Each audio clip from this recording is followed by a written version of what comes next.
Hi, welcome back guys. This is your friend, Deku, back with another fanfiction. This is the first part of What If Deku Was All for One's Son? Now before starting, please give this video a like. And subscribe to the channel if you want more videos like this. Now let's get into the fanfic. I want to be a hero, Izuku exclaimed, striking a proud pose on the dining room chair like All Might. The only reactions from his family were wide eyes and brief pauses. Izuku, what are you wearing? His father asked, eyeing the little boy's outfit. Izuku was dressed in a hoodie adorned with cutout paper shapes that vaguely resembled the patterns on All Might's Golden Age costume, complete with two paper tufts on the hood to mimic the hero's hairstyle. Oh, it's an All Might costume. I made it myself, Izuku declared with pride. Do you like it? Tenko, Izuku's older brother, glanced at their father, who was struggling to maintain a neutral expression. Hisashi squeezed the spoon he held tightly, trying to mask his feelings. Despite his internal conflict, he couldn't resist the joy radiating from his youngest son. Yes, I do, he finally replied, forcing a smile. Izuku gazed out the window, excitement bubbling within him as they drove past neighborhoods.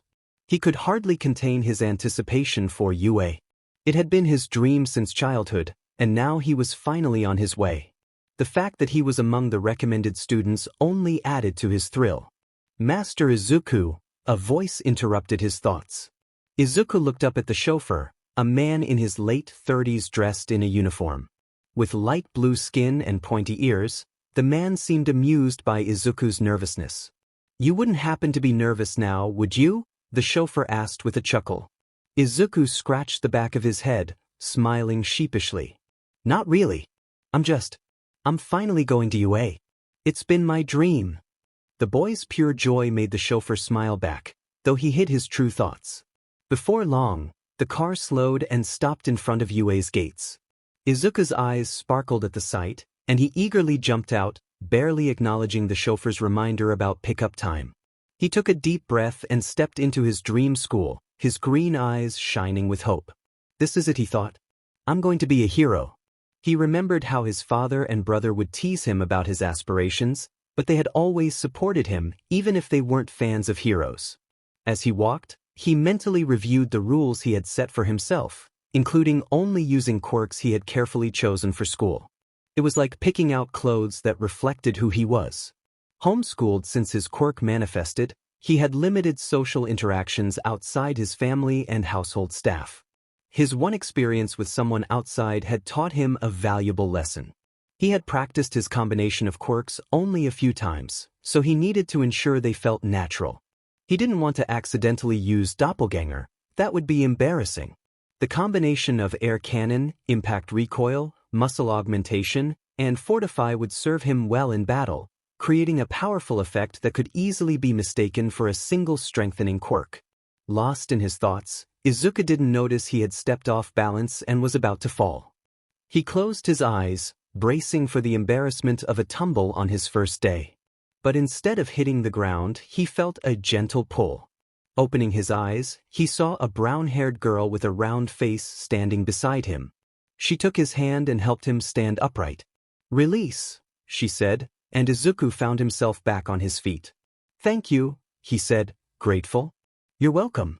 I heard it's bad luck to fall on your first day, so I'm glad I could help." The girl beamed at him, her brightness lifting his spirits. "You should be more careful," a tall boy beside her chimed in, his tone slightly scolding. Izuku listened, chuckling nervously and scratching the back of his head. "Good luck at general studies," the taller boy said, and Izuku winced but didn't correct him. After their brief exchange, they moved on. Wait, I didn't catch that girl's name, Izuku realized. If they thought he was in general studies, that likely meant they were in hero studies. The taller boy resembled Ingenium, leading Izuku to suspect they were related. Sighing, he made his way to his room. The door was enormous, which made sense given that some students had mutant quirks that made them larger than average. Taking a final deep breath, he opened the door and found that he had arrived just after the round girl and tall boy, who were still chatting with their new classmates. The girl spotted him and exclaimed, "Hey, you're the boy from earlier. Wow, you're in hero studies?" You sure don't look like it. Izuku laughed, unsure if it was a compliment or an insult. Thank you for earlier. I'm Izuku Midoriya, he introduced himself with a respectful bow. I'm Achiko Uraraka, she replied, smiling. The boy I was with earlier is Tenya Ida. Izuku's suspicions were confirmed. He was indeed an Ida. Suddenly, a thud came from behind him. If you wouldn't mind, could you stop chatting and go to your seats? Achiko said, looking shocked. Izuku looked at the figure that had spoken and saw a man who appeared to have not slept in days, ironically wrapped in a yellow sleeping bag. Izuku's eyes widened as the man emerged and walked toward them, his face strikingly familiar. Well, Izuku immediately understood and hurried to the nearest empty seat. I am Shota Aizawa, your homeroom teacher. I won't drag this out, so change into your P uniform and meet me at the PE grounds, he instructed. The new homeroom teacher seemed familiar, but Izuku couldn't quite place him. Quirk apprehension test? A classmate with spiky red hair echoed. Yes.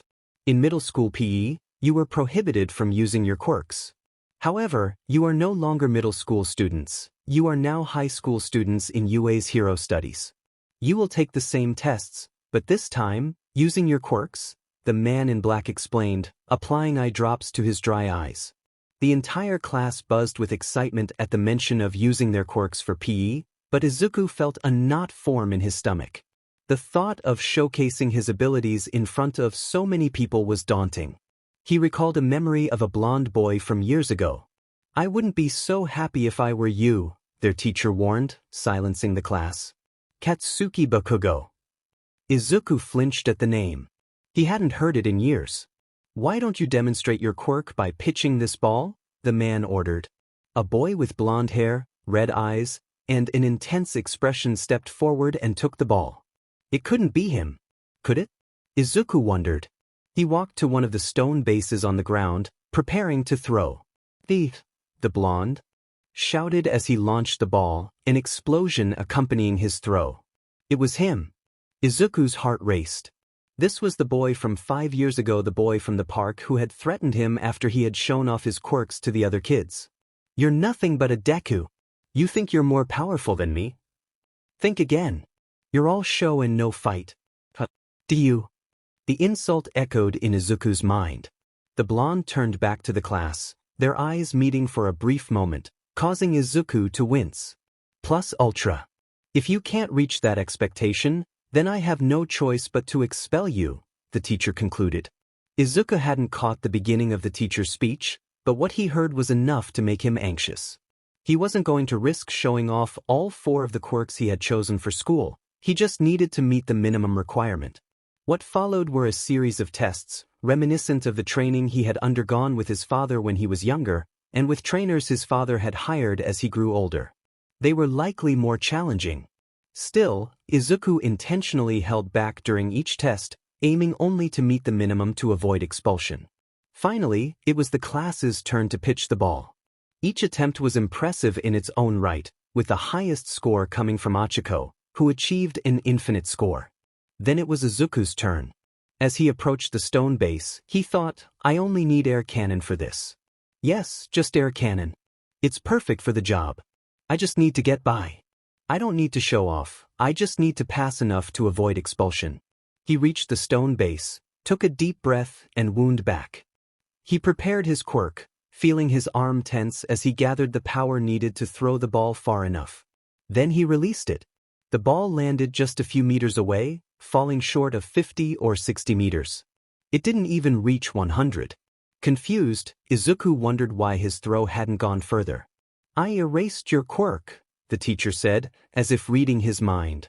Izuku looked up to see the man's eyes glowing crimson, his hair and scarf floating in the air. Eraser head. The erasing hero. Izuku finally recognized him. Izuku Midoriya. The way his name was called made Izuku tense. He straightened his stance. Yes, sensei? So that's you. Izuku Midoriya. One of the students who got through recommendations. The class began to murmur. No way. Recommendations? He doesn't look powerful at all. That's amazing. I was there to watch the students taking the recommendations exam and saw how easily you handled the practicals. So I know what you're capable of. So I ask you, why did you hold back during the tests? The teacher inquired, stepping closer to Izuku. Well, Izuku struggled to find an answer. Didn't you hear what I said earlier? Actually no. I said plus ultra. This course is for those who wish to be heroes, those who are willing to give their all to become what they've dreamed of since childhood. And you dare to hold back? The man turned and walked back to the rest of the class. Try it again. This time, give it your all, or you're expelled. I don't care if you were a recommended student. I will expel you if I think you're still holding back, he warned, applying more eye drops. Izuku sighed again, gripping the new ball his teacher had handed him while discussing how he had been purposefully underperforming something he couldn't argue against. He closed his eyes for a moment, likely to focus. When he opened them again, Shoto noticed something. There was a sparkle in Izuku's gaze, a look that conveyed his excitement about using his quirk. It was a look many children have when they first discover their abilities, but most lose that spark over time. Yet this boy still had that light in his eyes. Unexpectedly, Izuku's arms swelled and twisted, ripping the sleeve of his pea uniform as his muscles expanded. Aizawa could hear the surprised murmurs of the students behind him. Izuku wound up as he had before, drawing in the wind as he prepared to throw the ball. The force he generated was so immense that it created a sonic boom. The floor broke, sending dust swirling into the air. No one had noticed the honorable figure in another form, watching from the shadows, his jaw dropping in disbelief and his blue eyes wide with fear at what he had witnessed. No way. It can't be. As the dust settled, Aizawa saw Izuku looking at him, waiting for the result with the proudest and most content smile he had ever seen. Aizawa couldn't help but return a proud smile of his own. Infinite, he announced, revealing the boy's score. Izuku had definitely overused his muscle augmentation quirk. It was meant to be just a support ability, but it had done the trick and impressed Aizawa-sensei, so Izuku couldn't really complain. He glanced at the PE shirt in his hand and sighed. In his excitement, he had forgotten about his uniform, and the sleeve had torn. He placed the shirt in his locker and grabbed his regular uniform. Midoriya? Izuku turned to see Ida approaching. Tenya? What is it? He asked, looking at the boy with the engine quirk. To his surprise, Ida bowed and began to apologize. I'm sorry for what I said earlier. I was being shallow and assumed you were a general studies student when, in fact, you're more skilled than anyone else here. Izuku was a little taken aback but felt satisfied with the apology. No, it's all right. My brother kind of teases me about how plain I look compared to him and our dad, so I guess I'm used to it. He offered an excuse to spare his classmate any further embarrassment. Ida straightened up, forcing a simple smile at Izuku's statement. Still, that was a very impressive power. Their spiky red-haired classmate draped an arm around Izuku, catching him off guard. What do you call it? Power limb. It lets me use various levels of strength in my arms and legs, Izuku explained. With a quirk like that, it's not surprising you got in through recommendations, commented their classmate with the tape quirk. It's not just that. My dad had me training since my quirk manifested, so I had a lot of practice with it. My dad and brother have been supportive of me, even though they don't like heroes that much, Izuku added. They don't like heroes? Why? Tenya asked. I don't think they dislike heroes. It's more about the moral dilemmas of the job, Izuku tried to explain, though he sensed his classmates were still confused. Oh please. Izuku flinched at the voice. A blonde boy was stomping toward him, pushing past anyone in his way. When he was just a meter away, he shouted, It's the brat from years ago. Do you? Izuku winced at the name. So you still think you're stronger than me? The blonde boy's arms erupted with small explosions as he yelled. Izuku flinched at each burst but held his ground. Acting all weak then showing off. Just like the Deku I met at the park. If you really think you're stronger, then why don't you fight me? The blonde boy's explosions grew larger. Izuku took a step back, unsure. Enough. They all turned to see Aizawa-sensei entering the locker room. Relief washed over Izuku at the sight of him. Bakugo, I prohibit you from fighting your classmate, especially outside of class activities, Aizawa instructed. Change back to your uniforms and go to your next class. Izuku was on his way out when his phone rang. He pulled it from his pocket and saw it was his brother calling. Hey, Tenko. How's abroad? Izuku greeted. It's a pain, his brother replied, stretching the last word. Izuku chuckled, and his brother laughed in return. So how was the first day? You weren't letting them win just because they're weaker like you used to do with me, were you? His brother asked, his voice slightly raspy. Had he lost his voice recently? No, Izuku denied, then backtracked. I mean yeah, but it was only because I saw this kid again. Bakugo? You remember him? There was a pause on the other end. Tenko?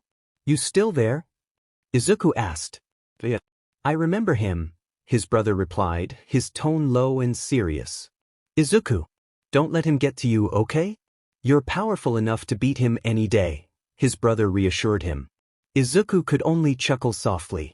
After a brief silence, Izuku changed the subject. You really need to get your throat checked. Your voice sounds rough. You used to have such a smooth voice. Tenko laughed. I'm taking some lozenges at your request. Don't worry about my throat. Okay. Izuku smiled, then remembered something. Hey, is Dad there? HM? He's busy right now.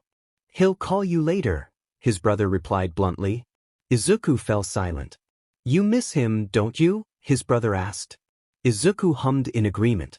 I just want to see and hug him again. Hey, don't worry. He'll be home soon. I promise. We promise, his brother reassured him. Okay. Izuku's voice lacked enthusiasm. Anyway, I have to go. I'm needed.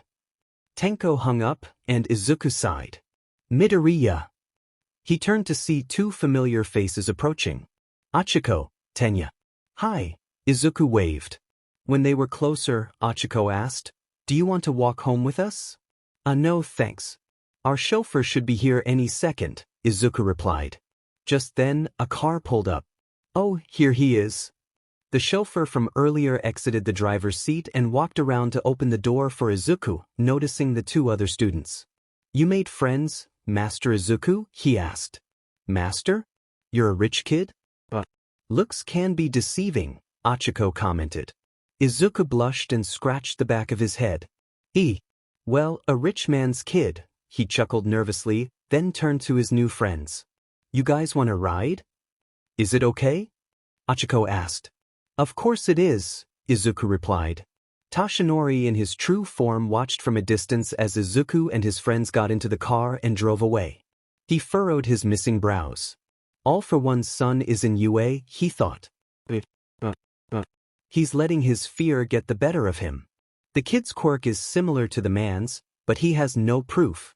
The kid doesn't resemble the man at all, and his quirk might just be a simple muscle-enhancing ability that causes his limbs to look eerily similar to the arm that. Tashinori covered his mouth with his hand, but some blood still managed to escape. That man was the reason he lost his stomach and now had a time limit on his hero time. Tashinori gritted his teeth, then his expression softened. At least the man is gone. In any case, he should investigate that kid. He needs to find out if he is all for one's child. If he is and he's at UA, he might be acting as a spy, an infiltrator. If he seeks revenge for his father, then that's something he must prevent. Tashinori hopes he's wrong. That the kid isn't all for one's son, because if he is, then I took his father away from him. The sound of one person eating was the only noise in the large dining room, aside from the silence. Izuku placed his bowl down and gulped some water. So how was school today? Tenko told me you met that Bakugo kid again. Izuku's father initiated the conversation. Izuku chuckled. Yeah. He's actually in the same class as me and was first in the entrance exam. I heard he took down a 0-pointer and got a lot of rescue points for saving the girl, Achiko. Speaking of which, she and Tenya Ida have become my new friends at school, Izuku proudly shared with his father. That's good, his father replied. Izuku smiled, but then the joy faded. He looked straight at the camera of the laptop. What's wrong, Izuku? His father asked. Izuku's eyes filled with tears. When are you coming back? It's been 6 years. I really miss you so much, Izuku said as tears began streaming down his cheeks. Izuku, I promise I'll be home soon, his father reassured him. But you've been saying that for 5 years. Izuku stood up, pushing his chair back and disturbing the china on the table. I just want us to be together again. You, me, and Tenko, Izuku continued to cry. Hisashi let a few seconds pass before responding. I promise I'll be home within this year. I promise. Really? Izuku wiped the tears from his face.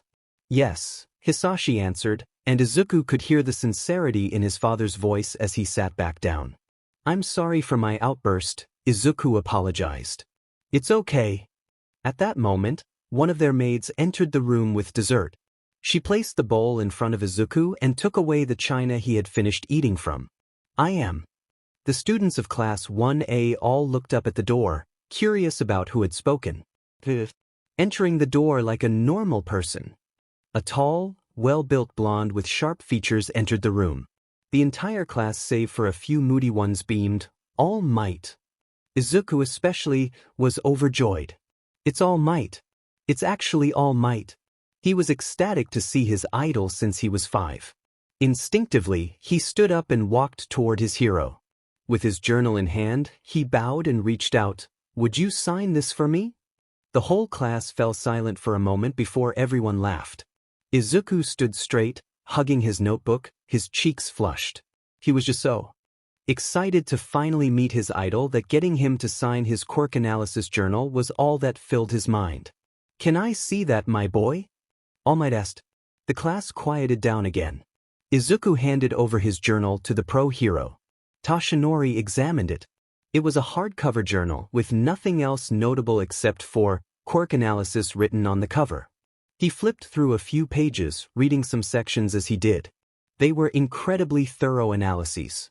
The journal contained the names of heroes, their quirk names, the advantages and disadvantages of their quirks, and even sections detailing different strategies to counter them. That last part sent shivers down Toshinori's spine, but he fought to maintain his ever-present smile. If this boy is really his son. Finally, Toshinori reached the blank page and signed it. He handed it back, and he saw the boy beam with joy, like a child receiving a special present on their birthday. Oh, thank you, thank you, thank you. I've been a fan since I was 5. This means so much to me. The green-haired boy was visibly ecstatic at the pro hero's actions, which made Toshinori feel a pang of guilt. Still, he kept that iconic smile of his. He only took the notebook to see what was inside, wondering if there was anything incriminating, though on second thought, no one would hand over such a notebook to a pro hero. It made him feel bad because the boy's joy was genuine. Toshinori could tell. I will be your teacher for your foundational hero studies, a subject unique to hero studies, All Might explained. The students looked over at the walls as segments protruded from them. As this is a hero subject, I expect all of you to wear your hero outfits. Izuku had been designing his outfit since he was 5. He had been adjusting it to the quirk combinations he had thought of and that his dad had taught him ever since. It was so exciting for him to finally wear it for his hero studies. He actually had many design drafts that he really liked, though his father disapproved of some. One of those designs was a light green costume, but Hisashi suggested he use a darker shade of green instead. Izuku. He looked to the girl who called his name. It was Achiko. That's an interesting design. You look like a bunny, the girl commented, which hurt something inside Izuku. The tufts weren't supposed to be ears. Izuku suddenly remembered the first time he had shown his first draft to his brother. Those are supposed to look like All Might's hairstyle? Tenko couldn't stop laughing. I thought they were bunny ears. He wiped a tear from the corner of his eye as the young Izuku pouted angrily at his older brother. Izuku. Achiko's voice snapped him out of his flashback. It's supposed to look like All Might's hairstyle. Izuku chuckled nervously as he corrected his classmate. Gather round, boys and girls. The entire class listened intently, showing respect for the number 1 hero. All Might explained the setup for their first class of foundational hero studies, which would be a battle trial. The students would be divided into 2 groups through a lottery, except for one group that would have 3 members due to a particular student being expelled the day before. Two pairs would face off against each other, with one hero group and one villain group. The battle would take place indoors, as All Might noted this was the most common type of confrontation between heroes and villains. Izuku was paired with Eijiro Kirishima as the hero team, facing off against Momo Yaoyorozu and Fumikage Tokoyami. They were up first. Izuku immediately began formulating a battle plan. The villain team had a significant advantage. With Yaoyorozu's creation quirk, she could easily set traps around the building or create various weapons to guard their objective. Tokoyami's dark shadow could serve both offensive and defensive purposes, and if Izuku was correct, it would be even stronger in the dark. If they managed to block all the windows and turn off the lights, Tokoyami would be in his element. Izuku! Kirishima's voice broke through his thoughts, sounding confused and concerned. Realizing he had been mumbling, Izuku quickly apologized. "I'm sorry. It's a habit I picked up from my dad."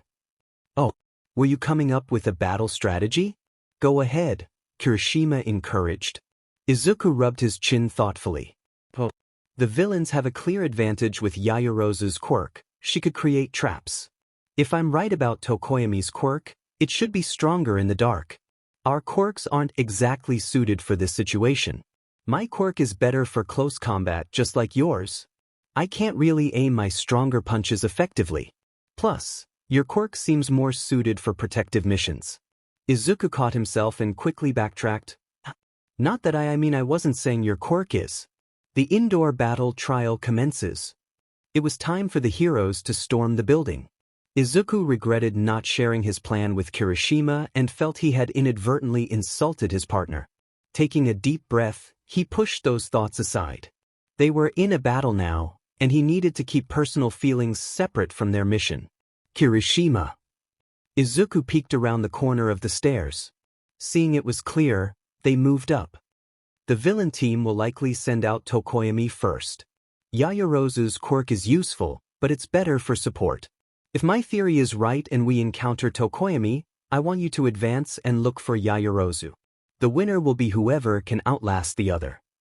As they walked through the dim hallway, Izuku glanced back at Kirishima and grinned. "This is where your quirk shines." Kirishima's eyes widened. "Look out." He threw himself in front of Izuku, taking the brunt of Dark Shadow's attack.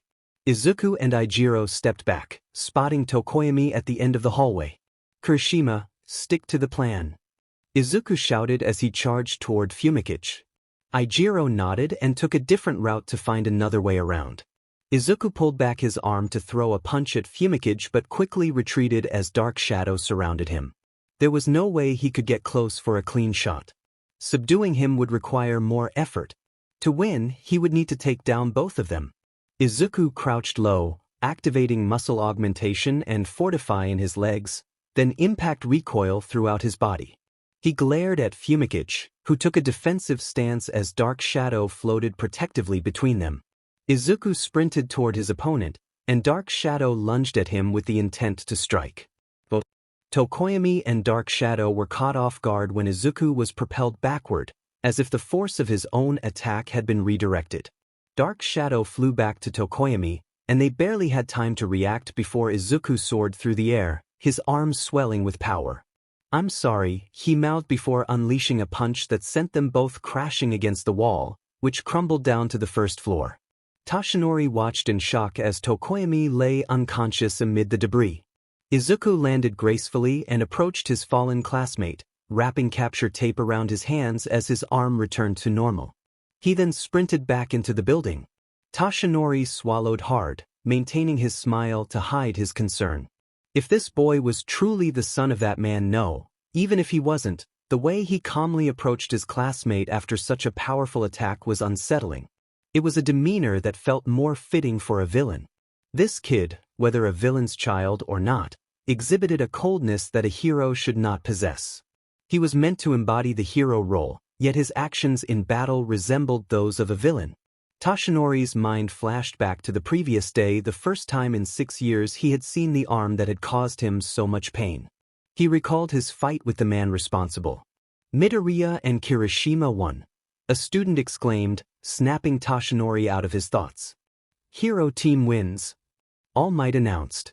Medics rushed in to take Tokoyami to the clinic while Yaoyorozu, Kirishima, and Midoriya made their way to the observation room where the rest of the class had been watching. Compliments poured in for the students who had just completed the trial, especially for Midoriya. But All Might needed to regain control of the class. "Boys and girls," he said, capturing everyone's attention. "While the winners may have been the hero team, can anyone tell me who the MVP of the match was?" The class fell silent until one boy, Enji Todoroki's son, spoke up. "I would say it was Yaoyorozu. She planned their strategy well. She created window covers that Tokoyami used to bring him to his ideal battleground, in addition to defending the nuke as long as she did against Kirishima. Midoriya could have easily been the MVP, but he had damaged the building in order to defeat his opponent." "That's right. Now then, let us commence the second battle." The friends of the next fighters wished them good luck as they left for the building. "All Might." Toshinori looked at his student with green hair. "Can I go to the clinic? I want to check on Tokoyami. I had to knock him unconscious. I already apologized to him before I attacked, but—" Midoriya paused. "He apologized? But I still want to check that he's okay." Toshinori looked into the boy's eyes. He could tell he was sincere. Toshinori placed a hand on the boy's shoulder. "I can tell that you're really worried for your fellow hero in training. That is a characteristic a hero should have. You can go." Toshinori watched as the boy in green sprinted away. Unbeknownst to them, a heterochromic figure had been watching the green-haired boy ever since the recommendations exam. The liquid swirled as Tenko put the glass down. He wiped his lips with a paper napkin, then looked at the newspaper and grimaced. "That man. That dreaded man. Demen him." Tenko pounded the counter, his emotions spilling over. The other person in the bar looked at him with glowing yellow eyes. "In All Might," the light blue-haired man continued. "He ruined our family, he made my brother cry, and he would dare teach Izuku?" The other person watched as Tenko crumpled the newspaper and used his quirk to disintegrate it, continuing to curse in a coarse voice. Kurogiri took a different glass and wiped it clean with a rag. It was no secret that Tenko hated All Might and wanted him gone. It had always been his and his father's plan, but it became personal after the battle between Hisashi and All Might 6 years ago. Because of All Might, Hisashi couldn't come home to Izuku anymore. They couldn't let Izuku see him, not with what All Might had done. Tenko knew he would eventually have to leave Izuku one day to become Hisashi's successor. He knew it would hurt his little brother, but he always thought their dad would still be with them. But he was wrong. All Might had taken Hisashi away from Izuku. In every phone call, Tenko could hear the sadness in his brother's voice. He could hear just how much he missed them. All Might was supposed to inspire happiness in those who looked up to him, but what did he do? He made Izuku cry, that's what. In a surge of emotions, Tenko grabbed the glass he had been drinking from and threw it against the wall. Kurogiri could only watch as it shattered into tiny shards. "Kurogiri!" Tenko stood up, pushing his chair back and making it scrape against the floor. "It's time." A portal opened, and Tenko walked through it, emerging at the front gates of UA. Then it settled. Izuku Midoriya as the president and Momo Yaoyorozu as the vice president. Aizawa-sensei's words echoed in Izuku's head. How on earth did he even get the role? Did he even deserve it? "Izuku." Izuku looked at his classmate, who wore glasses. "Yeah. Is something bothering you?" Tenya asked the green-haired boy. "I guess I don't feel like I deserve the position of president. I think this spot should go to someone else, like you for example," Izuku answered. To tell the truth, Izuku had felt this way since the battle trials. He had already apologized to Fumikage countless times, but he still felt bad. He only did what he did to win, what he needed to subdue his opponent. That's what heroes do, what heroes have to do in the field. But he felt dirty. He felt like he didn't deserve to win. "I think you do deserve it." Everyone at the table winced. He spoke. They all thought. The person they were referring to was Shoto Todoroki. He had asked to sit with them, which was unusual, but they brushed it off. Since then, he remained silent and just ate, until that one statement. "You proved yourself at the Quirk apprehension test and battle trial. You are formidable," Shoto added. Everyone awkwardly agreed and nodded. A sudden alarm startled the whole cafeteria. Attention, UA grounds have been breached. Please evacuate in a calm manner. Izuku, Tenya, Achiko, and Shoto attempted to do so, but they were overwhelmed and separated by other students trying to get out quickly, leading to the entire student body stuck in the hallway. Achiko, Izuku, where are you? Tenya tried to call for his friends from his position against the wall. Achiko was stuck between students somewhere in the middle. Over here. Gah! Izuku grunted as he hit the glass hard. He felt liquid flow down from his forehead. He opened his eyes and was astounded by the view outside.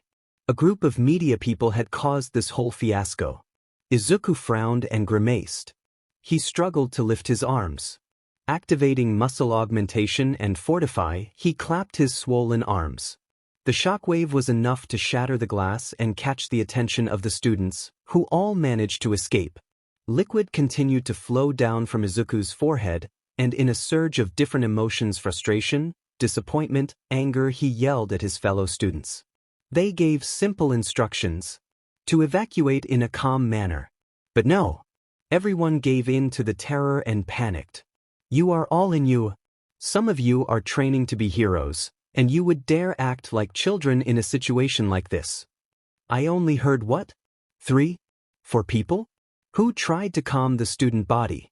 You should all be ashamed to be UA students. Izuku's words were loud and clear, shocking his classmates. Shoyuta, Toshinori, Hisashi, and Netsu frowned at the sight of UA's gates. They were completely destroyed. Disintegrated. Decayed. Shoyuta grimaced. Diamond the media. All for an interview with the #1 hero. He cursed in his mind. A few students had been injured during the ensuing panic. Midoriya, his student, had been hurt. We'll have to strengthen security, Shoyuta commented. It's already being worked on, Netsu replied with a straight face. But what about the person with the disintegrating quirk? Shoyuta asked. The police are working on it, Toshinori answered. Let's hope so. I have a bad feeling about this, Shoyuta voiced his opinion. The other 3 teachers looked at him with confusion. No one would dare attack UA's walls. No villain would dare to act out, especially now that All Might works here. The media may be bold, but they wouldn't risk vandalizing UA's walls. Shota's words created a tense atmosphere, leaving everyone momentarily silent. But that Midoriya kid handled the situation well, didn't he? Hisashi shifted the topic. He's your student, right, Shoyuta? Shoyuta hummed in agreement. A little too intense, but I think it was the adrenaline and the shock of seeing his own blood, Hisashi added. Something in the voice hero's words stirred an uneasy feeling in Toshinori. Izuku took a deep breath and patted his forehead where his injury had been. Recovery Girl's quirk was remarkable. It felt as if he had never been hurt at all. She assured him it wasn't serious, which was a relief, with or without her healing abilities. The quiet of the room was interrupted by Izuku's phone ringing. Seeing it was Tenko, he answered, Hello. What on earth happened? Izuku had to pull the phone away from his ear due to the intensity of his brother's voice. Not wanting to hurt his eardrums, he switched to loudspeaker. Hey, Tenko. How's work? Don't avoid the question, Izuku. I got a call from your school about an injury. What happened? Tenko pressed for an answer. You see, in a rush to get an interview with All Might, the media broke through the gates, which set off the alarms. Chaos broke out, and we got stuck in a hallway. In the panic, I was pushed toward the window glass and hit my head pretty hard, but don't worry. It's fine now. Recovery Girl already healed it, Izuku explained. He expected a reaction, but there was silence on the other end, an eerie quiet. Tenko. A few more seconds passed before Tenko finally spoke. I'm sorry, little brother. His voice was low and soft. Izuku was confused. What for? Don't worry about it, Tenko. It was just a little bump. No permanent damage. It's not like I broke any bones, Izuku laughed, but his laughter faded when he realized he still wasn't getting a response. Tenko. Tenko, are you still there? Tenku? The call ended. Did I say something wrong? Izuku considered calling his brother back, But before he could, the clinic doors swung open and his friends rushed in. Izuku, are you okay? Achiko exclaimed. That was a risky move, breaking the glass. You could have gotten hurt worse. Tenya added, gesturing emphatically. You're fine now, right? Shoto asked, surprised to see Izuku there. Guys, I'm fine. Recovery girl took care of it. She just wanted me to miss afternoon classes because she was worried I might feel a little lightheaded, but really, I'm okay, Izuku assured them, and they relaxed. But they tensed again when Izuku's phone rang. It was his dad. We'll be outside, Tenya said, and the three of them stepped away. Izuku answered, putting the call on loudspeaker. Faded. I assume you heard from the school or Tenko? Yes. Are you okay now? I can have our family doctor check on you. No, I'm okay now, Dad, Izuku chuckled. Good. Hisashi's voice sounded genuinely relieved. Are your friends there? Hisashi suddenly asked. The three who were about to leave turned back. Can I talk to them? Izuku was a bit confused, but he asked his friends, and they agreed. Tenya, Achiko, and Shoto returned to Izuku's side. Hello, Midoriya-san. Nice to meet you, Tenya began. I'm Tenya Ida. My name is Achiko Uraraka. Shoto Todoroki. Todoroki? As in Endeavor NG Todoroki? You're his son? That must be amazing, Hisashi remarked. Not really, Shoto whispered. I thought so. I never liked the man. He seemed wrong for a hero, Hisashi replied, which made Shoto wince. Did he hear that? Dad, Izuku said, a hint of frustration in his voice. I'm sorry about that. He can be very blunt, especially about heroes. I'm just expressing my opinions. Is that wrong? Everyone chuckled at his words. Tenya, Shoto, Achiko, Hisashi continued, and the three tensed at the mention of their names. I want to thank you for being friends with my son. I was worried he might be a social outcast since the only interactions he's had outside of me and his brother were with our staff at home. He's been homeschooled since he was 4, you see. So I'm glad he has friends already, even though the school year has just started. Homeschooled? Shoto noted that detail. No problem, Midoriya-san. Izuku is an amazing person to be with. We're glad to be his friends, Achiko replied. Ah, well then. I need to go. Bye, Izuku. Bye, everyone. The call ended, and Izuku wore a big smile after hearing how happy his father sounded. Your dad is nice, Izuku-an, Achiko said with a smile. Izuku could only smile and nod in agreement. He's coming home this year after 6 years abroad, so I'm excited, Izuku shared. After 6 years? But where did he go? Shoto asked, curious. He had to go away for work when I was 9.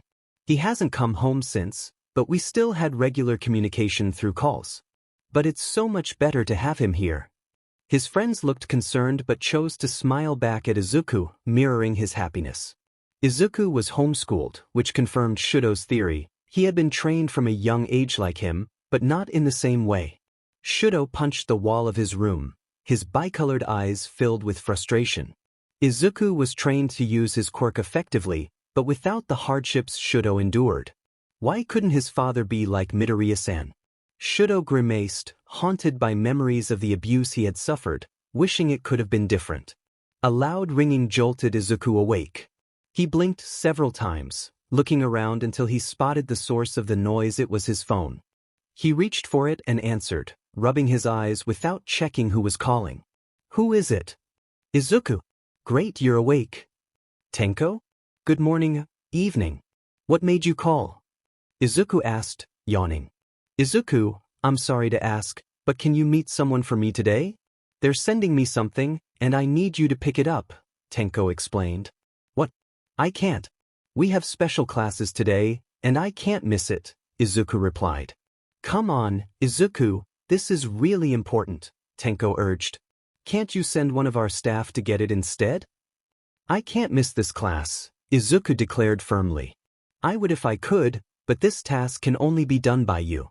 Please, Izuku? Tenko persisted, trying to persuade his younger brother. Fine, I'll do it. But you have to promise to visit home within the month. Okay, if that's what it takes. I'll try to find time. I'll text you the details. Bye, Izuku. With that, Tenko hung up, leaving Izuku to sigh in resignation. There's no way I'm missing this class, Izuku muttered as he pulled his school uniform from the closet and headed for the shower. Izuku stepped outside to the car, where the chauffeur, AleahLRB, was already waiting. The light blue-skinned chauffeur looked puzzled by his master's attire. Master Izuku, you're wearing your school uniform? Master Tenko informed me that you wouldn't be attending school today. I thought that. AleahLRB, please don't tell my brother that I'm going to school. Could you pick up his package for me instead? Izuku asked, catching the chauffeur off guard. Master Izuku, your brother already asked me to accompany you. He's expecting you there. Yes, I know. But we have a special class today, and I don't want to miss it. Tenko wouldn't know I didn't go if no one told him, right? Izuku winked at the chauffeur. AleahLRB nodded and drove Izuku to UA. He watched as the green-haired boy ran off, waving back at him. After a few minutes, he stopped to make a phone call. AleahLRB was aware of the implications of his actions and knew this wouldn't end well if his master didn't find out soon. He tried calling Tenko multiple times, but there was no answer. The phone lay on a coffee table in the empty bar. After several attempts, AleahLRB sent a message. Master Izuku insisted on going to school. I couldn't stop him. Once the message was sent, AleahLRB drove away. Izuku took a deep breath, hoping AleahLRB wouldn't tell on him. But what if he did? As he pondered, he began to mumble, catching the attention of several classmates on the bus. Izuku. Shoto placed a reassuring hand on his classmate's shoulder, pulling Izuku from his thoughts. Oh, I'm sorry. Was I bothering you guys? Izuku asked, slightly embarrassed. No, not really, Momo replied. Is something wrong? Achiko inquired. Izuku hesitated but eventually decided to share. My brother asked me to run an errand for him this morning, but I gave the task to someone else so I could come to school. I'm worried that if he finds out, he might feel bad. He's been ignoring my texts and calls for a few days, and just called earlier to give me that errand. I'm afraid I may have upset him, Izuku explained. Do you have any idea why he might be upset with you? Tenya asked, looking concerned. Izuku frowned, confused. When my brother and I have misunderstandings, we usually just talk it out. But I don't know what the issue is. He started ignoring me after the incident when I got injured. Maybe he feels guilty for not being there to support you? Shoto suggested, his tone thoughtful. Everyone looked at Shoto, puzzled. I mean, if I had a younger sibling who got hurt and I couldn't be there to help them, I would feel responsible, Shoto elaborated. Izuku's expression brightened as if a light bulb had gone off in his head. Yeah, I remember him saying sorry when he called. Maybe that's it. Thank you, Shoto. I'll try to talk to him about it.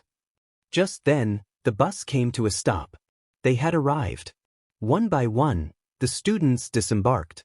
Izuku pulled up the hood of his costume and secured the mouthpiece before following the others out. Outside, they were greeted by the space hero, 13, who led the class inside. Curiously, All Might, who was supposed to be with them, was nowhere to be seen.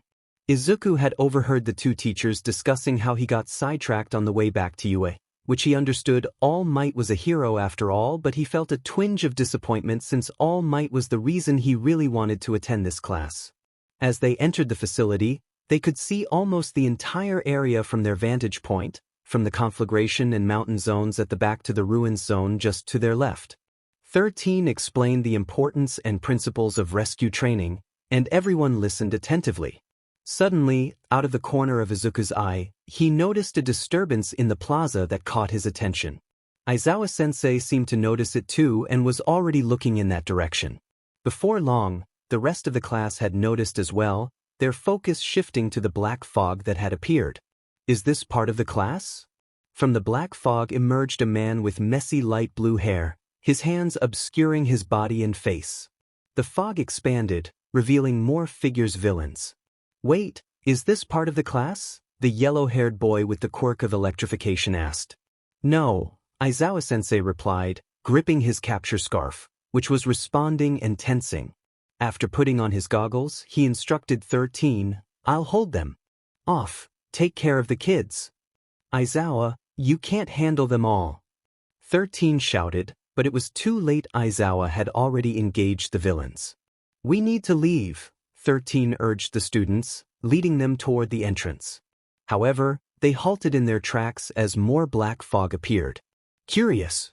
The schedule we acquired indicated that All Might would be here. Where is he? The voice from the fog spoke, causing the entire class to tense. 13 pointed her hands toward the fog, her gloves opening to absorb it. Tenya, while he's occupied, go get the other teachers. My calls won't go through. We have no contact. 13 instructed urgently. But I can't just leave my classmates. Tenya protested. Tenya, you're the fastest in your class. I need you to get reinforcements.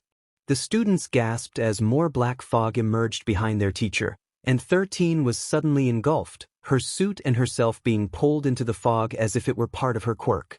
She was too late to realize that the fog had redirected her own attack towards her, and she fainted. Someone from their class screamed at the sight, and they were all shocked. You didn't think that I could open a portal behind you? The black fog seemed smug, his eyes squinting as if he were grinning. Izuku gritted his teeth. Without thinking, he activated a few strength quirks in his arm and jumped toward the black fog. He pulled his arm back and threw a punch. I don't think so, the black fog replied, and suddenly, Izuku was surrounded by darkness. He heard his classmates scream, but before he could react, he was falling. He quickly maneuvered and landed safely. Looking around, he realized he was in the landslide area of USJ, with no sign of his classmates, only a number of villains. He separated us, Izuku realized, taking a fighting stance. Shoto had already taken down a generous number of villains. These were all low-ranked opponents. He then focused on the two villains who hadn't attacked yet. They were just standing there, watching. The guy with the hands had mentioned something earlier about killing All Might. Was that their true intention? But how? If their plan was to throw these low-ranked villains at him, it was a foolish strategy. They didn't stand a chance against him. What made them think they could defeat the #1 hero? Shoto glanced at the muscular black bird. Now that was a mystery. The alarms and communications were down, indicating someone was jamming them. Shoto recalled the screams from the entrance earlier when the fog villain disappeared, and he felt a knot in his stomach. Still, 13 was with his students. He could trust her. Shoto grunted as he tossed aside the last of the low-ranked villains, panting. He wasn't used to fighting on the front lines. They're not actually the ones who'll kill All Might, if you were wondering. Shoto turned his attention to the speaker, the man with hands all over his body. He stood casually, hands tucked in his pockets, staring off into the distance. Eraserhead, the erasure hero, the man said in a coarse voice. Tell me, where is All Might? He has done something wrong and he must pay for it. Shoto frowned. Why don't you tell me how you plan on killing him first? He demanded. The man chuckled and charged toward the hero. Shoto advanced as well, activating his quirk. Shoto sent his capture scarf toward the villain, who caught it. The villain pulled Shoto closer, a tug he didn't resist. Using the momentum, Shoto threw a punch, but the villain caught his hand. The villain glared at Shoto, then began a countdown, in 3, 2, 1. Shoto blinked, inadvertently deactivating his quirk. You have an interesting fighting style, Eraserhead. Did you know that? The villain remarked, catching Shoto off guard. Shoto looked at his fist, still held by the villain.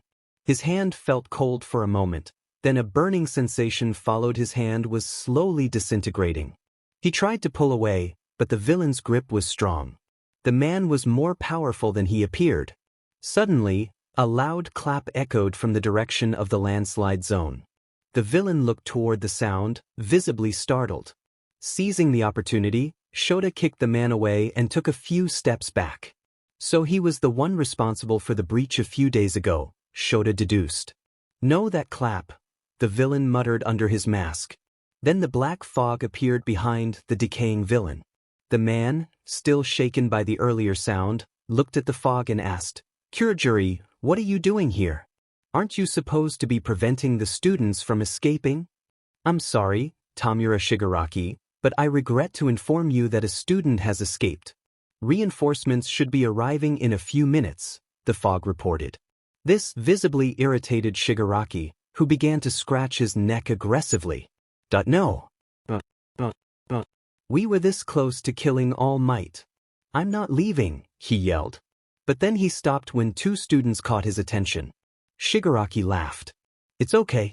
We may have failed in killing him today, but maybe we can damage the pillar. Just a slight crack will do, he said grimly. Shoto looked in the direction where the villain was focused. His eyes widened as he realized what the villain was talking about. He saw two of his students, Uraraka and Azui. No. Nomu. Before Shoto could move, he was shoved to the ground. He felt a few bones crack. Looking up, he saw the black muscular villain standing over him. He activated his quirk but was met with a punch to the face from the villain.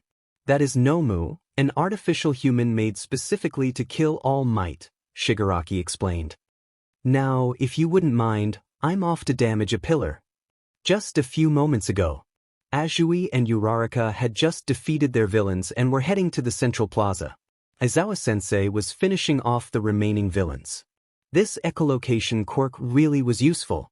Izuku looked around, ensuring every villain in the area was unconscious. His job there was done. After activating muscle augmentation on his legs, he jumped over the wall surrounding the landslide zone. I should regroup with Azui and Uraraka, then we can all go to Aizawa-sensei. Izuku ran toward the flood zone. It took him a while, but he eventually spotted his two classmates along the shore. He raised his hand to wave at them when his eyes widened at what he saw. The villain with hands covering his body was right in front of a terrified Uraraka, reaching out to her. In a surge of emotions, Izuku activated several strength quirks in his arm, making it twist and swell, then charged toward the villain. Get away from her! Izuku yelled as he threw a punch. The shockwave disturbed the dirt around them. He felt a hit and heard his two female classmates move away. As the dirt settled, he saw his fist against a different black figure. He looked up and saw the villain with a beak. He winced. It didn't even affect him. The black villain grabbed his arm and squeezed it. Izuku stifled a whimper as the villain tightened its grip. Izuku didn't dare release muscle augmentation on his arm, as it was the only thing protecting him from the creature's strong grip. Nomu, may I see him? Izuku winced as Nomu lifted him up and turned him to face the person who spoke. You. The man spoke with a coarse voice. You're not supposed to be here. Izuku could hear the frustration in his words. You idiot. You shouldn't be messing with us. You're not supposed to be here. The man shouted. Izuku could see the villain's eyes from behind his hand mask, filled with fury. He bit his lip to hold back tears. He shouldn't cry. Not in front of a villain. Izuku-an. He can disintegrate anything using his quirk. Uraraka's words made Izuku tense, and fear washed over him. His eyes widened, and he squirmed, trying to free his arm from the Nomu's grasp.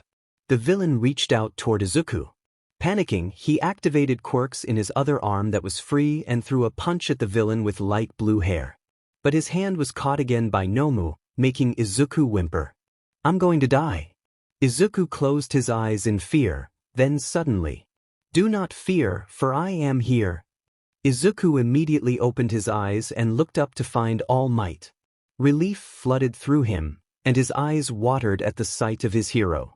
Tamura observed the boy, recognizing the tears hidden behind his mask. He wanted to comfort his little brother, but he had a role to play. Nomu, throw the kid away. We don't need him anymore, the villain said in a bored yet slightly relieved tone. Izuku's eyes widened as the artificial human obliged and tossed him into the air.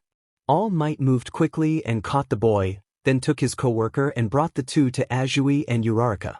The three of you take Izuku to the others at the entrance, All Might instructed.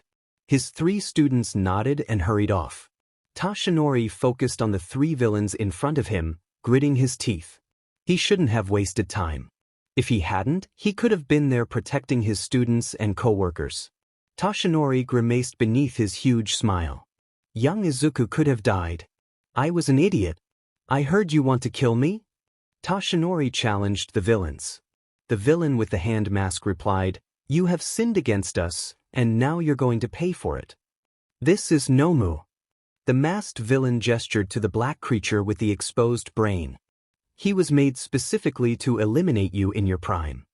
Toshinori winced at the last word but tried to hide it.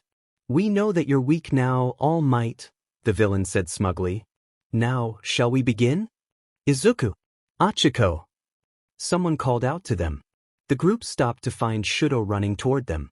Shoto, are you okay? Izuku asked as his classmate approached. Yeah, I'm fine. You? Shoto asked. Izuku winced at the question and averted his gaze, rubbing his arms as he sheepishly replied, Wait, we're fine. I heard All Might earlier. Where is he? Shoto inquired. He's back there fighting the villains, Achiko answered. Are you sure he'll be fine? Shoto voiced his concerns as he looked back. He's All Might.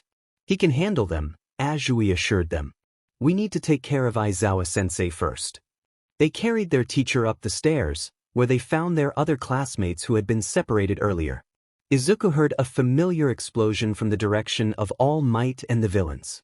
He looked but couldn't see anything from this angle, though he knew Bakugo had joined the fight. He frowned but decided to brush it off. They needed to focus on their wounded teachers first. If only Momo were here, she could make them a first aid kit, Izuku thought. Where are the other teachers? Izuku felt frustrated.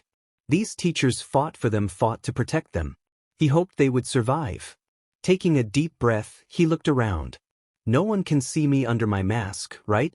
Izuku activated one of his quirks, Bird's Eye View. This quirk allowed him to see from above the area he was in. His face brightened when he spotted the teachers just a few meters away from the entrance. They're here. His classmates looked at him in confusion.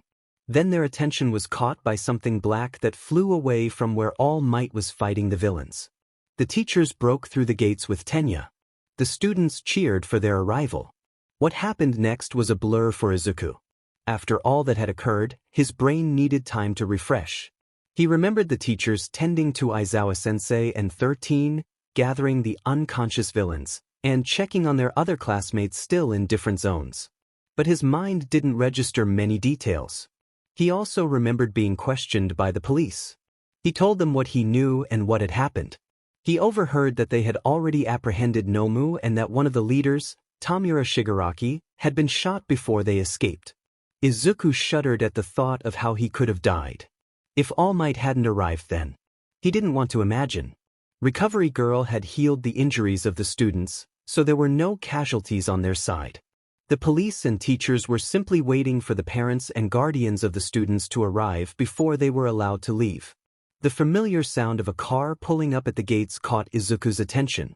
Looks like Adohira-san's here, he thought. He said goodbye to the teachers and, still feeling tired, began walking toward the car, not noticing the man with nicely kept light blue hair who had just exited the back seat.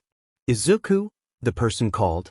Izuku immediately recognized the voice and raised his head to confirm it was who he thought it was. Tears began to well in his eyes. Tenko! Izuku ran toward his older brother and hugged him tightly. He couldn't help but cry on the black sweater his brother wore. He didn't care if his classmates and teachers were still behind him. He had almost died, and he just wanted to let it all out. He felt his brother's hand gently rubbing his hair. It's okay now, Izuku. I'm here. His brother's voice was calming. Izuku pulled back, wiping his tears with his. Why you're here? I thought you were working? His brother chuckled and helped him wipe away his tears. I was the person you were supposed to meet today. I planned an entire day out for us. I felt bad for being absent when you were hurt, so I rushed all my work these past few days to stay home with you for a few weeks, Tenko explained. Izuku's eyes lit up. Really? Tenko smiled and ruffled his little brother's hair. Of course. You're Izuku's older brother, I assume? Someone interjected. The brothers turned to see Hisashi-sensei, present Mike, approaching them. Tenko's bright smile faded into a scowl as he glared at the blonde man. You're a school for heroics, aren't you? You're responsible for these children, and yet you allowed villains to infiltrate your school and hurt your students. What was the staff doing? You're all pro heroes, aren't you? 2 teachers were critically injured, and my brother almost died.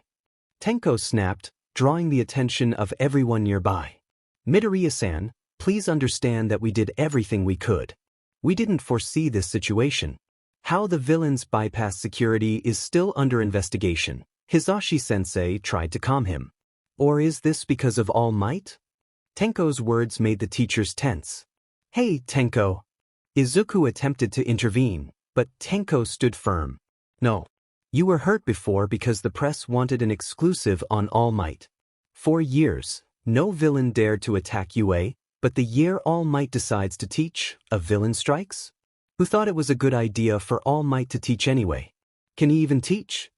The teachers fell silent. We're going home, Izuku, Tenko said. As he took a step, his leg wobbled and he nearly fell. Tenko! Izuku rushed to support him. Don't worry. I'm fine. Just a little accident at work. Tenko straightened up and got into the car. Izuku looked at the teachers and bowed. I'm really sorry about my brother. He climbed into the car and they drove off. Tenko gently ruffled his little brother's hair as he slept. I'm sorry about earlier. I just didn't expect you to be there, he whispered. You idiot. You shouldn't be messing with us. You're not supposed to be here. Tenko regretted the harsh words he had used earlier, but he needed to maintain an appearance. As he tried to stand, Tenko grabbed the drawer next to him for support. He grimaced and continued to walk, steadying himself by holding onto solid objects along the way. Eventually, he reached his room. Sitting on his bed, he opened his laptop and accepted a video call from their dad. The screen switched to a live feed of his office. Is Izuku asleep? Yes. I checked. Tenko looked at his father, whose face bore scars from a past encounter with All Might. I'm sorry I failed, Dad. I put Izuku's life in danger. I'm sorry. Tenko couldn't help but apologize. He felt he had failed as a team leader and as Izuku's older brother. Not to mention you lost Nomu. An old man's voice echoed from the background, making Tenko frown. Now, document. We just didn't expect All Might to still be that strong. Hisashi reassured the unseen man. In the meantime, spend more time with Izuku. Recent events have definitely stressed him out. You need to be with him while he recovers. Your next mission shouldn't happen for a while, Hisashi advised his oldest son. Yes, Dad. In a faculty meeting at UA, all staff were present except for Shoyuta and Anakuro, who were still at the hospital along with Naomasa Tsukachi, a detective from the police force. The police have been working diligently these past few days to find clues about the League of Villains. So far, the villains we apprehended that day all claimed they were approached by men named Tamura Shigaraki and Kurojiri, who offered them freedom in exchange for helping to eliminate All Might. We still lack concrete information about the ringleaders. Furthermore, Nomu has been unresponsive, Naomasa reported. Wait, you said that Shigaraki and Kurojiri offered them freedom. What does that mean? Nomuri, Midnight, inquired. Despite his appearance, it seems Shigaraki has a way with words. He convinced the criminals to join his cause by claiming that All Might wasn't a pillar of peace but rather a pillar of hypocrisy.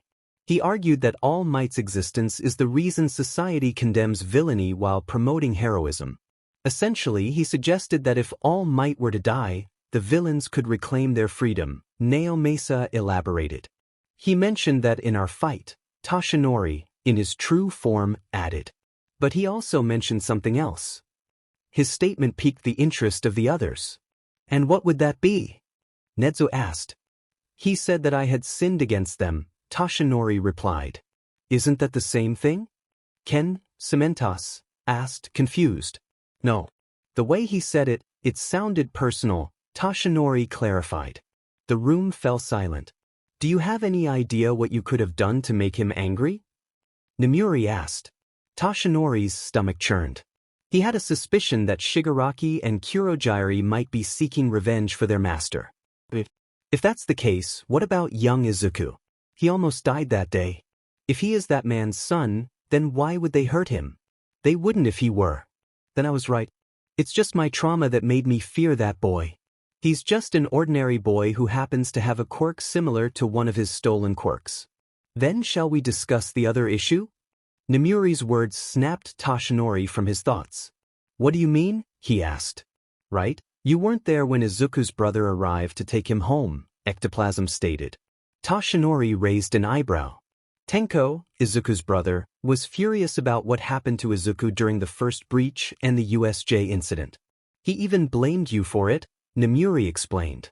Toshinori winced. Shoyuta once mentioned he overheard Izuku saying his brother and father disliked heroes, which might explain the anger in his words. But he made a valid point. We're heroes. We're supposed to protect the students, Hisashi added. The room fell silent once more. Then we'll just have to tighten security, especially for the sports festival, Nedza stated, taking a sip of tea as his staff looked on. Are we still going to continue that? I mean with the villain attack. No, Nomuri, Netsu is right. We should continue it. We need to show the League of Villains that our school stands strong even after what they did, Ectoplasm argued. Everyone approved the continuation of the sports festival? Netsu asked. Yes. Come on. Wake up. Wake up. It's time to wake up, accompanied by a pair of improvised cymbals. Izuku jolted up from his bed at the sudden noise of metal clapping and his brother's loud voice. He looked around half expecting trouble, but found only his older brother laughing heartily. How I miss doing that, Tenko said, wiping away a single tear of laughter. Not funny, Tenko. Izuku threw a pillow at his brother, who caught it and hugged it tightly. Come on, let's go eat breakfast. I prepared your favorite. Tenko placed the pillow on the bed and helped Izuku out. What's with the funny hairdo? Izuku asked, pointing at the comb that was keeping Tenko's bangs out of his face. Are you really expecting me to wear hair wax all the time? Have you seen what it's done to my hair? Tenko replied, playfully tousling his locks. Izuku laughed as he got off the bed, but then noticed the bandage around his brother's calf, stained with a hint of red. Hey, what happened to your leg? Izuku asked, concern creeping into his voice. Oh, it's nothing. Just a work accident. Tenko brushed it off. Tenko, you need to be careful. You shouldn't push yourself too much. I mean, look at your fingers. Izuku exclaimed, grabbing both of his brother's hands, which were wrapped in sterile cloth. They've been under bandages for as long as I can remember. Tenko took his hands back and smiled to reassure his younger brother. It's fine. But the smile didn't ease Izuku's worry. He chose not to continue the conversation, knowing where it would lead, and instead walked with Tenko to the dining room, making sure his brother didn't lose his balance. As long as Izuku could remember, Tenko had been quirkless. Whenever their dad trained Izuku, Tenko would sit and watch, smiling at the sight, but Izuku could sense a different emotion behind that smile. He often found Tenko training alone, knowing that his brother had to work twice as hard because he lacked what most of society possessed. Katsudan. Tenko's voice snapped Izuku out of his thoughts. The older brother slid a bowl over to Izuku, along with a glass of milk, and sat down across from him. Izuku looked puzzled. Milk? When have you ever served me milk? Izuku asked. You used to like it? Tenko chuckled. When I was a kid. Yes, but you need to drink milk for your bones. Who knows when they might give under the strain of using quirks too strong for your body. We talked about using only 2 strengthening quirks. You've been overdoing it without balancing reinforcement quirks. You know you're not as strong as Dad yet, Tenko reasoned. I never told you I've been using more strengthening quirks than I should. Call it a brother's intuition. Plus, I read Recovery Girl's notes on your medical records. Her treatments have been healing the damage you've been causing, but we both know it's only delaying the inevitable. Do you want to risk losing your limbs? You know the effects of power limb when used excessively, Tenko reminded him. I'll be more careful at school. Then Izuku realized something. He suddenly stood up and pushed his chair back. I'll still be going to UA, right? Tenko looked at his brother with wide eyes before averting his gaze. Tenko, you know UA is my dream school. Please don't take it away, Izuku pleaded, moving closer to his brother. I'm sorry, Izuku. I talked to Dad.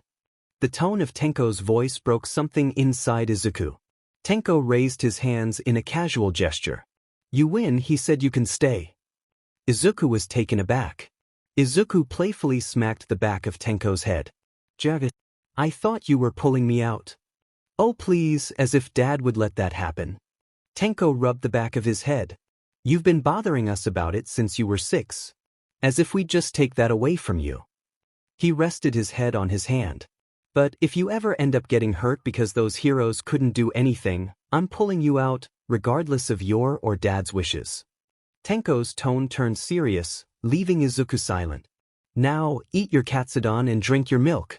On second thought, have my milk as well. Tenko handed his glass to Izuku, who simply chuckled. Izuku opened the door to Class 1A and was immediately surrounded by a few classmates. "Izuku-an, I thought you were never coming back." Achiko exclaimed. "Your brother sounded really angry. We thought you would change schools." Tenya added. "We're glad you still go here," Shoto said. Izuku chuckled. Guys, can I go to my seat first?" They all walked over to his seat and waited for him to sit down before resuming the conversation. "We really thought your brother transferred you to a different school," Momo said. "Yeah, me too. But ultimately, Dad insisted I attend UA. But Tenko did say that I'm changing schools if anything else happens to me, so there's that." Izuku laughed it off, but his classmates felt a twinge of concern. "My brother is just very protective of me, that's all. I can't blame him for that. He's acted as the parent ever since Dad had to leave abroad. Even with his job, he still tries to look out for me," Izuku explained. "I just hope he doesn't overwork himself." Izuku's words cast a heavy atmosphere over the group. No one knew what to say next. Let's talk about something different. Why don't you tell us what your brother's quirk is? You have a very powerful quirk. I bet his is strong too, right? Denki suggested, trying to lighten the mood. He's actually quirkless," Izuku replied with an awkward smile. Everyone turned to Denki, who realized he had made things worse. Denki winced. "All right, get back to your seats," a voice called out, drawing everyone's attention. Their eyes widened at the sight. "Aizawa-sensei? Are you okay, Aizawa-sensei?" Momo asked as everyone took their seats. "Aizawa-sensei, I thought the capture tape was supposed to be for villains?" Denki joked about their teacher's appearance, unable to hold back his laughter. "Shut up." The whole class turned to Denki and he winced. "Not again. Are you okay now, Aizawa-sensei? You could have let another teacher substitute for you while you heal." Izuku voiced the concern of the class.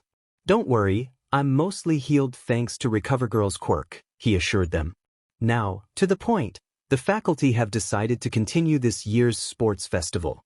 As most of you know, the sports festival will be aired live across Japan. It is your chance to showcase your abilities to all the hero agencies out there. You will have 2 weeks to train. Do your best, plus ultra," Aizawa-sensei explained. "That's all. The chance to show off what we can do." Izuku clenched his fist. "If I perform well at the sports festival, then I'll be a step closer to becoming a hero. Once I become a hero, I can help my parents earn money." Achiko exclaimed enthusiastically. Izuku smiled at her statement. "Hey, do you guys want to train at my house?" Izuku asked. Your house?" Tenya sounded confused. "Yeah. We actually have a training hall at home. We can have a sleepover and train together if you want," Izuku told his friends. "Is that really okay? What about your brother?" Achiko asked. "Yeah, of course, it's fine. I'm sure Tenko would be glad to have you guys over. I know he gave a bad first impression the other day, but I promise, he's the friendliest person you'll ever meet," Izuku assured them. "So when should we start?" Tenya asked. "When do you guys want to start?" Izuku replied. "Friday to Sunday, is that all right?" Achiko suggested. They all agreed.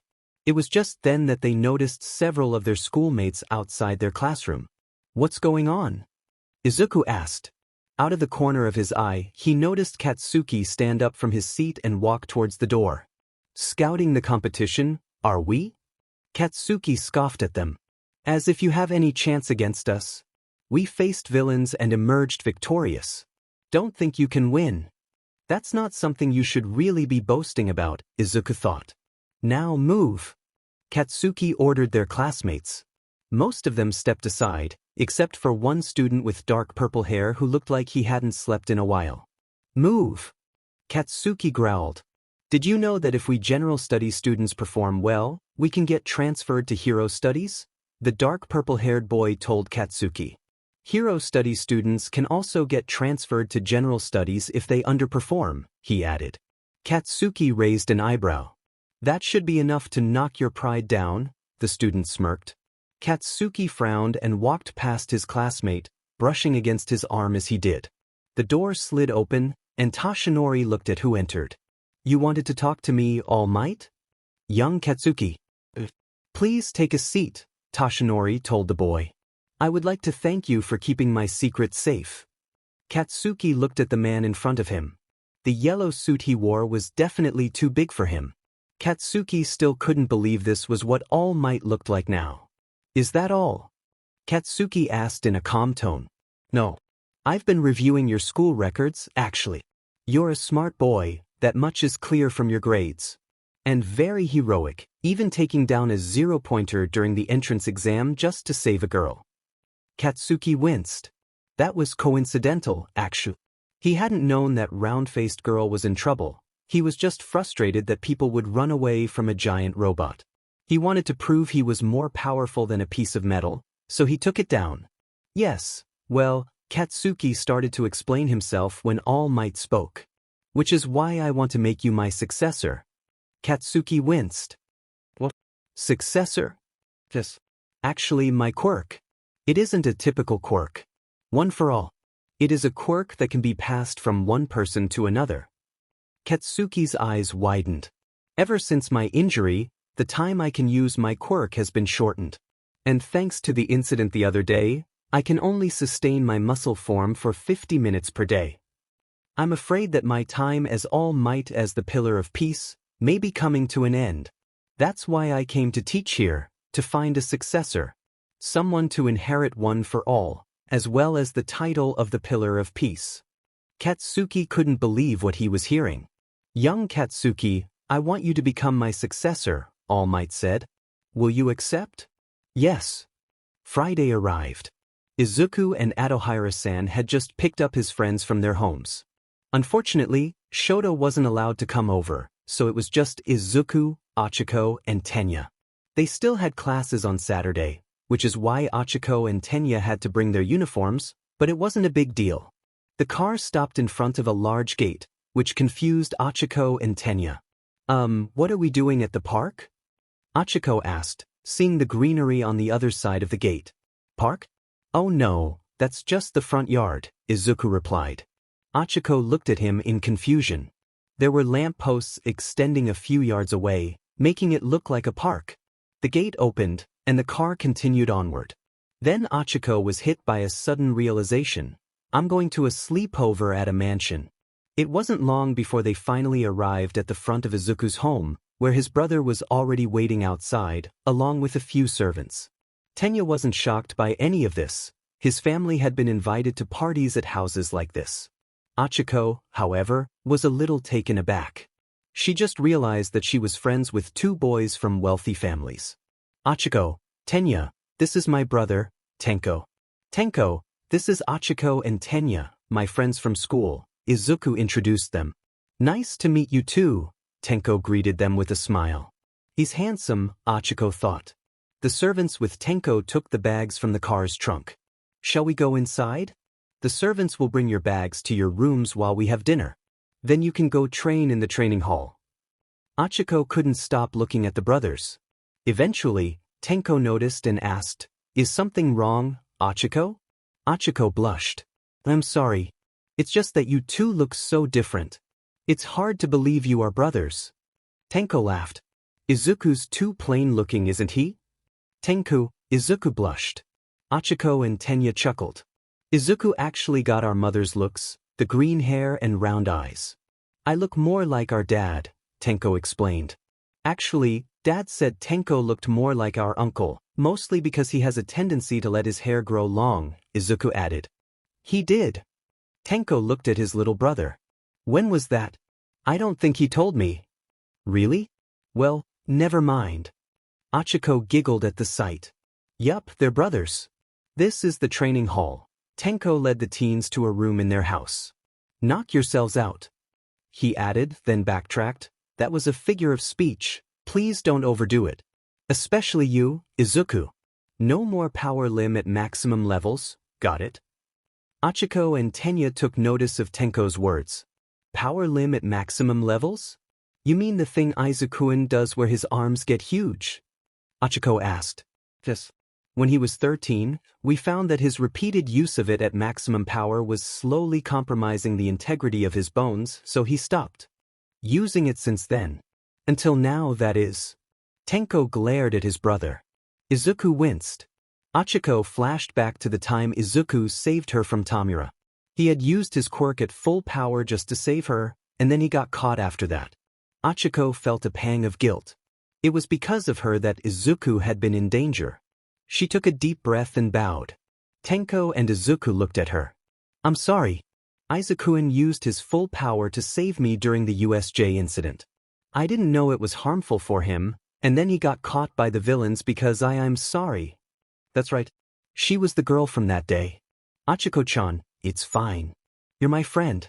You were in trouble, I had to save you, Izuku told her. Achiko stood straight and looked at her friend while wiping her tears away. But you could've. But I didn't. And I wanted to save you. You're my friend. It's not your fault, Izuku smiled at her. Actually, it was my fault, Tenko thought. Yes, he wasn't actually in any danger. There was no way those low-level villains could lay a finger on him, and as if I'd allow the Nomu or my quirk to hurt him, that's why my fingers had always been covered and why we led him to believe I was quirkless. I should have realized Izuku would insist on going to school that day. Okay, Tenko said while clapping his hands.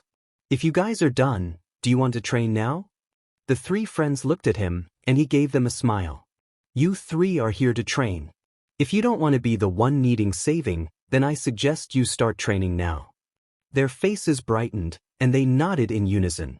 I'll go grab something for Izuku's bones. You guys stay here, Tenko said and proceeded to leave. Is that milk again? Yes. Tenko answered his brother from outside the hall. Fixing the collar of his turtleneck shirt, he whispered to himself, It's about time we give Izuku a new gift. What do you think, Dad? Tenko made his way to his room. He went to the back of his closet and opened a safe. Inside were several vials labeled with the names of the quirks that the DNA inside contained. Whose DNAs these were, Tenko didn't know and didn't care, but he was sure they were already dead. These contained quirks that had interested their dad enough to set them aside as gifts for Izuku. Of course, Izuku didn't know his quirks were from other people. All he knew was that his quirks just randomly manifested. Power limb is what they told outsiders his quirk was. Gift is what Izuku thought was his true quirk. The quirk to manifest many quirks. It was a genius and necessary lie because Tenko and Hisashi knew how Izuku would react if he knew the true nature of his quirk. Tenko grabbed a vial labeled Unbreakable. This should be enough for now.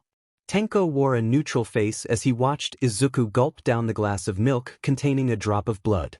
He observed as Izuku absent-mindedly wiped his lips, then his face brightened with a sudden realization.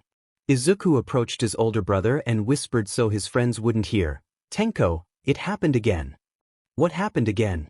You mean, it happened again? Tenko played along. Well, what is it this time? Izuku closed his eyes. When he opened them, he answered, It's a reinforcement quirk. That's perfect. Tenko acted pleased. Well, he was, but he needed to play a part. Achiko and Tenya looked at them. Izuku smiled sheepishly. Sorry, Tenko apologized. But that's great, isn't it?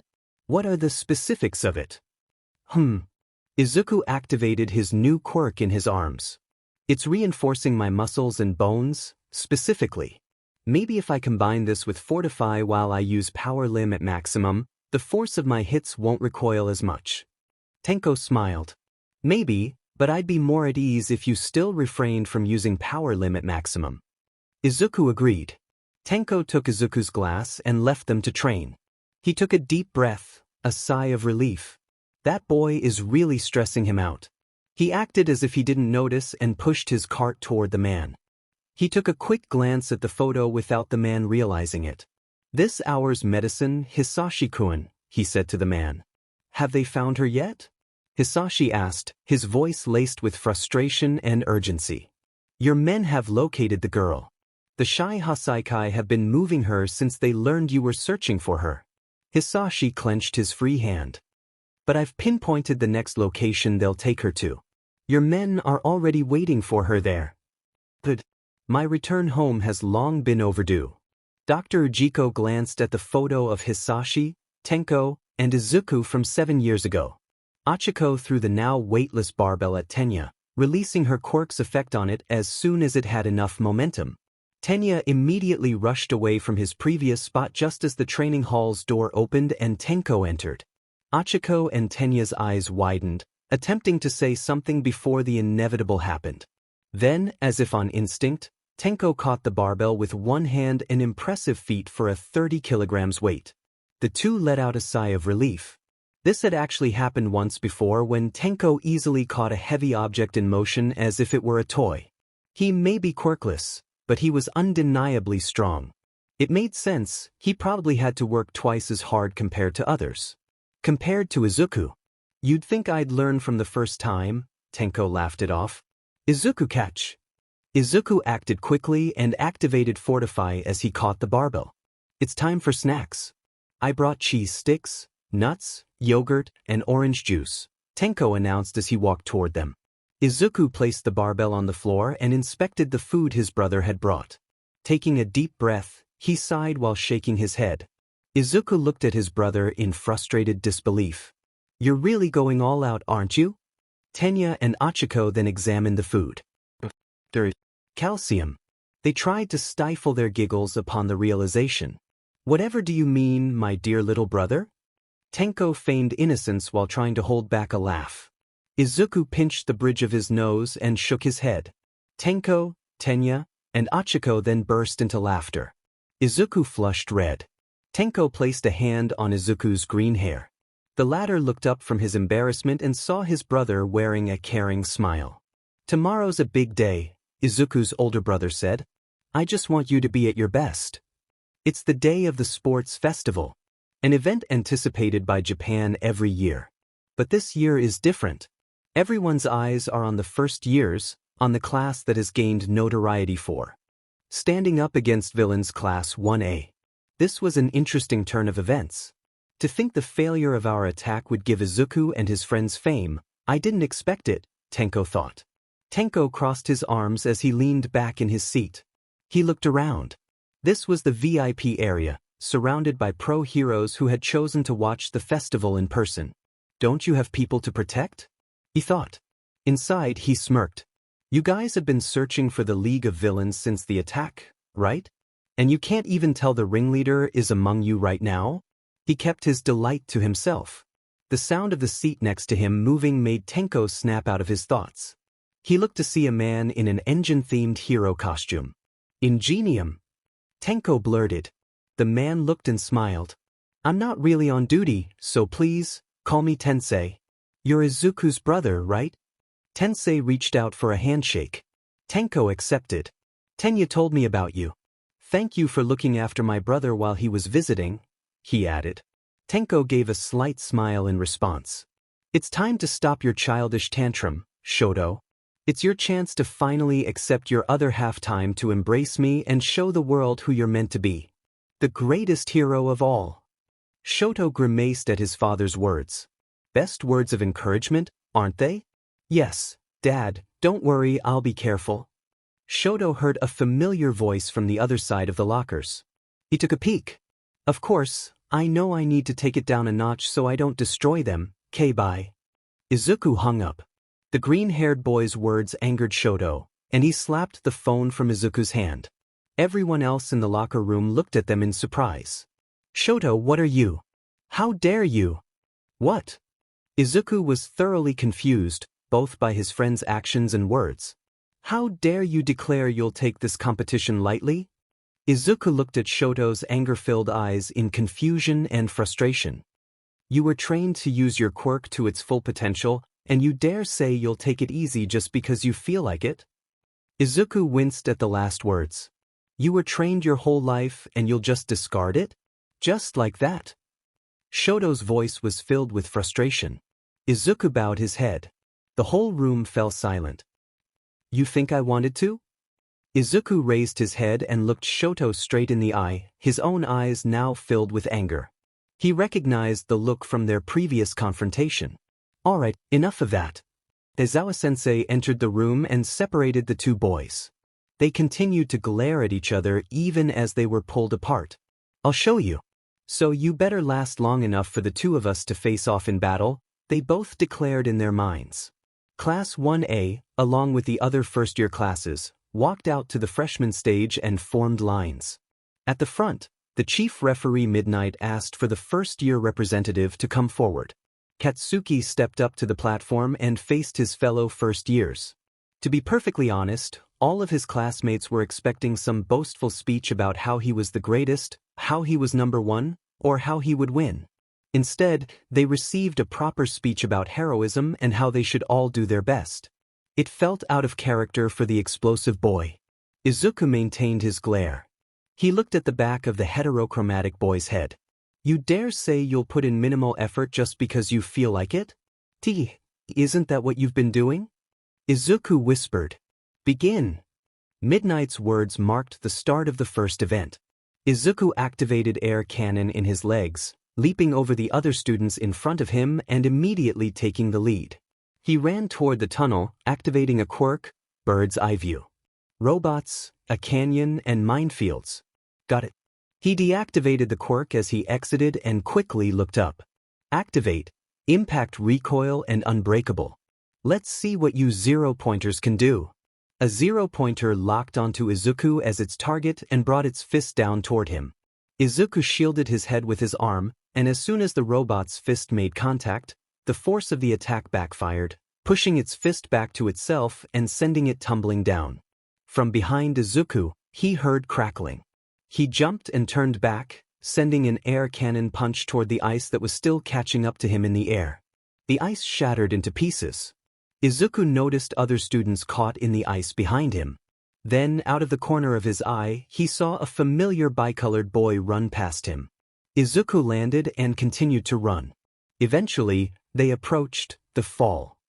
Izuku activated 3 of his 5 main quirks: muscle augmentation, air cannon, and unbreakable.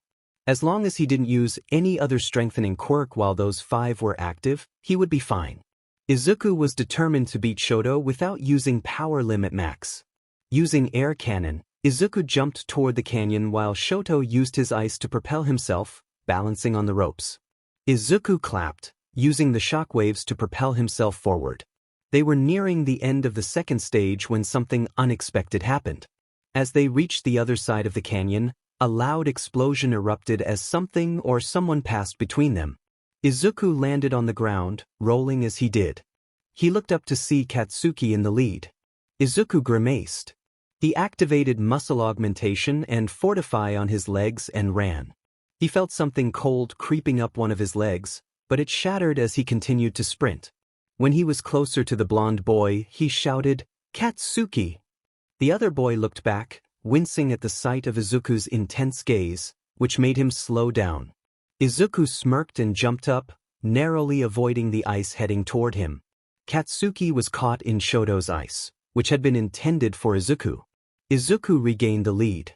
Katsuki quickly destroyed the ice with his explosions, but not before Shoto managed to run past him.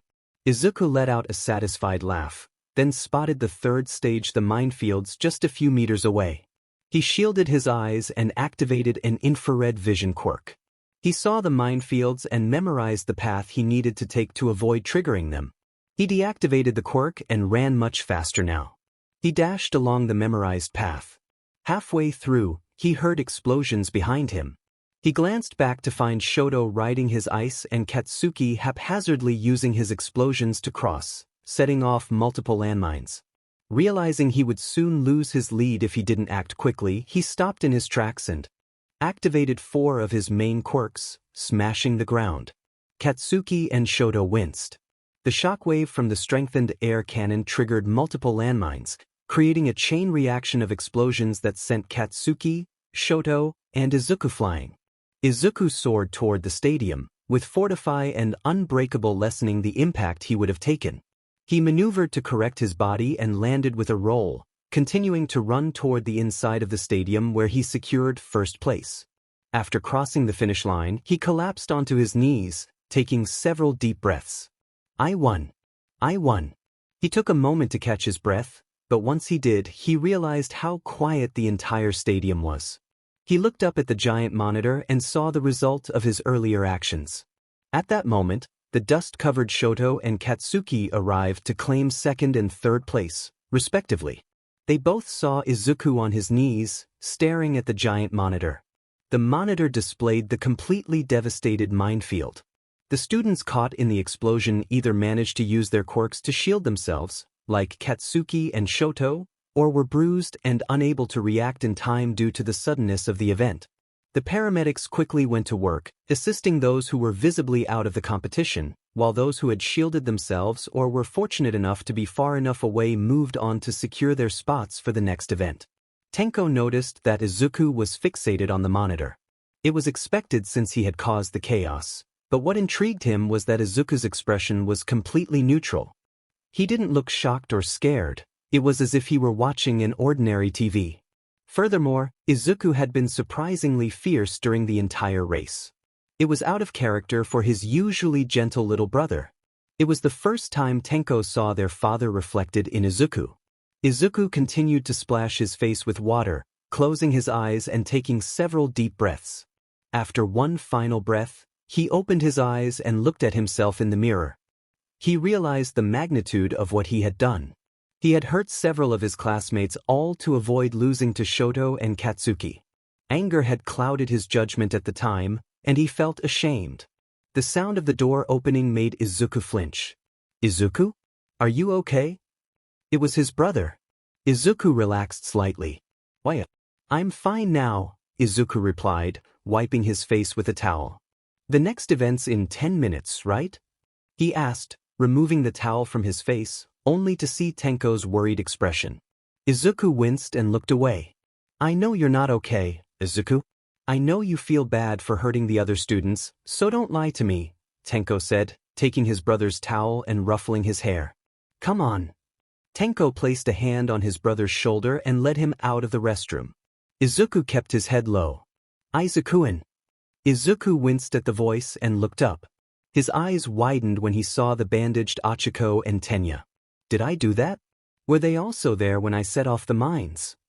As Achiko and Tenya approached, Achiko expressed her gratitude. "Izuku-in, thank you for clearing the mines. I mean, I feel bad about the people who got hurt, but thanks to you, we were able to secure spots in the next event."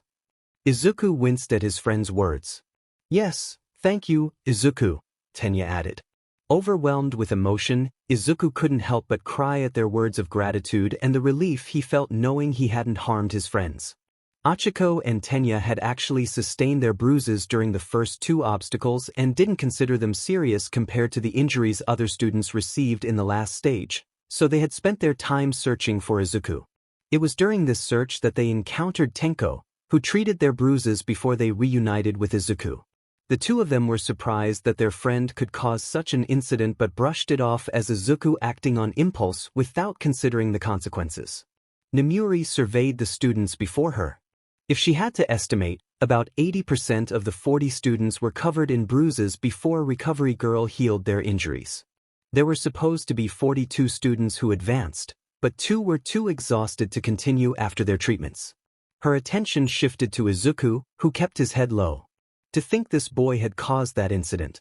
Taking a deep breath, she began to explain the mechanics of the game, realizing how difficult it would be for Izuku to form a team of his own due to his points and earlier actions. She hoped he could navigate this next part. From his VIP seat, Tenko watched as his little brother struggled to find teammates until Achiko and Tenya approached him and offered to join his team. Shortly after, a random girl with pink hair also offered to join them. Izuku's team consisted of Achiko as the rider, the pink-haired girl and Izuku as the wheels, and Tenya himself as the horse. Tenko figured that Izuku had probably made Achiko, the pink-haired girl, and himself weightless, making it easier for Tenya and the girl's gadgets to move them around. He wasn't surprised that his little brother could devise an effective strategy in just a few minutes. Suddenly his phone rang. He checked the caller ID and saw it was Kurogiri. He sighed, which caught the attention of his seatmate. Is something wrong? Tensei asked. Just work stuff, Tenko replied. As much as he wanted to watch Izuku in this event, he had other matters to attend to. He stood up and left the VIP area, heading to the nearest restroom. After confirming he was alone, he locked the door and answered the call. You found him? Tenko asked. Yes, Tamura, the voice on the other end replied. Good. Open a portal to my location. Tenko hung up and slipped his phone back into his pocket. He faced the mirror and took a deep breath as a black portal appeared, and a bag came flying from it, which Tenko easily caught. Inside was a single hand from his villain costume. He attached the hand to his face and stepped through the portal. On the other side was a bar where Kurogiri and another person awaited him, someone he had been eager to meet, the hero killer, Stain. What did you want to meet me for? Stain asked directly. As Tenko unwrapped the bandages covering his fingers, he introduced himself. My name is Tamura Shigaraki, and I wish for you to join us. He took a seat at the counter. Tamura Shigaraki? I see. So you're the League of Villains, Stain noted. Tamura smiled beneath his mask. Why don't you take a seat? Why do you want to recruit me? Stain pressed. Because I believe we share the same beliefs, Stain. This society is filled with false heroes. These so-called heroes are only in it for the fame, money, and privileges. I just returned from watching UA's sports festival and had the honor, if you can call it that, of sitting among them. Apparently, watching kids fight is more important than saving people in danger. You came back from the sports festival? Stain frowned, but Tamura reassured him, don't worry, I had no intention of disturbing the peace there. After all, what use is meaningless chaos? Stain fell silent for a moment, studying the boy before him. What are you after? He asked. Tamura smirked beneath his mask and picked up a glass from the counter. I wish to create a new world, a world where the hypocrisy of heroes no longer exists. A world where only those true to their cause are celebrated. As he spoke, the glass in his hand slowly disintegrated. He looked back at Stain and said, Sounds good, don't you think? Stain could sense the seriousness in Tamura's words. After a moment of contemplation, he ultimately agreed. All right, I'm in. What did I miss? Tensei asked as Tenko returned from his phone call. He smiled and replied, Our brother's team came in second, just behind Bakugo's team. But how did the call go? It went well, Tenko answered. I see. Well then, Tensei stood up. The festival is on a break for lunch. Shall we go find our brothers? Tenko nodded and followed him out of the VIP area. Tenko, you what? Izuku exclaimed after Tensei revealed his brother's phone call. I'm sorry. The call was important. I wasn't expecting it until next week, and I didn't think it would come today, Tenko explained, scratching the back of his head. Well, I hope it was worth it, Izuku replied sarcastically, crossing his arms. Then Tenko accidentally blurted, Oh, it was. Izuku glared at his older brother for that statement. Tenko immediately realized and apologized, while Tensei, Tenya, and Achiko just laughed. As they were walking, Tenko suddenly asked, Won't Shoto be joining us? His older brother's question made Izuku stop in his tracks. The rest of them halted as well. Izuku? Is something wrong? Tenko asked, noticing Izuku clenching his fists. Was he ever even my friend? Izuku's voice was low, filled with a mix of anger and sadness that threatened to spill over. Tenko bent down to meet his brother's gaze. What's the problem, Izuku? Izuku furrowed his brows before answering. Earlier today, before the first event, he overheard me talking to Dad and suddenly got mad at me for no reason. Since then, we've both been trying to outdo each other in the events. I still don't know why he's angry with me. Tenko straightened up and stroked his chin. He got mad after he heard you talking to Dad? Well, I guess that answers your question. Izuku and their companions looked at Tenko in confusion.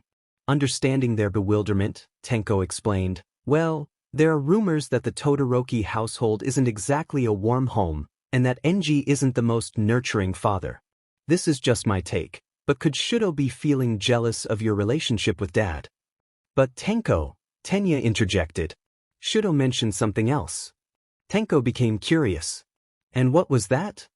He suddenly accused Izuku of intentionally planning to slack off during the sports festival, Tenya replied. Tenko stroked his chin again and asked Izuku, "You weren't talking to Dad about your injuries, were you?" Izuku looked puzzled. I was why? It's just a thought, but maybe he overheard you talking about being more careful not to break them and mistook them for the other competitors. He might have thought you were confident enough to think you could accidentally hurt others. Plus, if I'm right and he ended up being a result of Enji's attempts at creating a perfect hero through Quirk marriage, then Endeavor was probably tough on his training.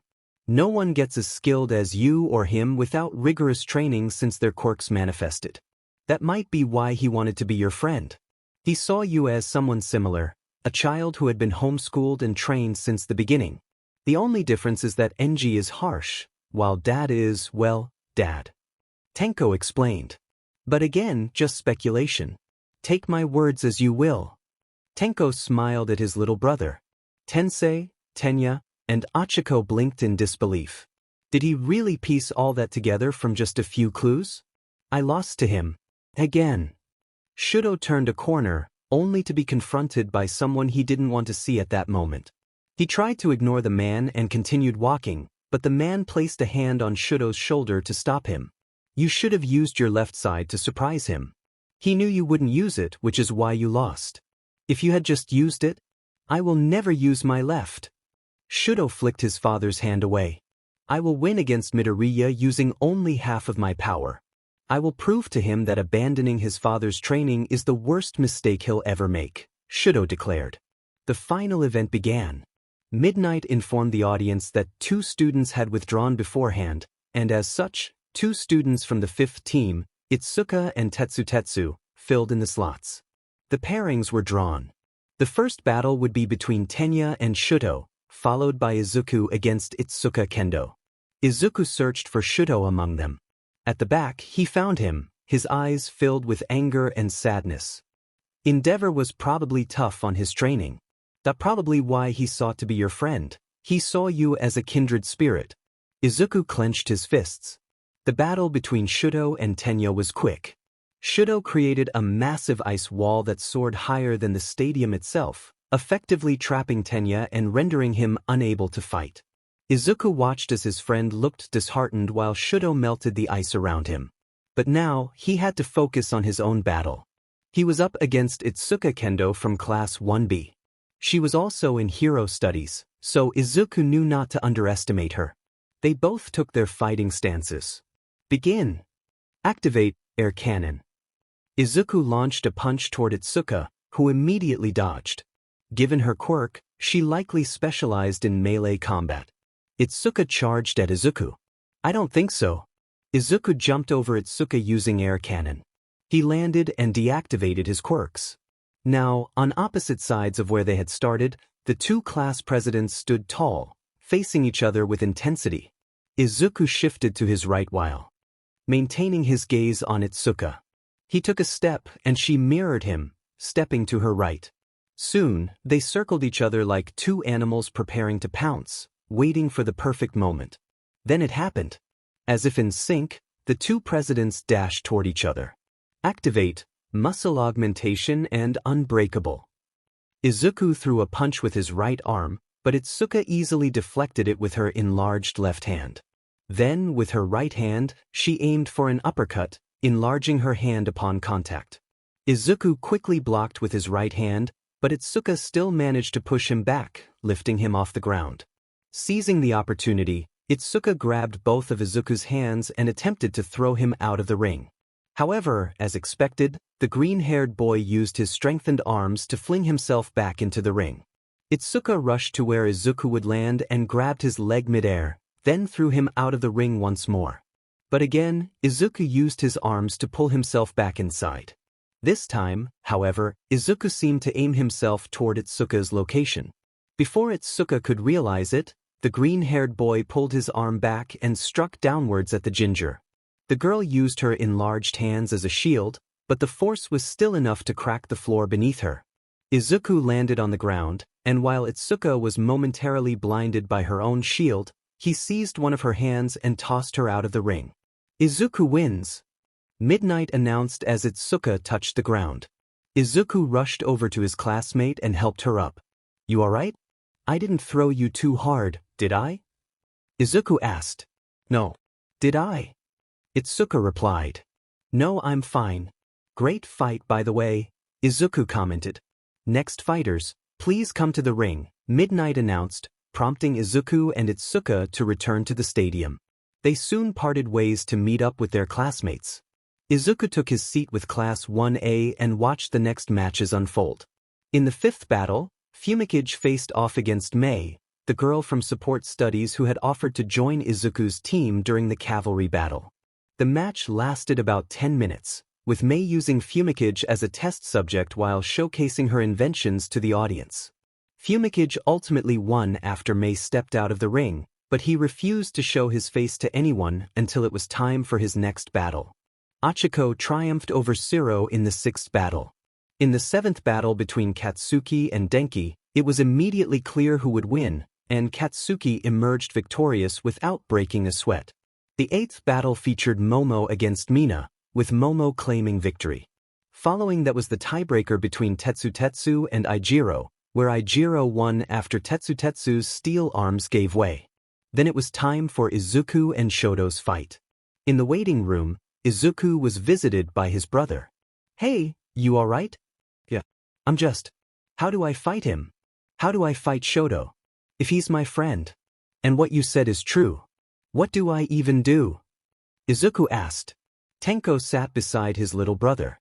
Izuku, you want to be a hero, don't you? Izuku looked at him. Yeah. Well, the thing with heroes is that they meddle. They intervene in matters that people would usually leave alone.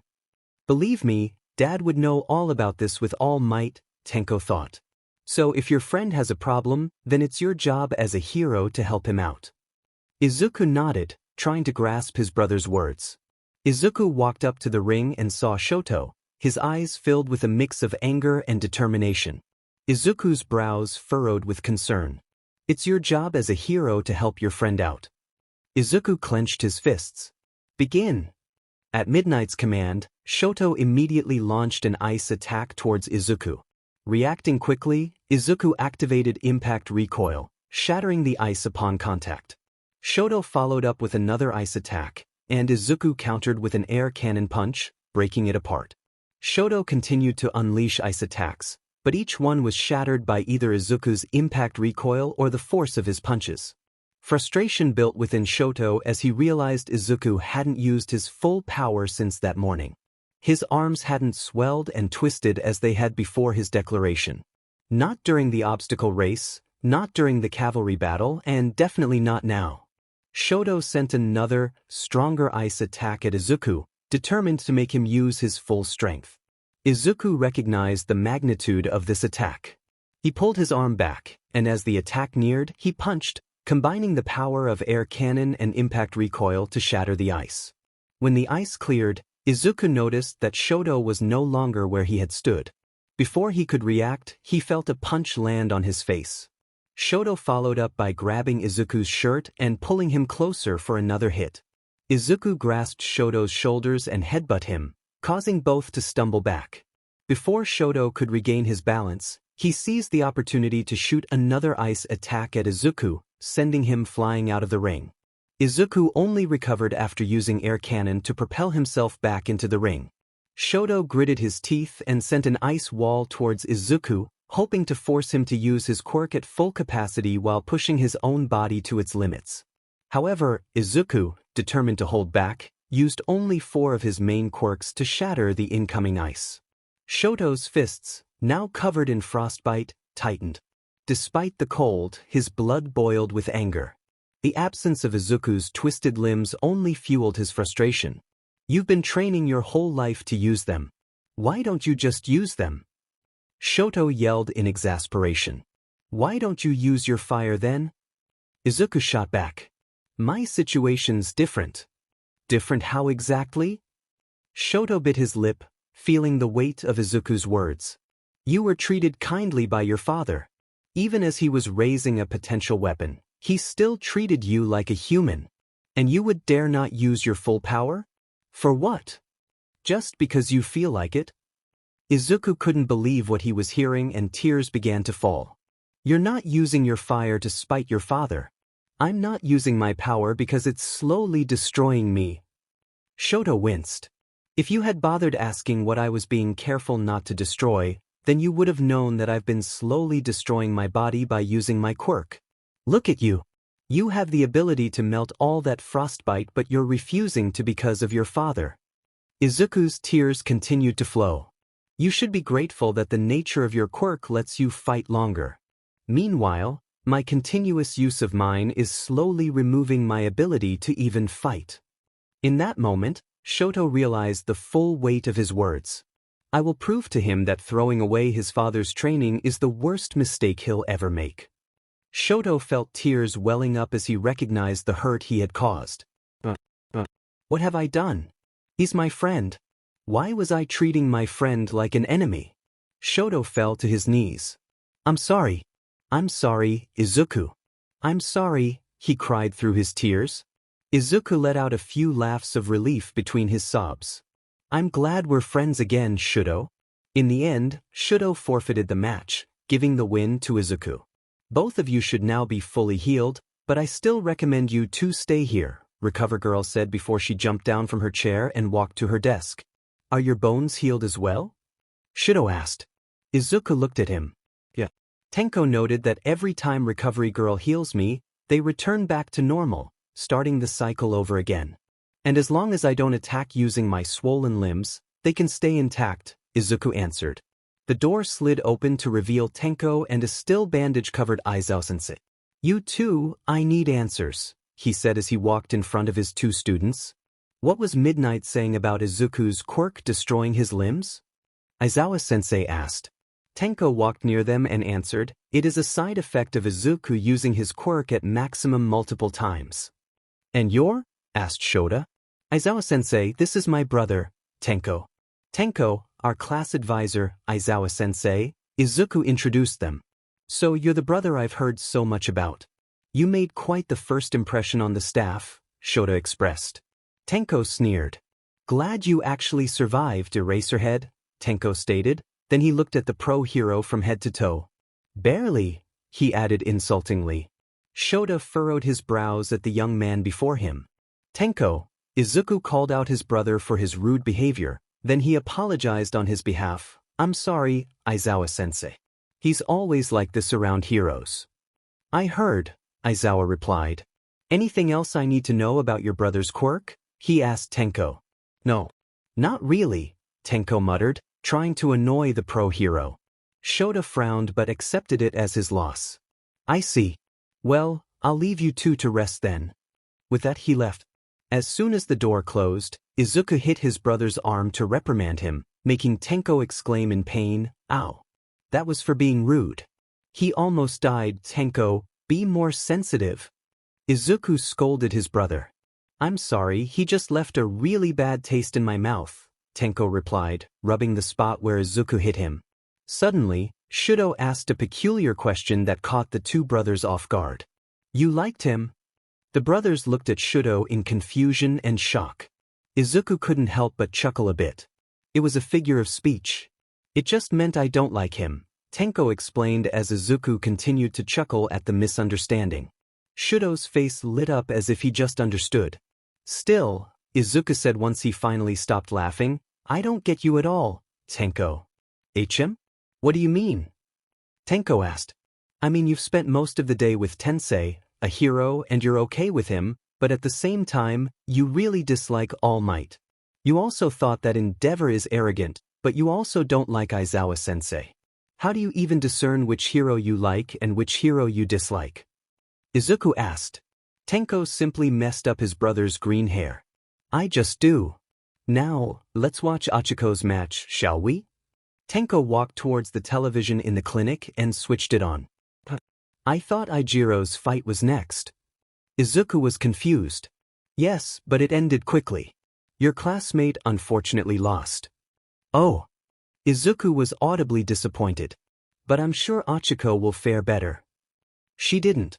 While Achiko had lasted long against Fumikage, he and Dark Shadow ended up outmaneuvering her, leading to their win.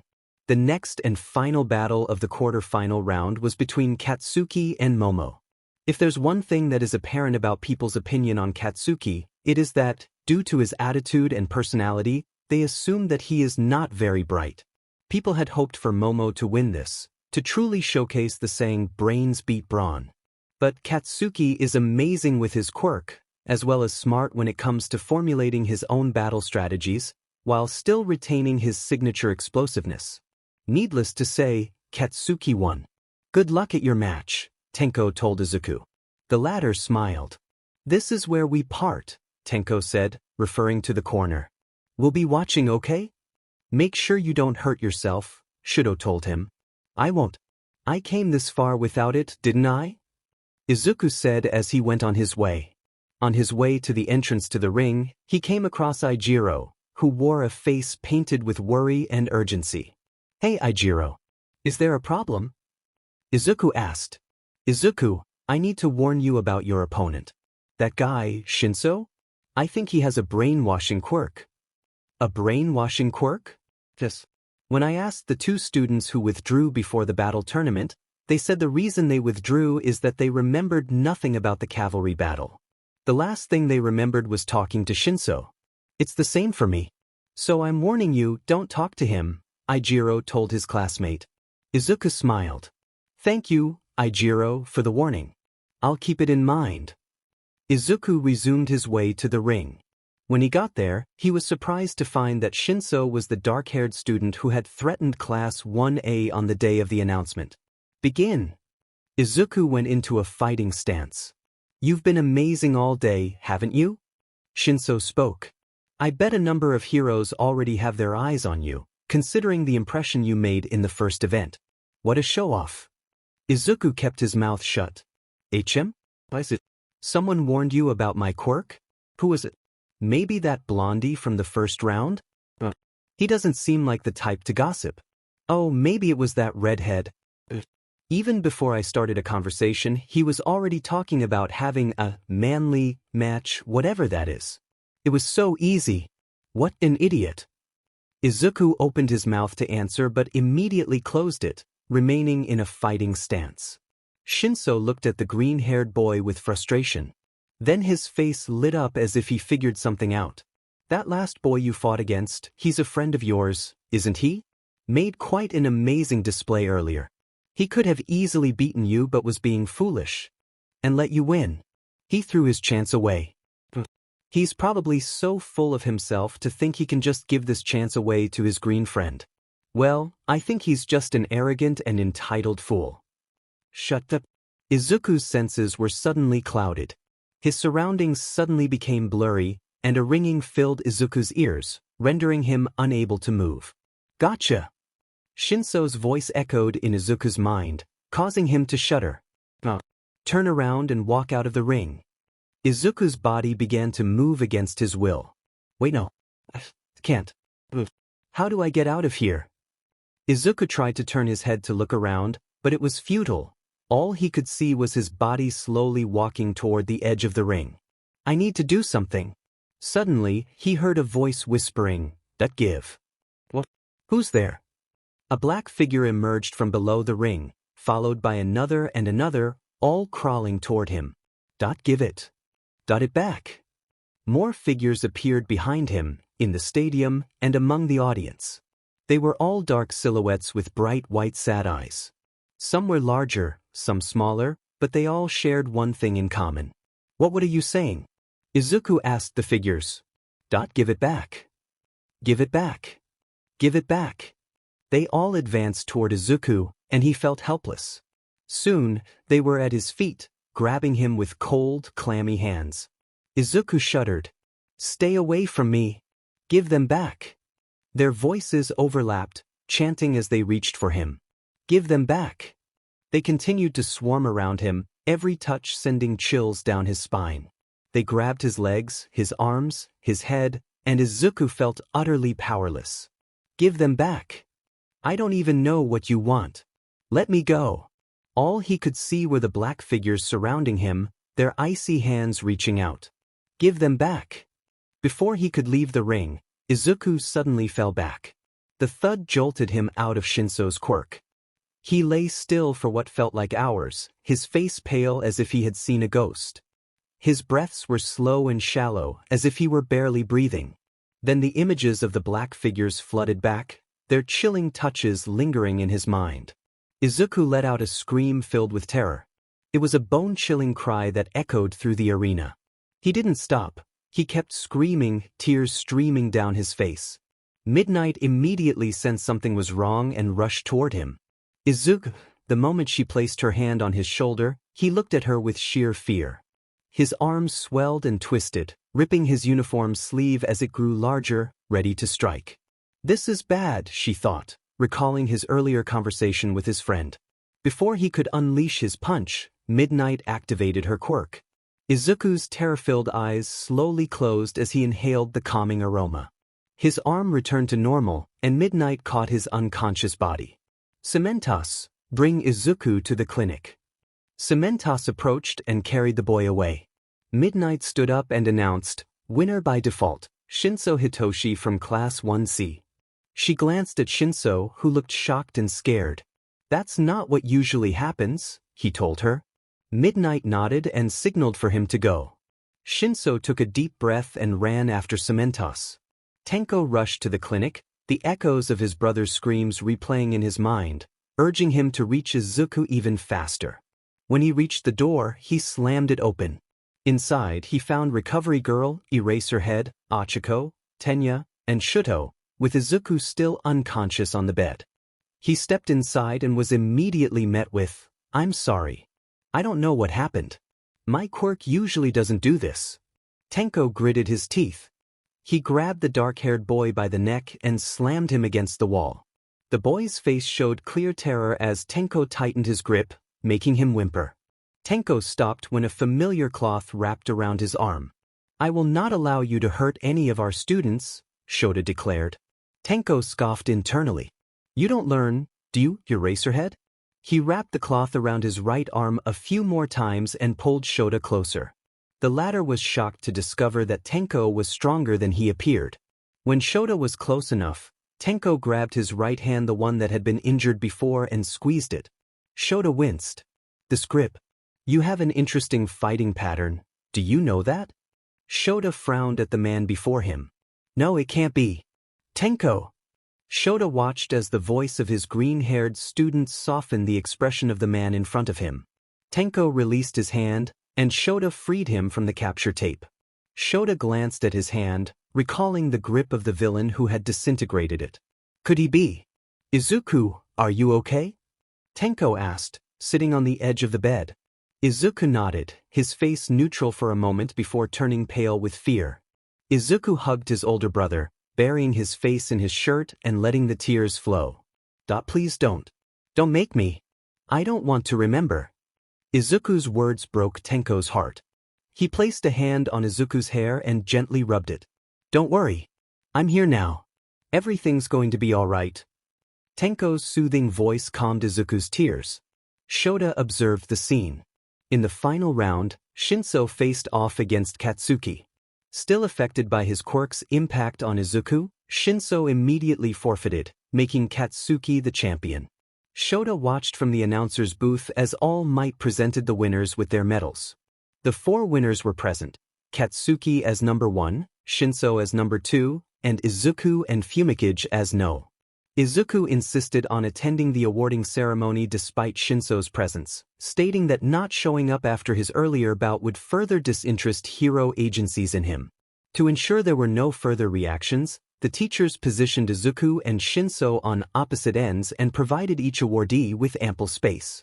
Still, Shoto was prepared to erase the students' quirks if anything went awry, just to be safe. All Might first approached Izuku to give him his medal. Toshinori noticed the boy's face light up at the sight of it. Are you okay now, young Izuku? All Might asked. The green-haired boy smiled sheepishly at his idol. Yes, All Might. Good. You did well today. All Might hugged the boy before walking over to Fumikage. Toshinori complimented young Tokoyami as well, offering him a hug and some advice. Then All Might approached Shinso. Young Shinso. Toshinori's voice was calm and gentle, though it didn't ease the dark purple-haired boy's nerves. I would like to ask you something. Why do you think young Izuku didn't attack first? What? During your fight he knew about your quirk and stayed quiet. But why do you think he held back?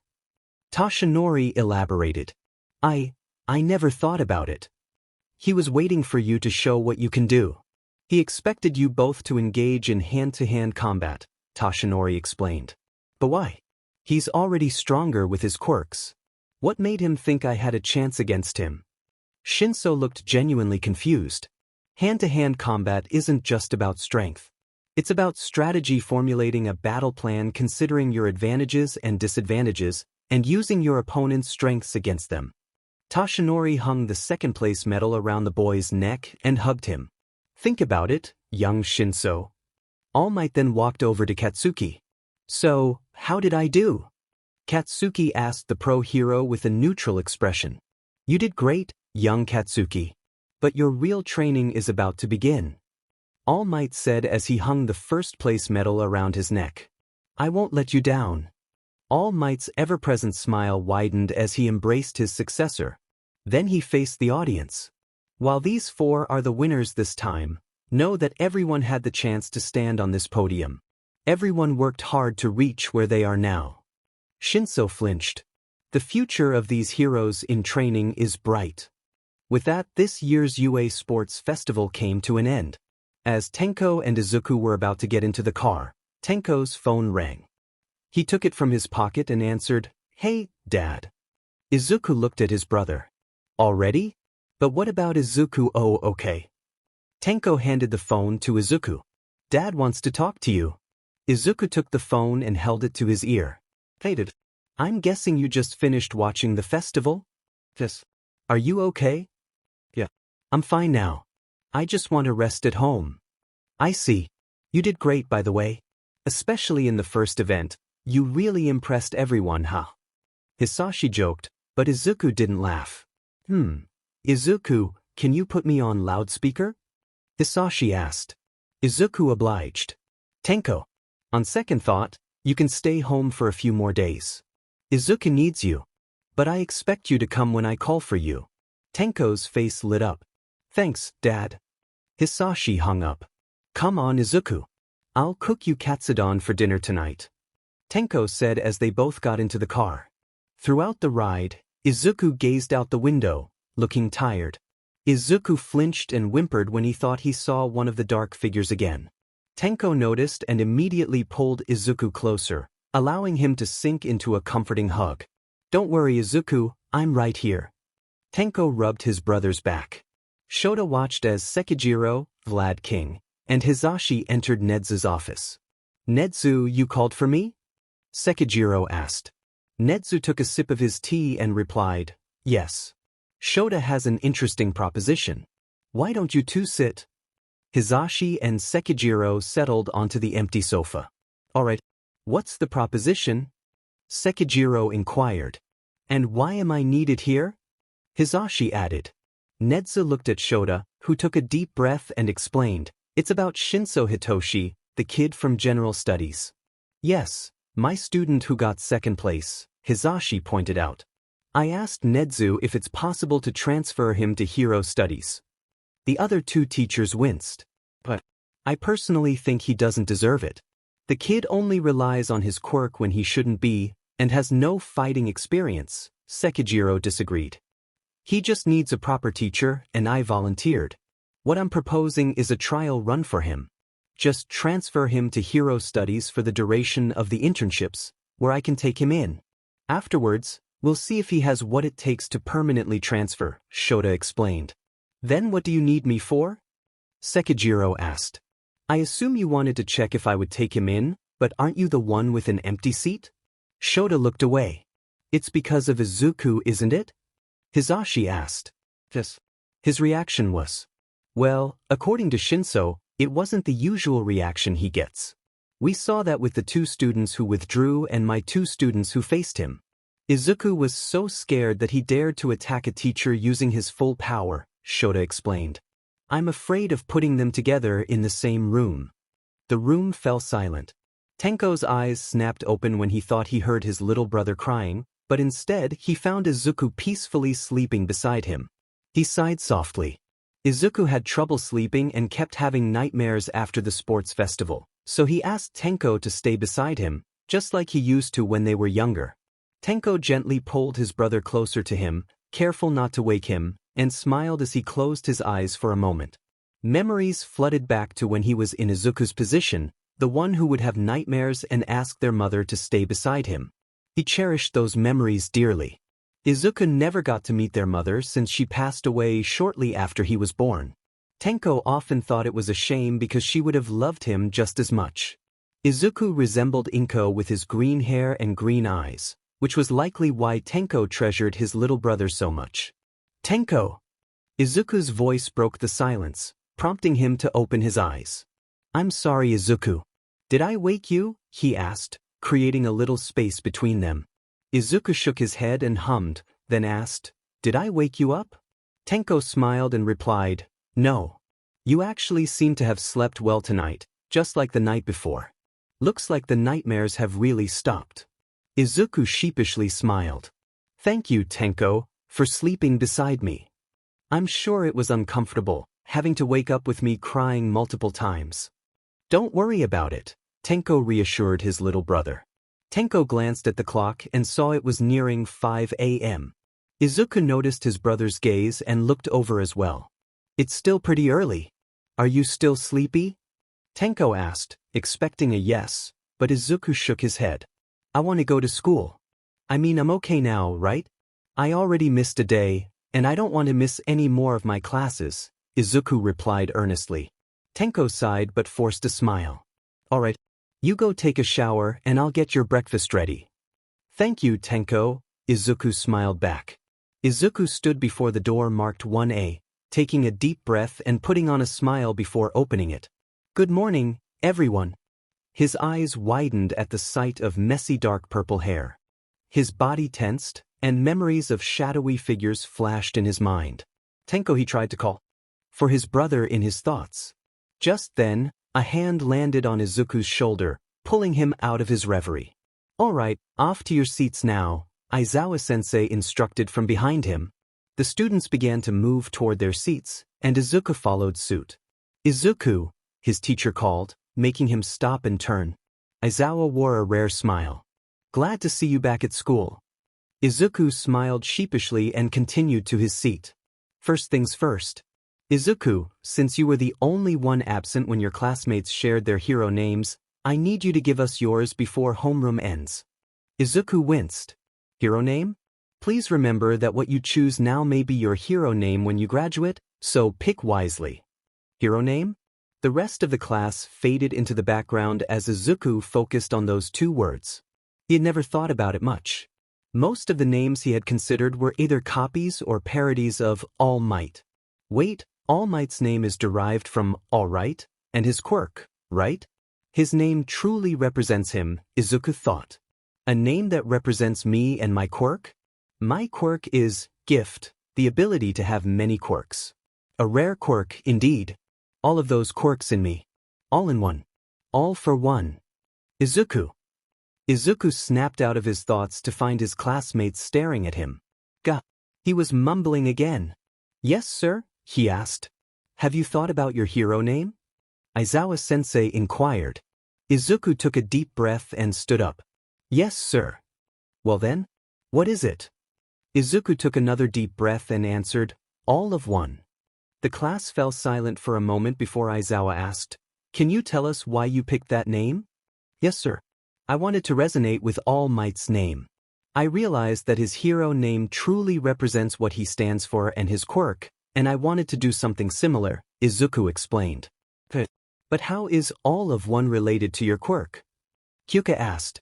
Izuku flinched. That's right. They only know about Power Limb. I kind of recalled hearing a similar name and thought it was cool, so I took inspiration from that, Izuku explained. His classmates seemed to accept it. Okay, you can sit down now. You can come to me to get the list of hero agencies that want to draft you. Izuku sat down, suddenly remembering, When did I hear that name anyway? All for One. Probably one of the joke names Tenko suggested to me. Izuku brushed it off. Katsuki entered Toshinori's office, finding the latter seated on his sofa in his true form. All Might, you texted me to come see you? Katsuki asked, waving his phone and shutting the door behind him. Yes, please take a seat, young Katsuki, Toshinori smiled, gesturing to the seat across from him. As soon as Katsuki sat down, Toshinori got straight to the point. I would like you to choose Gran Torino as your hero agency for your internship. Katsuki looked confused. Why Gran Torino? He knows about One for All and you. I received a call from him earlier saying he wanted to train you personally. Toshinori's answer made Katsuki raise an eyebrow. What's the big deal? I think I can learn as much from the other heroes. He was the one who trained me. Toshinori's words made Katsuki lean forward in his seat, eyes wide. The hero that taught All Might? How cool could he be? I'll pick him. Tenko waved goodbye to his little brother, watching as Izuku entered Gang Orca's hero agency before getting into the car. Izuku is far from Hosu this entire week. Tenko let out a sigh of relief. He had been worried that Izuku might choose a hero agency near or worse, at Hosu. At least he wouldn't have to worry about Izuku getting caught up in another one of the League of Villain schemes. Twice was enough. Their dad called earlier, by the way. Tenko realized he only had 2 more days before he had to go back abroad. He hated those words. He was right there in Japan. He could visit Izuku anytime. But he couldn't. Tenko sighed. At least if this mission succeeds, Dad's return to Izuku will be guaranteed. They just need to get that girl. Something Izuku said earlier that morning popped into Tenko's head. My hero name is All of One. Izuku had smiled proudly when he said that. Tenko took a deep breath and pinched the bridge of his nose in discomfort. All of One. All for One. That's Dad's villain name, Izuku. What were you thinking? Tenko blurted out. The chauffeur glanced back at him through the rearview mirror. Tenko groaned. Izuku probably chose the name without knowing that All for One belongs to Japan's greatest villain. He'll have quite the awakening when he finds out. Wait, if that's so, where on earth did he hear that name? Realization dawned on Tenko. Don't tell me.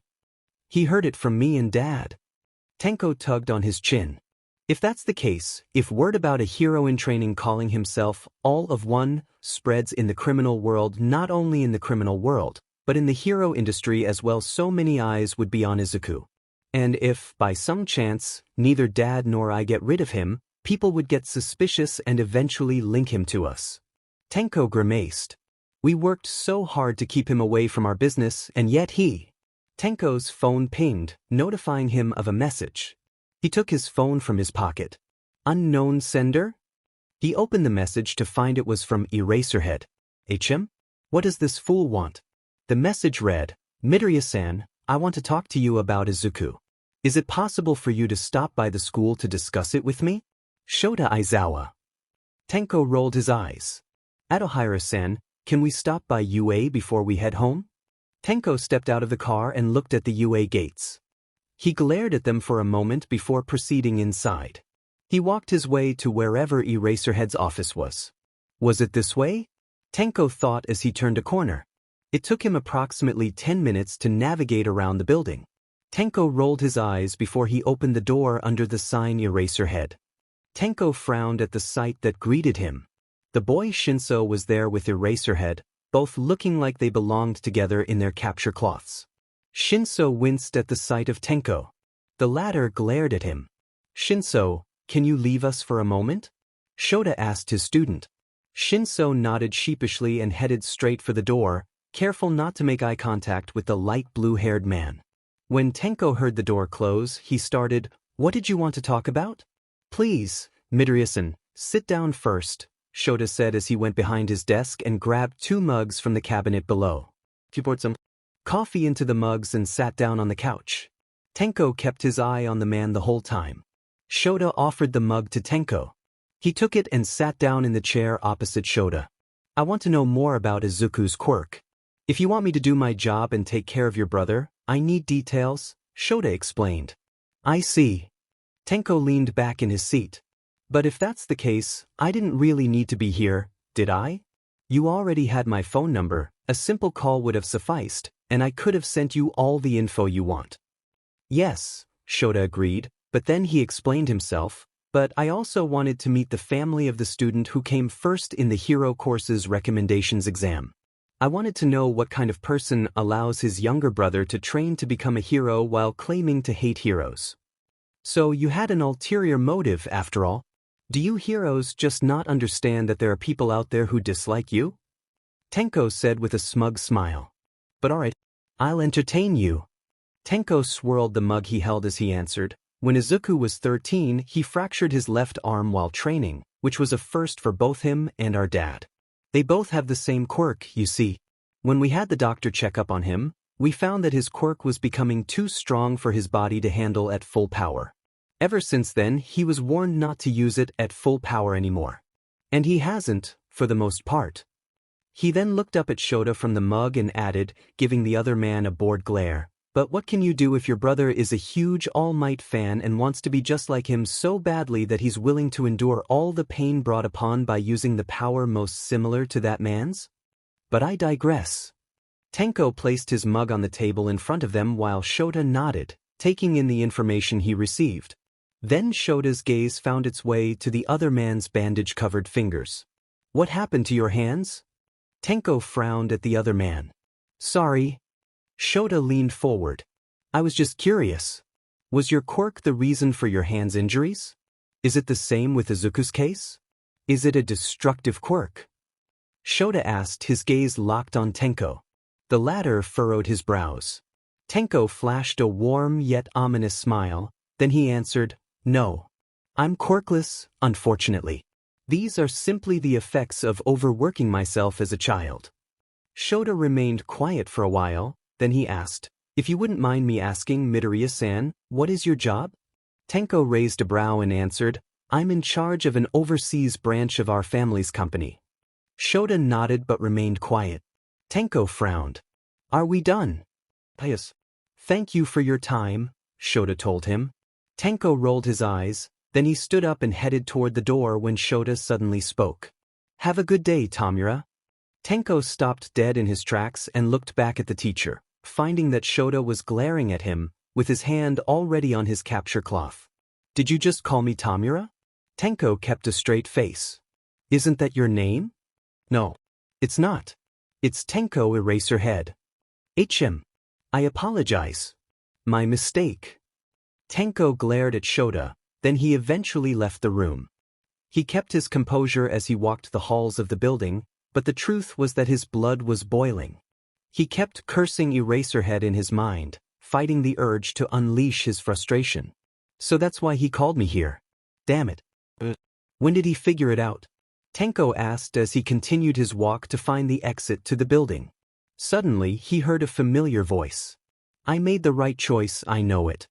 Tenko stopped, then he looked back and up at the sign over the door. All Might. The door to All Might's office was slightly open, letting the sound escape from the soundproof room. Tenko leaned against the wall beside the door and listened in. Sensei, please listen to me when I ask you to respect my judgment. I'm sorry for my tone. Tenko heard All Might backtrack at the last part, making him roll his eyes. I know that I made the right choice in picking young Katsuki as my successor. Tenko's eyes widened when he heard that. Katsuki? Katsuki Bakugo? He's the new successor of One for All?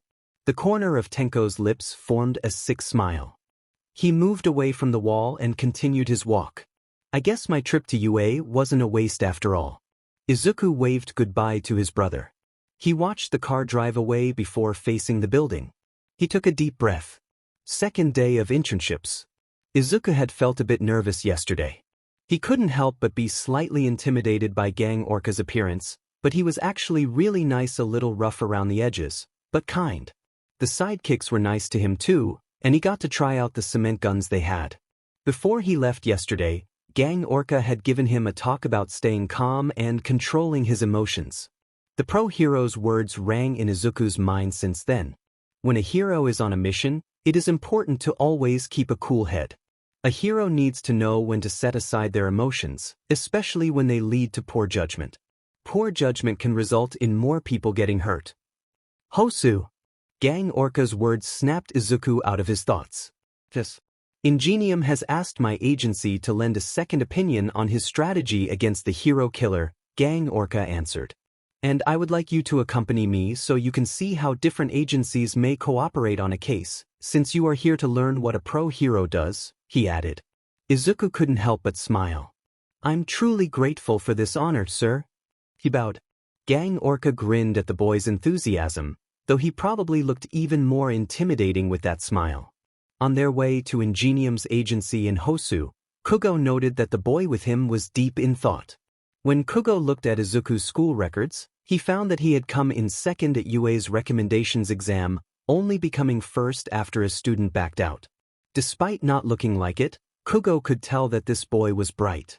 Izuku's gaze was on the streets they were passing, but his mind was elsewhere. He couldn't stop thinking about the hero killer. Stain was a notorious fighter, having severely injured 23 pro-heroes and taken the lives of. The question was whether all that was due to his fighting abilities alone or if it was also connected to his quirk. What was his quirk anyway? All the reports Izuku read mentioned that Stain attacked first, quickly incapacitating his victims. Gang Orca, do you think Stain's quirk is some kind of paralysis quirk? Izuku asked. Gang Orca was a little taken aback by the suddenness of the boy's question. HM? Ingenium's team suspects that Stain might have some kind of paralysis quirk, which would explain how swiftly he was able to defeat all those pro-heroes, Kugo answered. But according to the reports, Stain attacks first, right? Izuku pressed. Kugo was confused. Yes. Then that would mean his quirk needs some kind of physical contact to activate, right? Kugo's eyes widened. I suppose so. Then Izuku's phone rang. He took it out of his pocket and answered, Hey, Tenko. Hey, Izuku. I'm sorry, but I have to leave now. Dad and I thought I still had one more day, but it seems we didn't have enough time. I'm really sorry. Izuku's face dimmed slightly, but he forced a smile and replied brightly, It's okay. I understand. Sometimes things just pop up unexpectedly, right? I'm really sorry. I'll make it up to you, I promise. Tenko hung up. Izuku let out a deep sigh. Kugo looked at the sad boy, concerned. After some time, Gang Orca and Izuku arrived at Hosu. Two sidekicks, whom Izuku recognized as part of Team Ida 10, met them at the entrance. As they were led to Ingenium's office, Izuku couldn't help but be intrigued by how the two hero agencies were similar in some ways and different in others. The sight of a happy Izuku brought a warm smile to Kugo's face, though he still looked intimidating. The group was greeted by Tensei and Tenya in the former's office. Tenya was shocked to find his friend with Gang Orca. Izuku? Gang Orca brought you here with him? He thought it would be great for me to see two pro-heroes cooperating on a case, Izuku replied. Same with me and Tensei, I mean Ingenium, Tenya corrected himself. He remembered they were in a professional environment and shouldn't be too casual, especially since his brother was technically his boss. The two sidekicks closed the door, and Ingenium spoke. Shall we begin this meeting, Gang Orca? Yes. To start, I would like my intern, Izuku, to share his thoughts on the case. The people in the room looked at Izuku, who seemed unaware of their gaze at first, giving them a confused look before realizing what Gang Orca had just said. Me? But I thought I was just here to observe? What can I add to this case? He stammered. Izuku, would you please share with Ingenium what you discussed with me earlier on our way here? Gang Orca's voice was firm. Though his words sounded like a request, the tone suggested it was more of an order, aided by his intimidating presence. Izuku understood. He tensed up and shared his earlier discussion with Gang Orca about how he believed Stain's paralyzing quirk might require physical contact to activate. He then added, I further hypothesize that Stain specifically needs his victim's blood to paralyze them. What made you say that? Tenya asked. Well, his choice of weapons are blades, right? The survivors claim they were wounded by his blades before being swiftly incapacitated. What if Stain uses his blades to collect his victim's blood? Izuku explained. The pro-heroes in the room looked at Izuku in awe. Tensei had seen the same thing happen with Tenko at the sports festival, but witnessing it again with Izuku impressed him, and made him slightly envious of the brothers' deductive abilities. These are just speculations, of course, Izuku added quickly. Speculations or not, they sounded logical to the pro-heroes, and they were amazed by his insights. Even if they're just speculations, it wouldn't hurt to keep them in mind. Heck, it may even save their lives. 5 p.m. After a long day, Gang Orca and Izuku were finally on their way back to their agency. Gang Orca was supposed to share his thoughts while Izuku observed, but the boy ended up sharing his own insights along the way. Kugo was right. This boy is bright. Izuku. The boy looked over at the pro-hero, who was watching the peaceful road. Can I treat you to dinner before we go back to the agency? Kugo asked. Izuku's eyes widened, and he quickly shook his head. It's okay, Gang Orca. I'm not hungry at all. Kugo smiled warmly. I insist. You were a big help today. I think you deserve it. While Kugo looked quite intimidating, Izuku could hear the kindness in his voice and quickly understood his intentions. He nodded with a smile. Suddenly, the car came to a screeching halt, almost sending Izuku flying forward from his seat if not for Kugo bracing him. The driver of the limousine was mostly fine, thanks to the airbag deploying. It was then that the pro-hero and hero in training heard the muffled screams of people outside. The two immediately rushed out of the car. They were met with chaos.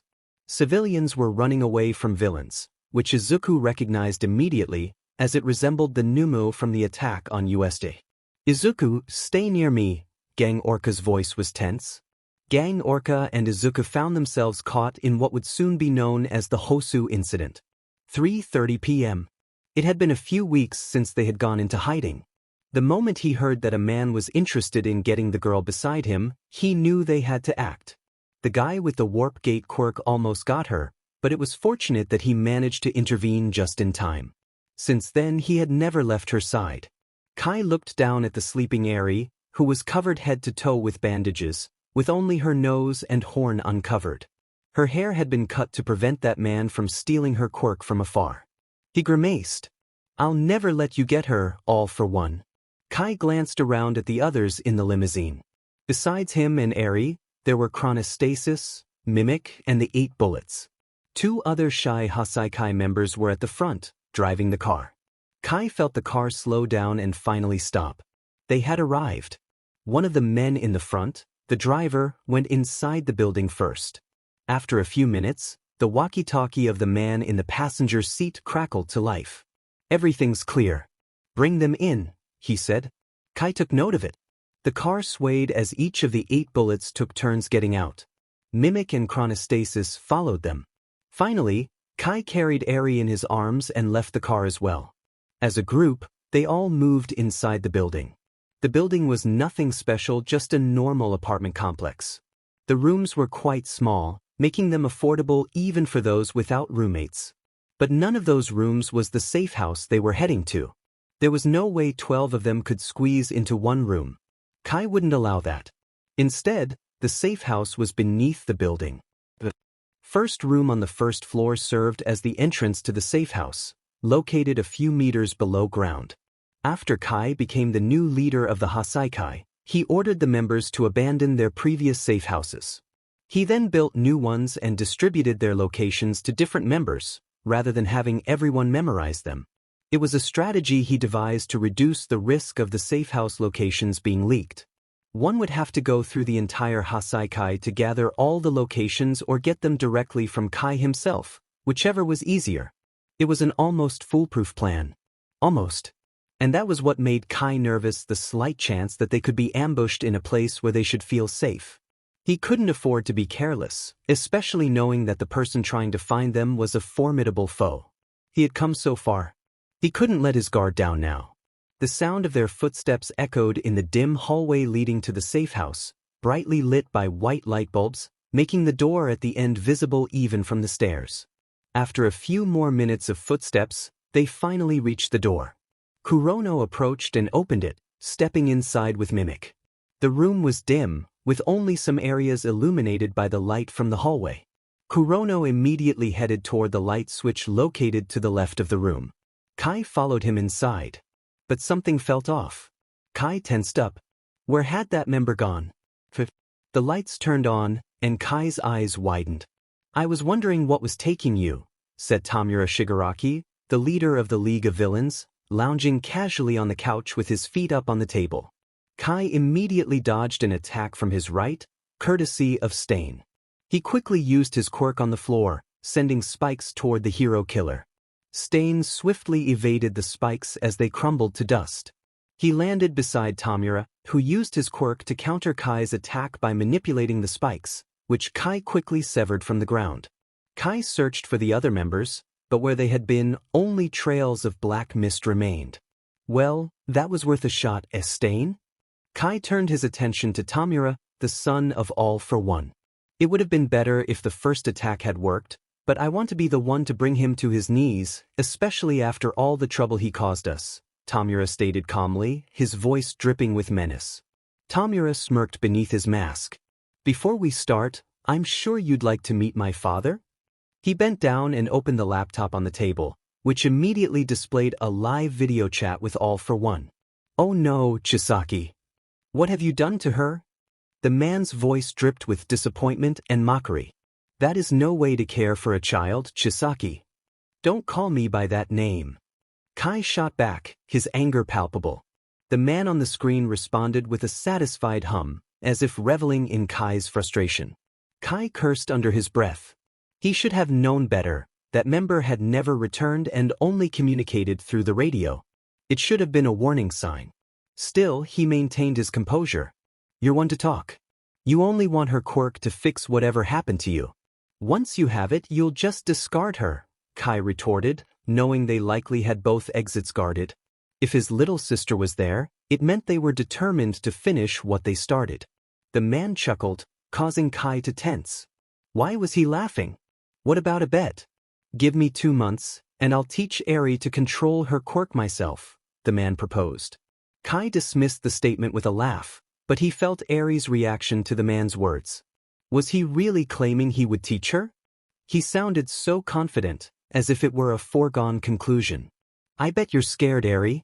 Don't worry, Big Brother Tamura will save you from this monster. The man's voice was unsettlingly soothing, and Kai could sense Eri's hope beginning to blossom. I'll see you soon, Eri-chan. With that, Tamura sprang into action. At Toshinori's office at UA, the atmosphere was thick with tension. When Naomasa had called him about a development in the police investigation of the League of Villains, Toshinori sensed it was significant. Naomasa, what new information do the police have? Toshinori asked urgently. Naomasa appeared serious and uneasy. He knew this revelation would shock his friend. About Tamura Shigaraki. It seems he is the son and successor of your arch-nemesis. A heavy silence filled the room as Toshinori's expression shifted to one of horror. It felt as if the world had collapsed around him. He had a son, he whispered. It took a moment for Toshinori to process this information, but once he did, he urged Naomasa to continue, realizing there was more to uncover. Upon investigating the rumors of All for One Successor, we found that Tamura Shigaraki first became active 4 years ago, 2 years after you defeated his father, Naomasa explained. Then the attack at USJ was an act of revenge? It appears that way. Toshinori fell silent. And about Nomu? Toshinori looked up. What about him? Since we couldn't get any answers from him, the police resorted to DNA analysis, Naomasa said, handing Toshinori a folder. You won't believe what we found. Toshinori's eyes widened at the contents of the folder. DNA from 4 different individuals? Yes. It seems he was created in a lab, with quirks artificially injected into him. It's possible that the experiments he underwent halted all higher brain function. Quirks artificially injected? Did they find a way to replicate his father's quirk through surgeries? This is abhorrent. Experimenting on humans. Toshinori thought, anger boiling within him. He's just like his father, caring nothing for human lives, toying with them, turning them into mindless soldiers. Toshinori gritted his teeth, his fury igniting. Even if Tamura Shigaraki was merely following in his father's footsteps, Toshinori would never forgive him for transforming humans into monsters or for attacking his students. The fact that he is your arch-nemesis' son makes him even more dangerous. A heart filled with hatred and revenge will stop at nothing to achieve their goals, Naomasa remarked, to which Toshinori nodded in agreement. Stain's swords made a sharp sound as he sheathed them. It had taken 2 hours and 30 minutes to take down the 8 bullets, all thanks to the irritating trigger drag they used. Ah, how that reminded Stain of his past. He glanced at the 3 nomus they had brought along. They looked fatigued, indicating that even beings like them could tire. Then he turned to Kurogyri, who was securely tying up the 8 bullets before teleporting them away, presumably to a lab. These individuals would soon become nomus. As Kurogyri finished, Stain approached him. "Isn't our leader taking too long? Aren't you worried about him?" Kurogyri's golden eyes narrowed. "No, I am not. Are you?" "Not at all." "Well, maybe a little." Kurogyri raised an eyebrow at Stain's admission.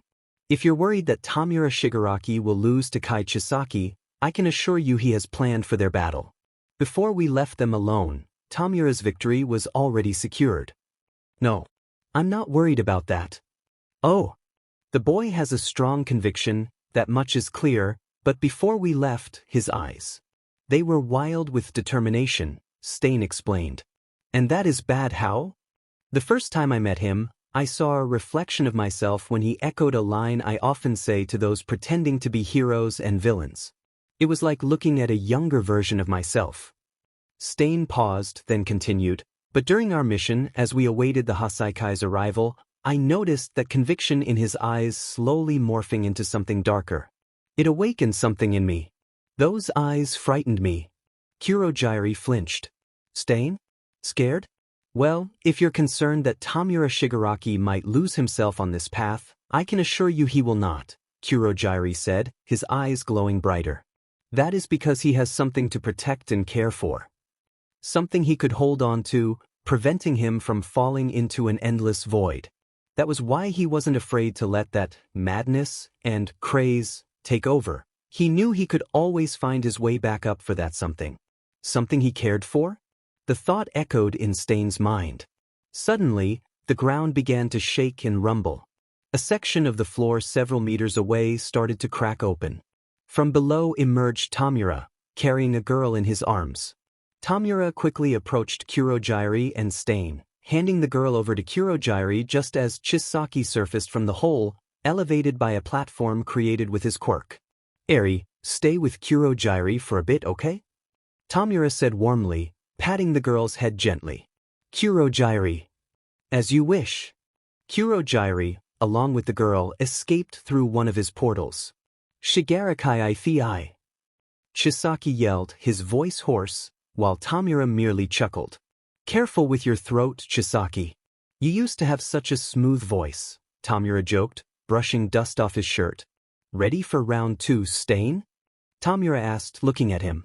Stain's eyes, visible behind his mask, shone brightly with hope, devoid of the madness he had displayed earlier. "He can always climb back up for that something." Kurogyri's words resonated in Stain's mind. Stain unsheathed his blades. "Let's finish this." After feeling that significant tremor, several concerned citizens of Hosu began calling the authorities, bewildered by the chaos unfolding around them. The emergency hotline was inundated with calls, many expressing concern about the tremors shaking the very buildings they lived in. 4:40 p.m. Civilians and authorities alike were shocked when villains emerged from a building, causing it to collapse in the process. As the dust settled and the villains became visible, bystanders quickly recognized them. "Hey, aren't those Nomu and Tamura Shigaraki from the news? Is that Stain?" "Stain is with the League of Villains." Tamura expressed his annoyance as he scanned the area. "He got away." "News of the League of Villains appearing has certainly reached hero agencies by now, and we have no way to contact Kurogyri at the moment," Tamura noted, watching the civilians scramble in panic. Let's meet at the rendezvous point, but for now we have to split up. Nomus, only attack when necessary. Now go. The three Nomus dashed off. Though Tamura ordered them not to attack unless necessary, he never instructed them to refrain from causing damage to public and private property. Stain took off as well, leaping through the alleys between buildings, while Tamura made his way back to the collapsed structure, carving a path inside. Come on, Shoto, we're going to Hosu, Enji stated as he walked toward the door. Hosu? But that city isn't in your jurisdiction. Why would you go there? Shoto asked, having decided to intern at his father's agency as a form of punishment for his earlier actions. The hero killer and the League of Villains have been cited causing chaos there.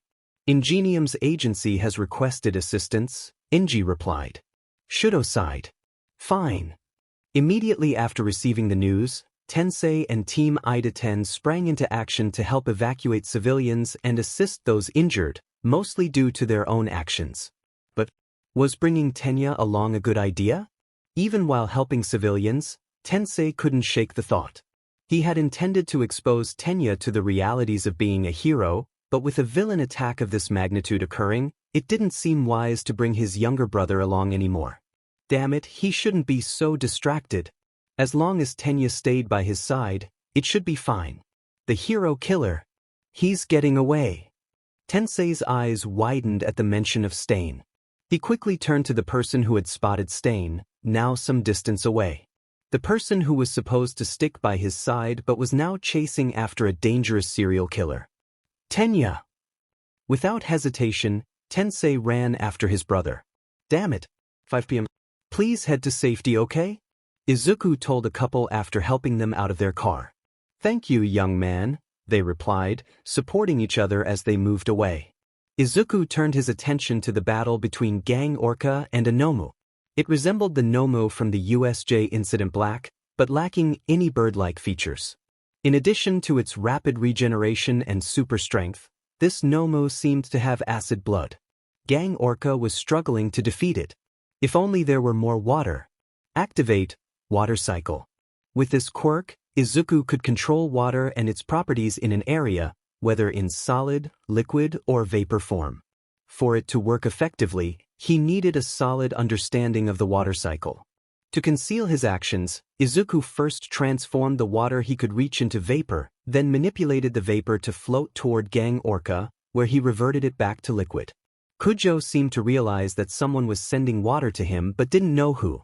However, if they were doing this, they were likely an ally. A being created to kill All Might, huh? Was there truly a being capable of standing against that man? These were supposed to be the lineup. Tamura vs. Chisaki. Stain vs. Nemoto, Didoro, Rikia. Kurogyri vs. Chronostasis, Mimic. White Nomu with Permeation vs. Tengai, Rappa. Black Nomu with Acid Blood versus Setsuno, Hojo, Tabe. And the winged Nomu is backup. Kugo slammed the black creature hard into the concrete, creating huge cracks. He was panting but relieved to finally have brought it down. Gang Orca? Kugo looked over to the young boy running towards him. Izuku, are you alright? He asked. Yes, sir. I've also evacuated the people in the area, Izuku replied. Good. Kugo said as he took a metal rod and wrapped it around the Nomu. From the looks of it, the epicenter of the League of Villains attack is further into the city. We will have to go there and help. Are you up for it? Kugo asked seriously. This was a real villain attack, not just robots at an exam. Kugo needed to make it clear to the boy. The boy took a deep breath, his eyes filled with determination as he answered, "It is why I'm here, sir. There is no need to ask me that." Kugo smirked at the boy's remark. Very good. Tenko could hear the muffled noises of the surface from underground, his footsteps echoing along the walls. He grumbled. He let Chisaki get away. What a waste.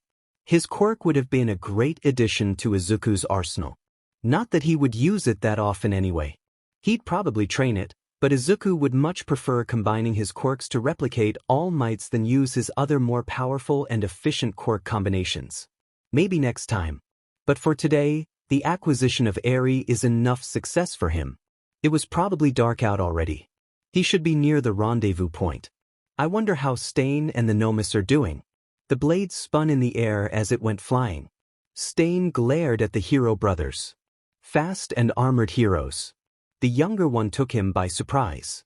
With all the chaos those Nomu had been causing, he wasn't expecting to be spotted, and by a hero in training no less. Tenya, don't go off on me like that. Going after the hero killer on your own was reckless. The older brother criticized the younger.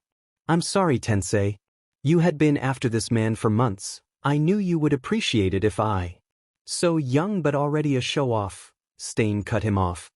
Ingenium, you need to be more strict with your brother, otherwise, he might end up like one of those fake heroes when he's finally deemed an official one. Heh, as if I cared about officialities. Even if they are regarded as one, if they are only in it for money and fame, then they're all fakes. Stain jumped in for an attack. He was quick. Even with armor costumes, Stain's kicks still packed a punch, easily sending the brothers flying. There are many civilians that you still need to evacuate, am I wrong? So why am I your priority? Stain pulled out one of his blades from its sheath. Tensei's eyes widened as he heard the blade puncture something, swiftly followed by Tenya's cries of pain. Tenya! Tensei tried to get up but was swiftly kicked back down by the hero killer. Stain stood over the older brother and removed his helmet. He felt a sting on his cheek before a trickle of red appeared from the fresh wound. Ingenium, you are a true hero in my eyes. You've saved so many lives and inspired others to do their best. Even when you were still a new hero, you immediately proved yourself as someone comparable to All Might, Stain told him. However, your brother needs to learn a lesson. And I don't want any more interference. Stain said as he liked his blade, activating his quirk and paralyzing Tensei. No. Stain, please. I beg of you. Not my brother. Not Tenya. Stain. Tensei pleaded as he watched the hero killer march closer to his paralyzed brother. Please, don't let this happen. Tenya. Izuku stopped in his tracks as he heard a voice, someone calling Tenya. Was that Tensei? Izuku? What's wrong? Gang Orca asked. Izuku looked at the pro-hero. Should he tell him? The voice was actually quite far from them. He was only able to hear because of one of his quirks. How would he explain that he heard someone scream for help some distance away? I heard someone scream for help from that direction. Though I'm not sure of the exact location, Izuku answered. Is that so? It's probably a person who can't get out of their home or got trapped. Regardless, everything seems pretty peaceful in this area now. Will you be alright dealing with it by yourself? Gang Orca asked. Izuku nodded and then ran into the alleys while Gang Orca proceeded to go to the epicenter of the chaos. Activate Quirk, echolocation and air cannon. Izuku closed his eyes and clapped his hands, letting his quirk create a mental map for him. These alleys are like a maze. Good thing I have this quirk. Left a few meters from where I am, I can find. Izuku felt his heart skip a beat. His eyes widened at what he saw, and he ran much faster. Thank you. As soon as he got to that left turn, he activated muscle augmentation and fortify on his legs. He charged towards the man who had been wanted for the harm of many pro-heroes. Get away from him! Izuku yelled as he punched the hero killer with his quirk-packed arm, sending the former flying. Izuku! Your arm! I'm fine, Izuku told his friend. Izuku, get Tenya out of here. Now, while you still have the chance. Tensei frantically told him. But what about Y-? Forget about me. Please save my brother. Tensei pleaded. Izuku was taken aback by the pro-hero's words. It was as if he saw Tenko in him. That's right, young hero in training.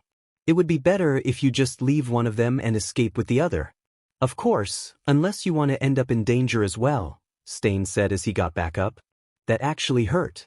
Stain looked at the greenette but was taken aback for a second. Izuku glared at the hero killer. Their glares were uncannily similar. Could this brat be the same as he is? I will give you 5 seconds to grab one of them and leave before I chase after you, Stain told him, but the greenette didn't waver. Izuku, please save my brother. I'm begging you. Tensei pleaded once more. No. Tensei's eyes widened at the boy's simple answer, why? Because a hero's job is to preserve the smiles on people's faces. To stop anyone who might try to take away their happiness. Stain flinched. Izuku bit his lip and continued. You're just like Tenko. I hate it whenever Tenko leaves for his job because I feel so alone. I would never want Tenko to leave forever. And I'm sure Tenya wouldn't want that either. Which is why I'm going to save both of you. Tensei's eyes welled up after hearing Izuku's words. He remembered the time he spent with Izuku and Tenko at the sports festival. Whenever he saw Tenko and Izuku together, it reminded him of himself and Tenya. However, he couldn't grant this selfish request. Thank you, Izuku. Tensei's tears flowed freely. I applaud you, hero in training, however, how will you even… Stain couldn't finish his sentence as Izuku suddenly moved inches away from his face, his arm drawn back, ready to strike. At this distance, Stain could see the determination in Izuku's eyes. There was no mistaking it. He had the same fearless gaze as Tamura, eyes that stared into the void without flinching. Then Stain snapped back to reality and swiftly dodged the punch. He heard the concrete crack beneath the force of Izuku's blow. Drawing his blades, he turned to attack, but was shocked to find his weapons shatter against Izuku's resilient skin. A hardening quirk? But doesn't he have a strengthening one? I definitely won't forgive you, Stain, Izuku muttered before launching another powerful punch. Stain could hear the sound of cracking bones, but that wasn't what occupied his thoughts. Hate me if you want, young hero. But I ask one thing of you, don't ever lose yourself. I can tell you have someone to protect. Hold on to them and let them pull you back every time you leap into that void. Izuku felt a wave of numbness wash over him. Izuku, are you okay? A voice asked, placing a hand on his shoulder. He forced a smile and replied, why I just can't move a good portion of my body right now. Tenya's face showed concern. Then the three of them heard footsteps approaching. Tensei and Tenya turned alert, but Izuku's body was too numb to react. Fortunately, it was only Shoto. Shoto-kun, how did you find us? Tenya asked. Shoto assessed the situation and was shocked to see the hero killer bound by Tensei. The hero killer? You guys defeated him? Shoto exclaimed. Tenya shook his head. We would have been in trouble if Izuku hadn't arrived. He took down Stain by himself, but now he's all numb from using his quirk at full strength. I'm not all numb, just my arms and feet, Izuku corrected Tenya with a hint of humor. Shoto sighed and shook his head as he knelt down. I'll carry him on my back. No, it was my fault anyway, so I should. You're injured too, Tenya. I'll carry Izuku, just take care of yourself, Shoto insisted. Once Izuku was on Shoto's back, he asked, how did you even find us, Shoto-kun? I heard familiar shockwaves coming from here. The ones you usually make when you fight, Shoto replied. I bet your brother will be mad, Shoto pointed out. Yeah. When Tensei finished tying up Stain, the four of them began heading toward the main streets to reunite with the other pro-heroes. Tenko pushed the metal door open to the rooftop deck. He had arrived at the rendezvous point. It was already past 6, Kurogiri should arrive any minute now. But where was Stain? The Nomus should have provided enough distraction. Tenko felt a shift in the air and immediately recognized who had just arrived. Kurogiri, have you seen Stain? He's currently not in the vicinity, Kurogiri answered. Tenko rolled his eyes beneath his mask, but something caught his attention. When he looked again, his eyes widened in shock and anger. Izuku? Izuku? What the hell are you doing here? Tenko saw Izuku nearly asleep while being carried by Shoto, along with Tenya, Tensei, and Stain tied up. Stain! The sight of Stain bound made him even angrier. Teeth, damn it. That's when they heard the sound of wings flapping. Shoto couldn't help but glance at Izuku every now and then. He seemed so exhausted, fighting against sleep. Izuku, are you still awake? Shoto asked. Barely. Being on your back feels so comfortable, Izuku mumbled. Don't worry, we'll get you to an ambulance soon, and you'll be taken care of, Tensei assured him. Izuku simply nodded. Suddenly, they heard the sound of wings flapping. They all turned to see a winged Nomu flying toward them. "Get down!" Tensei yelled. Perhaps they were slow to react, or Izuku was just in a higher position, but the Nomu managed to grab Izuku. "Izuku!" they all shouted. From a distance, Tenko watched as the Nomu seized his little brother from his friends. "What are you doing, Nomu?" Though it was just a theory, it was likely due to its programming. Obey the orders of your master, protect your master with your own life. The Nomu recognized the heroes as enemies and Izuku as its master, which is why it took him away. The group was so focused on Izuku's sudden abduction that they didn't notice Stain escaping from his restraints using a hidden blade. Using the Nomu's blood that dripped onto Tensei's costume, Stain managed to paralyze the creature. Despite his earlier injuries, he was still agile enough to catch up to the boy. "Everyone, a villain went this way, did you see it?" The group turned to see Gang Orca and Endeavor approaching. "Gang Orca, Izuku Tenya started, but was cut off by a chilling voice. "You are all fakes," Stain shouted, capturing everyone's attention. "The hero killer?" Endeavor and Gang Orca exclaimed in shock. Kugo noticed Izuku lying on the ground behind Stain. "Izuku! This society is full of fakes. Heroes who only become heroes for fame and villains who only become villains out of pettiness. There are only a few, other than All Might, who are true to their cause. This boy and Tamura are among them." The heroes and heroes in training flinched. Even after being defeated by Izuku with his full power, Stain still radiated a powerful aura that froze both pro-heroes and trainees in their tracks. "If it means creating the ideal world of heroes and villains, then I would gladly eliminate all the fakes." It got quiet all of a sudden. "Why am I on the ground?" Izuku tried to open his eyes, only to see Stain standing still before him. He would have reacted more if his body allowed it, but for now, he could only watch. Meanwhile, on a rooftop, Tenko felt a wave of relief wash over him. He had no idea why that Nomu had suddenly grabbed Izuku, but he was grateful that Stain had acted when the heroes did not. From the looks of it, Stain had likely fought against Izuku and lost, but if that were the case, why had he saved Izuku? He even mentioned that Izuku was true to his cause. Did he see something in the boy? Had he figured something out? He would have to ponder this later. In the meantime, he said, "Kurogyri, get Stain. We're done here." Kurogyri complied, and the heroes watched in shock as black mist enveloped the hero killer and whisked him away. The next day, Izuku and Tenya remained in the hospital. Since Stain had not been captured, there were no news reports about him. Tensei and Kugo took the blame for Tenya and Izuku's reckless actions, so there were no major repercussions for the young heroes in training, just a lecture from Chief Tsuragami. Afterward, Kugo and Tensei left to file their official reports about the incident, leaving Tenya and Izuku to rest. Tenya was mostly fine, but he would need surgery to repair his injured arm. As for Izuku, upon closer inspection, it appeared that he had actually broken some bones. Izuku stared down at his arms, now encased in casts. Tenya felt a pang of guilt as he watched his friend in such a sad state. It was his fault after all. "Izuku, I'm really sorry," Tenya said to his roommate. Izuku looked at him and smiled. "Don't be. I chose to save you and Tensei. I wouldn't have forgiven myself if either of you had died and the other had to suffer for it," Izuku replied. Tenya bit his lip. He wanted to apologize again, but he knew Izuku would deny him the chance to take the blame. Their attention was drawn to the sound of the door opening, revealing a bald, elderly man wearing strange goggles and a white coat. Tenya assumed he was a doctor. "Dr. Ujiko, you're here?" Izuku exclaimed.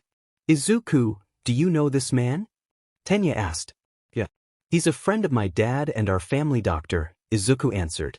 "Hisashi-kun sent me here after he got the call about your condition.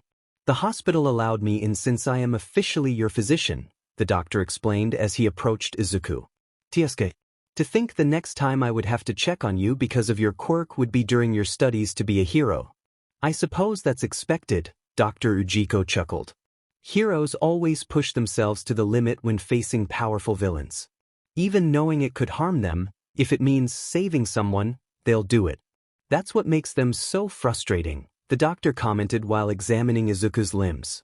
So even Izuku's doctor dislikes heroes? Tenya thought. For Izuku to want to become a hero despite being surrounded by people who don't like them. I almost forgot, Dr. Ujiko said suddenly.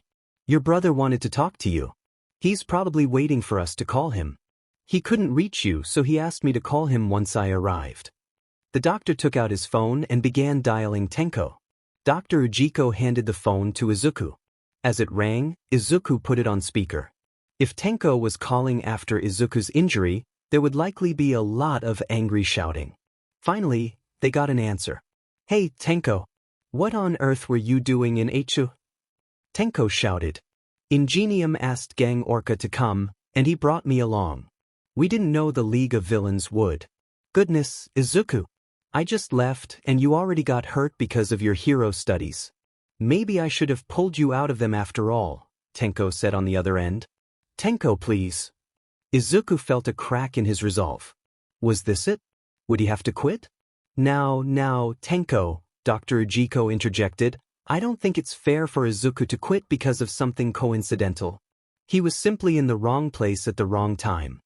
Being a hero hopeful means acting like a hero on the road to becoming one, even if it means facing some injuries along the way, right, Izuku-kun? Dr. Ujiko looked at the greenette. Izuku nodded. Tenko fell silent. But of course, I would still advise you to avoid breaking any more bones, Dr. Ujiko added. Tenko grumbled and finally agreed. Fine. But my decision still stands. Next time you get hurt while your teachers are around, you're out of hero studies. Then he hung up. So stubborn, Hisashi-kun's eldest. Just like him, I suppose, Dr. Ujiko commented.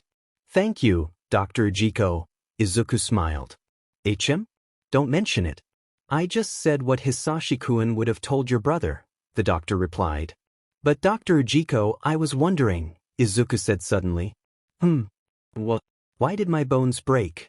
The last time I used my quirk at full power, my bones only weakened but didn't fully break. So why did they break this time? Izuku asked.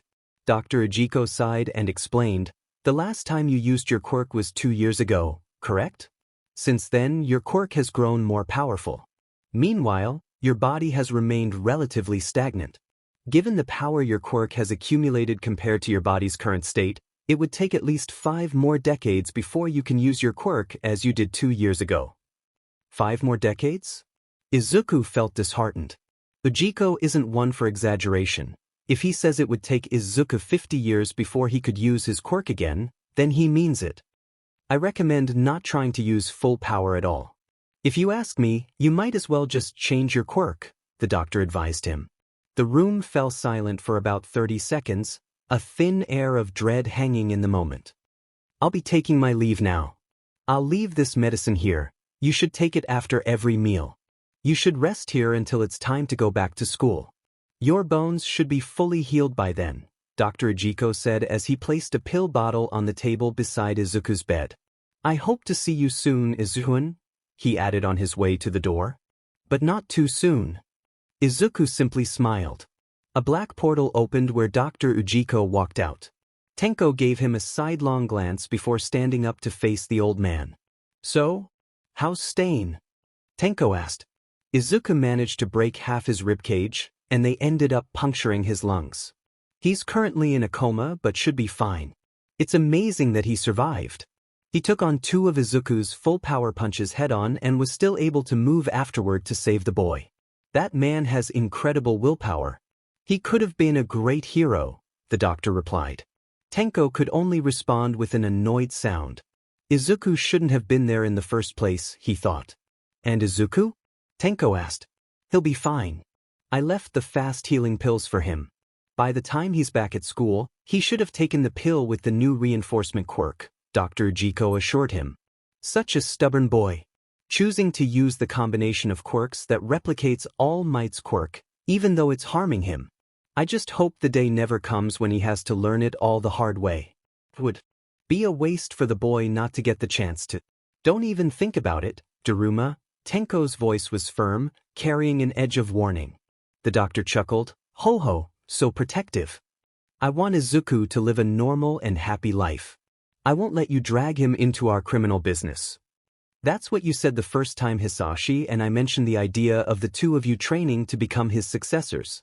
You were only 8 if I recall correctly, Daruma reminisced. In my opinion, Izuku is the best candidate to succeed Hisashi since he has his quirk. And with the right training, we can probably have it evolve into something more powerful. Hisashi's quirk started out as only having the ability to steal a limited number of quirks, but then all for one evolved into what it is now, a quirk that allows the user to steal and store as many quirks as they want. Since Izuku inherited the evolved version of Hisashi's quirk, it's possible it can evolve once more. Maybe a version that can steal quirks from afar, perhaps? Shut up, Daruma. I already warned you. Tenko interrupted the old man's thoughts. If you ever try to include my brother in your research, you'll be facing me. Tenko stood his ground, but Daruma only found it more entertaining. Such a foolish boy, Daruma thought. Then the television in the bar turned on, showing Hisashi on video chat. That's enough. The 3 men in the room turned to look at the screen. His face was still mostly scarred, and he was still on life support. Training Eri to use her quirk properly would take time, after all. Ujiko-san, if you're done telling Tenko what he wants to know, then I'm expecting you to return right away. Hisashi's voice was stern and serious. Daruma scoffed at this. Kurudri, open a gate for me, Daruma ordered the man standing as the bartender.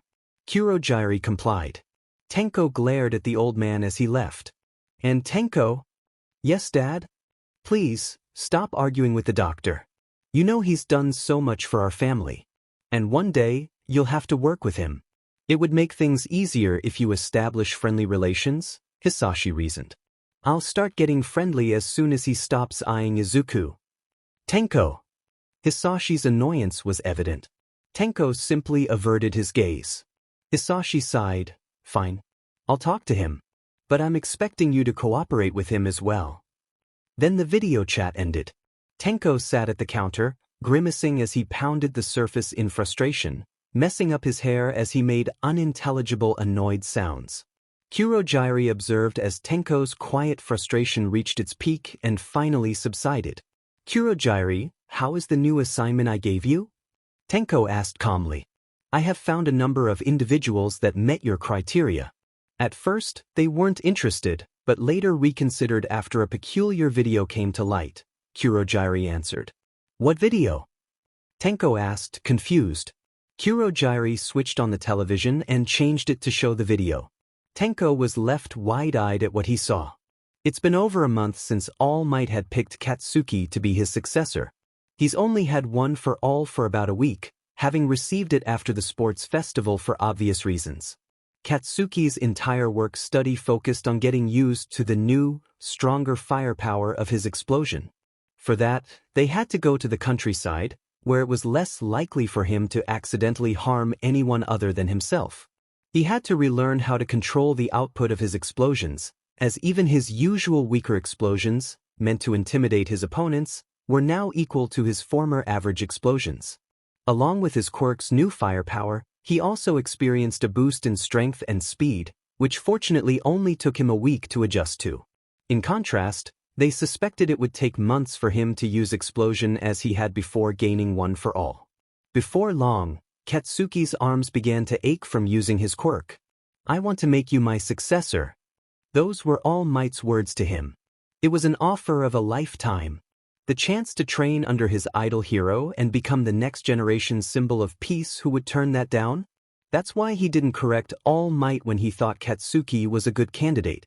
Beating an enemy worth no points to save a girl?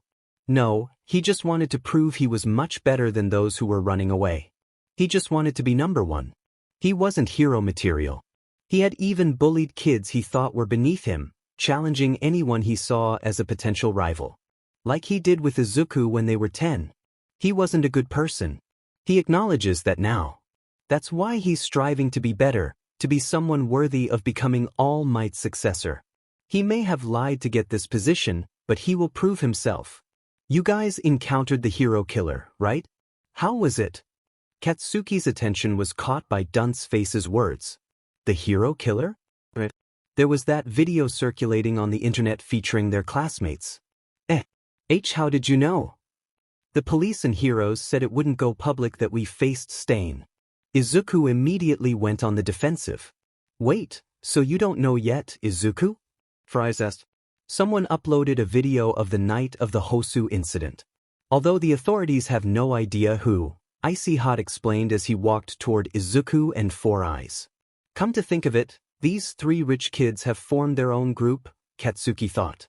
It's gone viral since it was uploaded, Dunt's face said as he pulled out his phone, presumably to show the video to Izuku. Izuku's face suddenly went pale, as if he had seen a ghost. Izuku, what's wrong? Hot asked. It's just, I don't remember most of what happened that night. Only that Stain escaped. So seeing that the Nomu almost got away with me when I was unconscious. It sends shivers up my spine, Izuku explained. He still sounds like the timid kid I met at the park all those years ago, Katsuki thought. But don't worry about me. I'm fine, Izuku quickly added, and Katsuki couldn't help but scoff, which the group heard. Izuku flinched and looked away, while Hot and Four Eyes shot daggers at Katsuki. Katsuki may be trying to be nicer, but one can't help letting out such reactions, right? Aizawa-sensei? Shoto looked back at the student behind him. It was obvious that the dark purple-haired boy was a little nervous. Don't worry about it, kid. You'll be placed as far away from each other as possible. Just avoid each other to the best of your ability, Shoto told the student. As agreed, Shoto went into the classroom first to inform the class of the new arrangements. Before internships, the class, save for Izuku, was informed that Shinso would be placed under my supervision to determine whether he deserves to be transferred to hero studies. Since our class has been one student short, it was decided that Shinso would join us, the dark purple-haired boy heard from outside the classroom. He was waiting for you to show what you can do. All Might's words echoed in Shinso's mind once more. He clenched his fists. He had been reflecting on what the pro-hero told him, realizing he had been foolish. He was angry at those who viewed him as a villain simply because his quirk was seen as villainous. He had always vowed to prove them wrong somehow. But it was only after his battle against Izuku and All Might pointing out what he missed that he realized he wasn't doing anything. He wasn't working to improve his other abilities and had been overconfident in his quirk. I'll prove to them that I can become a hero with my quirk. He had told himself this so often that he forgot that heroes don't always rely on their quirk. But not anymore. During his internship under Eraserhead, he worked to build up his body and learn basic martial arts. Even his family pointed out how much he had changed since then. Alright, now that Izuku has moved seats, Shinso, please enter the classroom, the dark purple-haired boy heard and complied. He went to the front of the class and bowed, introducing himself once more. Good morning, my name is Shinso Hitoshi. From this day on, I will be your classmate. 1A's next class was with All Might, a rescue training race through Ground Gamma. For the first group, they had Katsuki, Shinso, Tsuyu, Siro, and Tenya. After this roundup, the class immediately began to comment on who they thought would win. It has to be Tsuchan, right? She can easily use her tongue to move around. So can Hanta with his quirk. I think Katsuki has the best chance to win since he has the most control over his quirk and movements. Katsuki gulped. Toshinori noticed the young boy becoming slightly phased. He and Gran Torino had advised him to refrain from using his quirk until he had complete control of it once again. Was it really okay to ask him to stop using his quirk in class for a while? Is that Aizawa-sensei's capture scarf? Denki suddenly asked Shinso, making him flinch as he wasn't expecting anyone to talk to him just yet. Aizawa-sensei had one made for me to include in my hero uniform. Although I haven't quite mastered it like he has, the purple-haired teenager replied. Denki simply nodded and let out some humming sounds. I'm Denki, by the way. The yellow-haired boy reached out his hand. Shinso. I know. Your quirk is the mind control one, right? Yeah. It's really cool. Thanks. There was an awkward silence for a bit before Denki asked, Hey, what happened with you and Izuku? Shinso flinched and averted his gaze. Denki immediately realized he was overstepping. I'm sorry. I was just curious, and I didn't know it was a sensitive topic for you.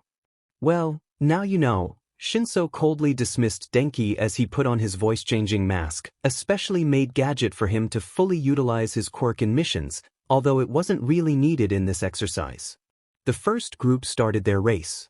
As expected, Tsuyu and Hanta were in the lead, while Tenya struggled with the parkour-type field.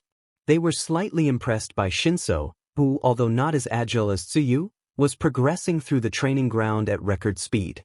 Not the same could be said about Katsuki, though. Everyone was slightly underwhelmed by the fact that he wasn't using his quirk to move at all. They noticed he had gotten a lot faster, but it seemed like he was holding back. People with powerful quirks that don't use them are weak and useless.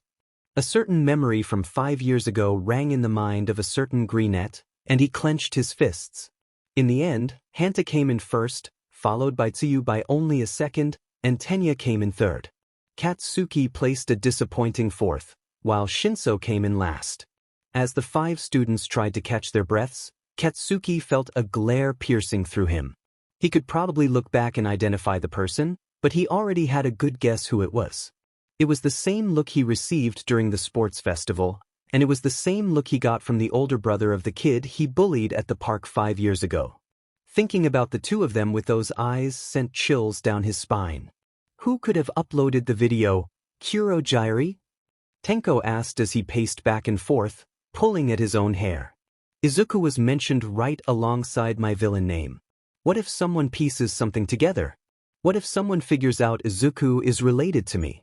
What if the heroes are the ones to figure it out? Why did Stain suddenly mention me in a sentence with Izuku? Tenko continued to pace, scratching his neck and arms as he grew more panicked. Kurogyri could only follow Tenko as he crossed the room for what felt like the 200th time, or was it the 300th? Not that he could do anything. He was only tasked with watching over Tenko and assisting him in his endeavors. It wasn't his job to worry about the second son. Then a knock at the door quickly captured the attention of the two men, although Tenko was mostly annoyed. Another knock made Tenko's blood pressure rise. Who is it? Tenko couldn't help but yell. It's Jiren. You said to knock and wait for permission before I enter, so I knocked and am waiting for permission to enter, a man's voice answered from the other side of the door. Tenko simply gave a dismissive sound as he reached for his mask and sat down in front of the counter. Kurogyri, taking the hint, called for Jiren to enter. I could hear Shigaraki-san's voice on my way up here. Were you two fighting or something? Jiren asked as he took the seat beside Tenko. It's none of your business. Tenko bluntly shot down Jiren's attempt at being casual. Hot-tempered and yet so cold, Jiren commented. Anyway, here are the lists and profiles of the people interested in your league's recruitment. Jiren said as he pulled out an A5 brown envelope from his jacket. I gotta say, what an interesting group of individuals, from high school troublemakers to serious offenders. That little video was quite the advertisement. Did you guys upload it? Tenko clenched his fist, fighting the urge to lash out at this man right then and... Fortunately, Kurogyri sensed Tenko's agitation and pulled Jiren away from him. I apologize for Tamura's attitude today. It hasn't been a good one for him, Kurogyri explained as Jiren handed over the envelope. Hey, no problem. It's a pleasure doing business with the League of Villains. Don't sweat it, Jiren said. Anyway, I'll be off. As soon as Jiren was gone, Tenko immediately removed his mask, and with eyes filled with rage, he said, I swear, Kurogyri, if I ever find out who leaked that annoying video, I'll make sure they regret it. Shinso walked into the busy cafeteria and looked around for his ex-classmates from Class C. He felt more comfortable with them. When he finally found them, he raised his hand and waved. They waved back. Bento in hand, Shinso started making his way over to the Class C students. But then someone bumped into him, making him let go of his bento. Thankfully, it didn't open and spill on the floor.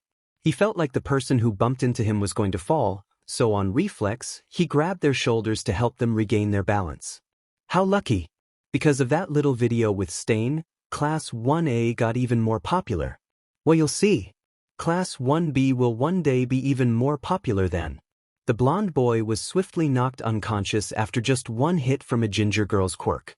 I'm really sorry about him, Izuku. Izuku? I'll make sure he gets a talking to, the ginger apologized. But then she finally noticed Shinso and went pale. Izuku was a little confused about what made Itsuka freeze, so he looked back. His eyes went wide, and his face turned as white as a sheet. At this point, Shinso was taken aback by what was happening, forgetting that he was still holding Izuku's arms. Both of them were too scared and shocked to move, caught in a moment of frozen stillness. Fortunately, Tenya pulled Izuku away from Shinso's grasp. Shinso wanted to say something, to apologize, but no words came out. He closed his mouth and turned away, picking up his bento from the floor before heading back to Class C. As he walked, he felt the weight of the cafeteria's gaze on him, reminiscent of his earlier days at UA. "Are you okay, Izuku?" Shoto asked his friend as Tenya helped the greenette to a seat. "Yeah, I'm fine," Izuku replied, pinching the bridge of his nose. He took a deep breath and exhaled. "Anyway," he continued, changing the subject, "what are your plans for the upcoming final exams?" His friends went along with the shift in conversation. "I'll probably just cram until the last minute and hope for the best," Achiko said. "Same for me," Suchan added. "Some quick skimming, most likely," Shoto chimed in. Shoto's response triggered Tenya into a passionate lecture about the importance of taking the finals seriously, which made the rest of the group chuckle. "Izuku?" A voice broke through the chatter. The entire group turned to see Itsuka. "Yeah, Itsuka?" Izuku asked with a smile. "Are you okay now? You don't want to go to the clinic?" she inquired. "Yes, I'm fine now." "Thank you for your concern," Izuku assured her. Itsuka relaxed, relieved. "Thank goodness. I want to apologize again for Monoma's behavior. Not all of us in 1B think like him. Our two classes get compared a lot, and some have developed a sense of rivalry between us. It's okay. A little rivalry can be good. It pushes us to improve. But I hope we can work together more," Izuku replied, smiling back at her, which made Itsuka smile a little as well. "In that case, this information might be useful for you all in 1A, Itsuka said, piquing the group's interest. "The teachers have kept the practical exams a secret, but we heard from the second years that they might be similar to the entrance exam, meaning we could face robots again," she explained. "I hope this helps you prepare. I'll go join my classmates now." Itsuka waved goodbye and walked away. "All right, you're all dismissed. Please don't get into any trouble and go straight home," Aizawa instructed as he exited the room, closing the door behind him. Immediately, the 1A students who looked ready to leave returned to their seats. Izuku and Momo walked toward the teacher's table. "Right, so as we all know, we only have a week left before the final exams," Izuku began. "Some of you voiced your worries earlier today, and Momo suggested we set up a study party. Those who asked to join are..." He pulled out his journal and read off the names he had listed: Denki, Mina, Rikido, Mashareo, Kyoka, and Hanta. All 6 nodded in agreement. "Of course, anyone else who wants to join, please just approach me," Momo added. "All right, second point of this meeting. Earlier today, Itsuka Kendo, the president of Class 1B, told me that the practical portion of our final exams might involve fighting the same robots we faced during the entrance exam. After hearing this, Izuku and I decided it would be beneficial to hold the study party at his place, so we can also use their training hall for those who want to prepare for the practicals," Momo continued. "The plan is to have a sleepover at my place for the rest of the week leading up to the exam, and anyone can join whenever," Izuku explained. "Training hall? How rich are they?" someone exclaimed. For the next 10 minutes, the whole class buzzed about the study party. At one point, someone asked if it would start the next day, to which Izuku replied, "If your parents are okay with it, we can definitely start today. I already called home and asked if they could prepare about 7 to 10 meals. Achiko, Tenya, and Tsuyu already asked to join earlier, and Momo's parents are fine with her going. I can ask our chauffeur to stop by your places, and we can all go together," Momo suggested. "It's like they're both flaunting their wealth, but they're so nice we can't possibly be upset," someone joked. Shinso looked over at the cluster of his classmates gathered around the 2 class leaders. He frowned and stood up, grabbing his bag and heading toward the door. The whole class fell silent the moment he opened it. But was it the door that silenced them, or the sudden realization that he was also in their class? But whatever. He didn't want to be included in their study group anyway. He would get stronger on his own. Only 2 more days until their final exams. Thanks to their study party, the whole class was showing results. Without a doubt, everyone in 1A would pass their exams. Another session would be held tonight at the Midoriya household. Ah, wait. Izuku exclaimed, making his friends stop. Opened his bag and rummaged around for something, his expression growing more worried as he couldn't find it. What's wrong, Izuku? Hachiko asked. I think I forgot my hero journal back in the classroom, he said, continuing to search his bag. Realizing the notebook really wasn't there, he decided, I'll just go get it. We'll go with you, Hachiko suggested. No, thank you. I'll go get it by myself. It shouldn't take long. I'll meet you guys at the gate, Izuku said as he dashed back to their classroom. How could I be so forgetful? I can't believe I left my hero journal behind, he sighed as he walked down the hallway. Could it be that the stress of the final exams is getting to me? Izuku pondered, tugging on his chin. Considering the stakes, it was understandable to feel a little nervous. Going camping with my friends and classmates while training for hero studies? That would be amazing. I definitely wouldn't want to miss out. Izuku's eyes sparkled as he smiled to himself. At the same time, he walked through a certain hallway where Shinso and Aizawa-sensei were having their regularly scheduled, actually, just whenever it's needed, meeting in Aizawa-sensei's office. Their meetings had become more sporadic after hero studies ended, resembling the secret meetings All Might had with Katsuki. The 2 teachers had no idea about each other's secret discussions. Most students were unaware that after classes, Shinso often met with Aizawa-sensei in his office to talk about the latter's concerns. So when Izuku heard Shinso's name as he walked along the hallway, a chill ran down his spine. Shinso, why haven't you been using your quirk? Shouldn't you be training with it as well? Aizawa asked. Izuku froze at the mention of Shinso. How can I train it? It literally just needs the other person to respond. I just need to provoke my opponent, right? Training my body is much more important, Shinso replied. That's not what I meant. You deflected the question again. There was a pause. Is this because of what happened to Izuku? Aizawa asked. Izuku flinched. Shinso remained silent. After a few tense seconds, Shinso finally responded, If you're worried about how I'll do in the practical exam, don't worry, I can handle it. Izuku heard Shinso get up from his seat. Acting quickly, he slipped back into a corner without making a sound. The door to Aizawa's office opened, and Shinso walked out. See you tomorrow, sensei. He waved as he left, the door closing behind him. For what felt like hours, Izuku remained still and silent. Though he was motionless, his mind raced. Clenching his fists, he continued on his way. In your practical exams, you will be facing your teachers. Widened eyes and exclamations of shock and worry spread through Class 1A at the announcement. No way! We thought we were going to fight the robots. Fighting pro-heroes? There's no way we can win. Before you all start panicking, Aizawa-sensei interjected, please be aware that we will give you handicaps. Even I'm not that sadistic, Shoto thought to himself. To the students' surprise, the principal suddenly emerged from Aizawa-sensei's capture scarf. Has he been there the whole time? Due to the recent surge of villain attacks, it has become imperative that we update your exams to make them more accurate. Your class is the first to undertake this new format, Nizu explained. You will form pairs, and each pair will face the teacher assigned to them.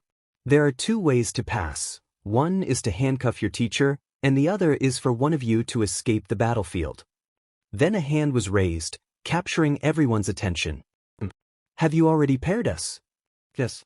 Is it possible to be paired with a specific person? Everyone fell silent. It was a strange question. This exam was meant to test them. If given the choice to pair with someone they could easily work with, it would be advantageous. Despite this, Shoto decided to entertain the idea. All right then. Izuku, who would you like to be paired with? I would like to be paired with Shinso. Izuku, are you sure about this? You know what happened last time, Hachiko asked, concern evident in her voice. She's right, Izuku. Are you really sure? Shoto agreed. Keeping his head down, Izuku nodded. Yes, I'm sure, so please, pair me with Shinso. Everyone's eyes turned to the boy with dark purple hair, who looked utterly shocked. Though his eyes often appeared half-closed, they widened in disbelief at Izuku's request. The teachers exchanged confused glances. What was Izuku's goal in this? I should have known entertaining that idea was a mistake, Shoto muttered as he approached the still bowing Izuku, exuding an intimidating presence that made the students step back. From the start, you were illogical. You gave your best at the recommendations exam, then immediately backed down in your first test in class. But this. Now, Shoto stood right in front of Izuku, who remained bowed. This may be the most illogical decision you've ever made. Izuku winced. Suddenly, the sound of fast-moving cloth surrounded him, and before he realized it, Shoto was carrying him away from the group. Principal, please continue. I'm just going to have a word with Izuku. It didn't take 10 minutes before Aizawa-sensei returned with Izuku, who was now walking freely. When they came back, the pairs had already been announced. The only ones left without partners were Izuku, who had just returned, Shinso, and the would-be partners of the two. Shoto walked over to Nizu and whispered something to the principal. Nizu seemed unsure at first, but after a moment he nodded in agreement. Izuku Midoriya and Shinso Hitoshi, Nizu called out. You two will pair up and face Aizawa-sensei. Izuku clenched his fists and bowed as he had earlier. Thank you very much for considering. Shinso wanted to voice his concerns but kept quiet, knowing Izuku was within earshot. They just had to beat Aizawa-sensei. A few minutes before their test began, Izuku took a deep breath and exhaled, wearing a serious expression. He took a few more deep breaths to psych himself up. Nearby, Shinso was putting on his own mask. By now, he had noticed his partner drawing multiple slow breaths. What is this guy planning? He wondered. Then a troubling memory flashed in his mind, making him instinctively grab his neck to ensure those hands weren't there. Shinso grimaced. He hadn't expected Izuku to be his little brother. Those bandages had saved him, but what about next time? The thought mortified him. After the sports festival, Shinso felt as if someone was always following him, watching his every move. It was as if at any moment, that presence would reach out and threaten to unravel his very being. Making a deal with him was a mistake. So you want to be a hero? Shinso remembered their first meeting vividly. The man had been striking, with light blue hair styled back and dressed in black clothes that clearly were made from the finest fabric. This was after the results of the entrance exam were announced. As expected, Shinso had failed to qualify for hero studies, primarily because his quirk wasn't suited for combat against robots. All you have to do is give me what I want when I say it. Despite this, Shinso still wanted to enter UA's hero program using his own abilities. It wouldn't have felt right otherwise. But it was going to be difficult and he would need help. Do we have a deal? Imagine his surprise when a spot opened in Class 1A because a student had been expelled for inappropriate behavior towards classmates. It was definitely the work of that man he had met. Now he had the chance to get into the hero program. Shinso clenched his fist. But now, it felt like everything was falling apart. When he finally got the chance to be a hero, he made a grave mistake and hurt his little brother. It wouldn't be long until he faced the consequences of being seen as a traitor. He felt utterly doomed for their next encounter. Those hands would definitely. Shinso flinched when a hand suddenly landed on his shoulder. His eyes widened and his face went pale. Slowly, he turned his head to see the owner of the hand. Although he was still horrified, the sight quickly eased the tension he felt. The owner wore an awkward smile, one that seemed to have gone through much deliberation just to appear. It was a smile that hinted at past struggles. Shinso. The purplet was taken aback. This was likely the first time this person had spoken to him, likely due to fear. But his voice was steady and warm, the opposite of how he felt when speaking to his older brother. I'm sorry. What? Shinso was confused. The truth is, I overheard your conversation with Aizawa-sensei the other day. Izuku replied. Shinso frowned, not out of anger but confusion. Why was he apologizing? I was walking back from the classroom when I heard it. You don't want to use your quirk anymore. All because of me. So I'm sorry. Izuku bowed his head. Shinso was taken aback by the Greenette's actions and found himself speechless. Actually, I went to talk with your former classmates from Class C about your quirk and… Izuku straightened up and exclaimed, Shinso, you have an amazing quirk. Shinso's eyes widened. Brainwashing? Isn't that a villain's quirk? No way can you become a hero with that quirk of yours. The comments he had heard over the years echoed in his mind. It's truly amazing, Shinso. Izuku insisted. We haven't spent much time together, and I'm to blame for that, so you may not know, but that's a lot coming from me. Izuku bit his lip. I don't know what happened back at the sports festival. Maybe we were just a bad match. Perhaps those shadows were just a result of all the quirk training he had undergone. Still, it was wrong of me to close my mind and ignore you. I was scared, but I didn't consider that you might have been scared too. Izuku took a deep breath. As a hero, you wouldn't want to hurt anyone with your quirk. My reaction scared you enough to make you want to stop using it. No one should feel like they need to stop using their quirk like that.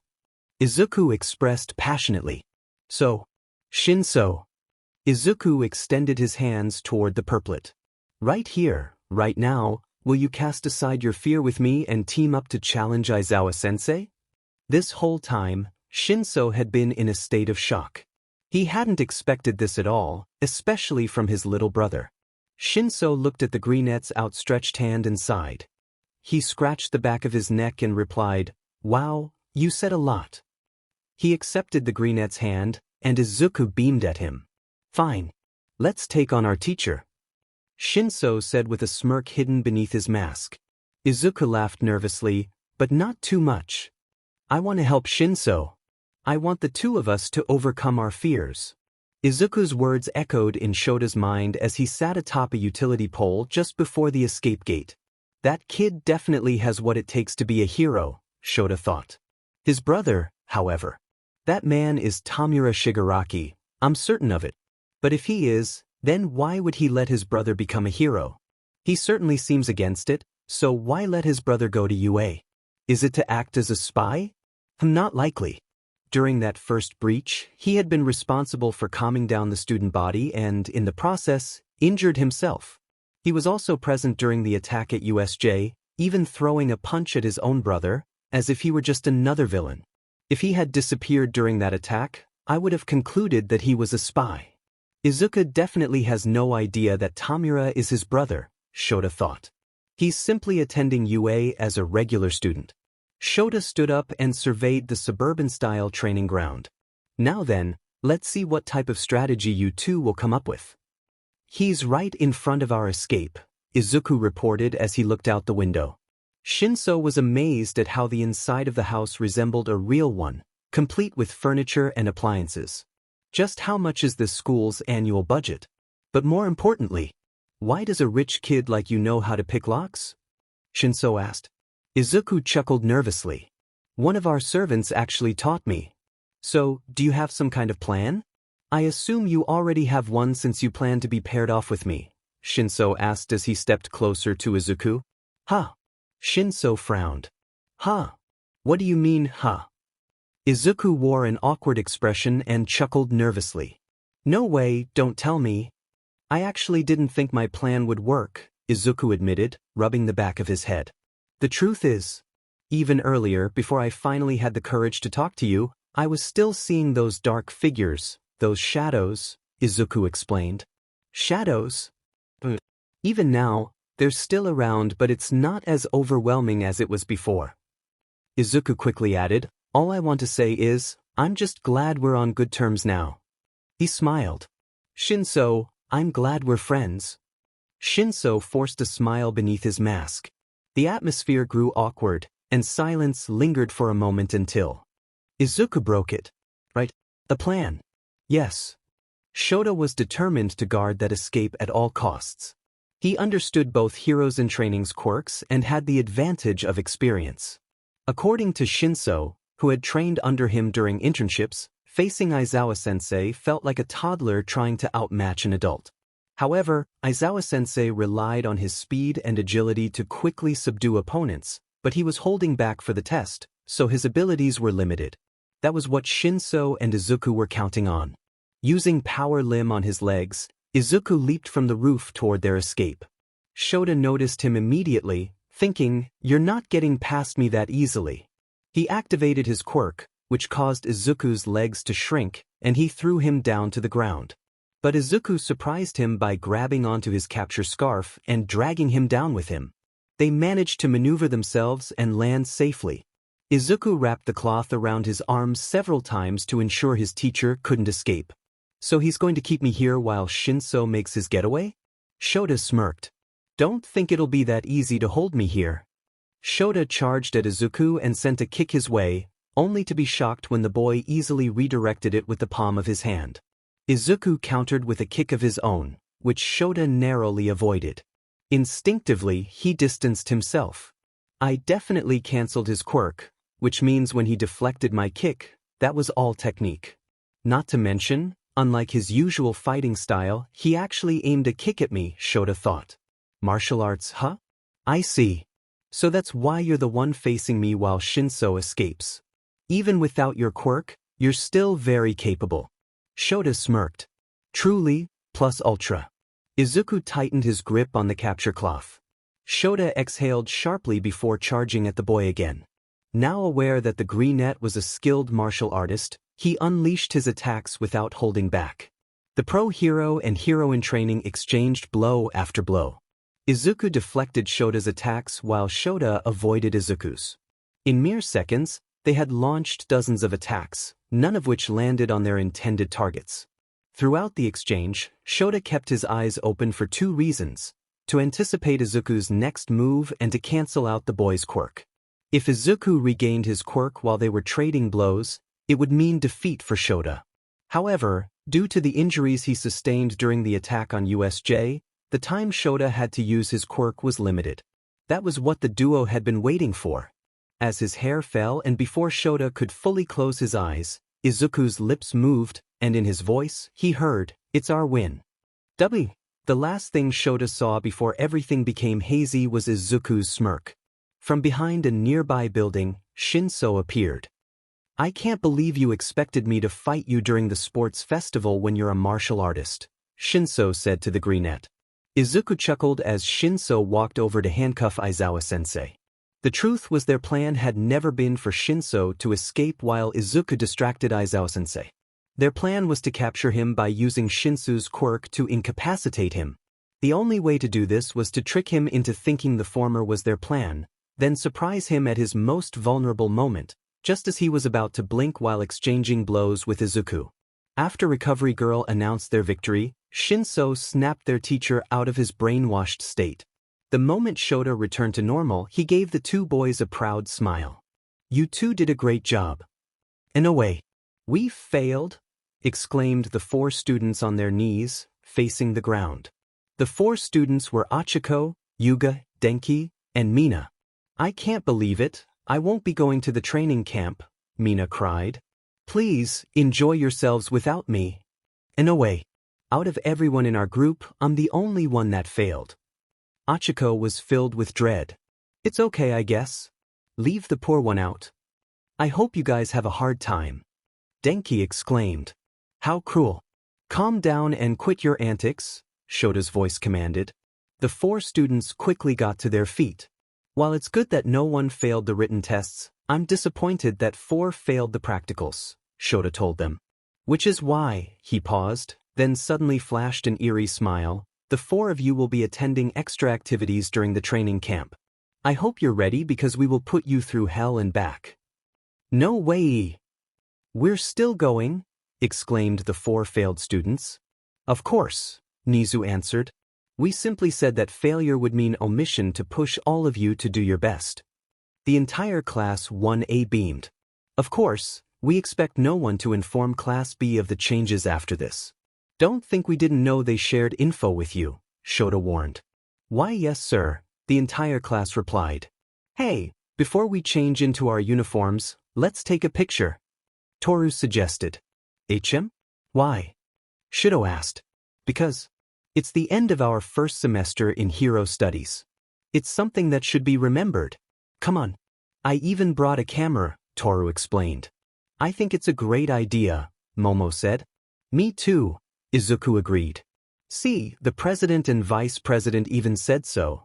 I'll set up the timer. Toru insisted. Izuku quickly gathered his friends, Achiko, Tenya, Shoto, and the newest addition, Shinso. Shinso was initially surprised, but a smile from Izuku quickly eased his worries. Alright, timer's up. 3, 2, 1. Cheese.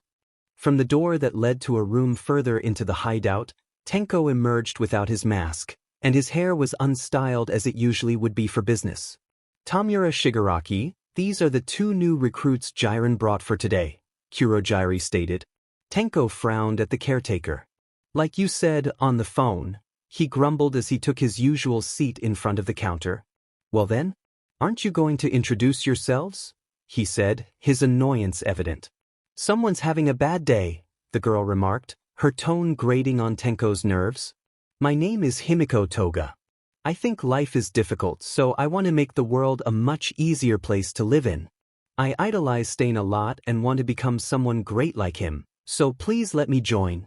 The suspect in the blood-draining serial murders? Huh? Tenko thought to himself. He then turned his attention to the other person, a man covered in burn scars. And you? He asked, his tone dripping with sarcasm. The man frowned, clearly irritated. I'm sorry. Is this supposed to be Tamura Shigaraki? Son of the infamous All. For one? A man capable of influencing villains? A man who will change the world? I'm sorry, but I'm unimpressed. Tenko smirked. Well, I apologize for failing your expectations.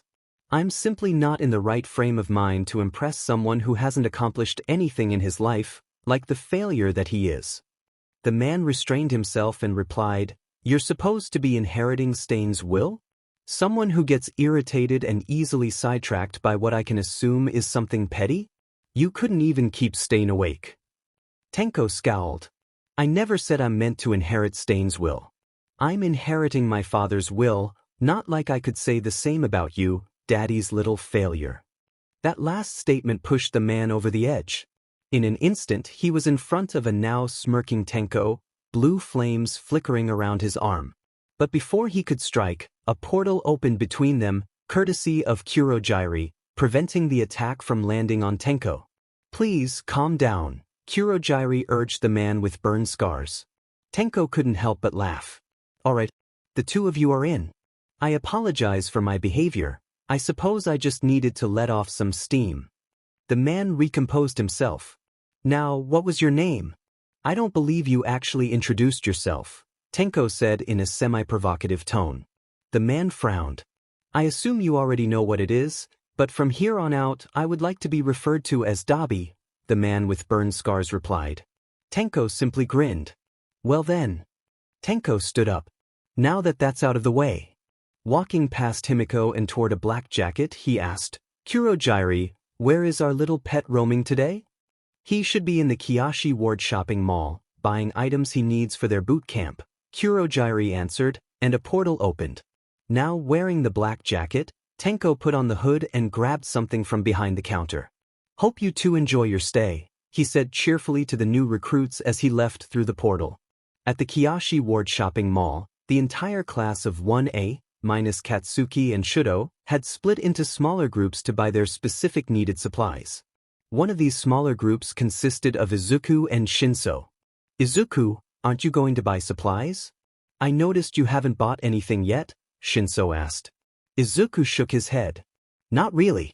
Our servants already ran the errand earlier this morning. I'm just here to spend more time with our classmates.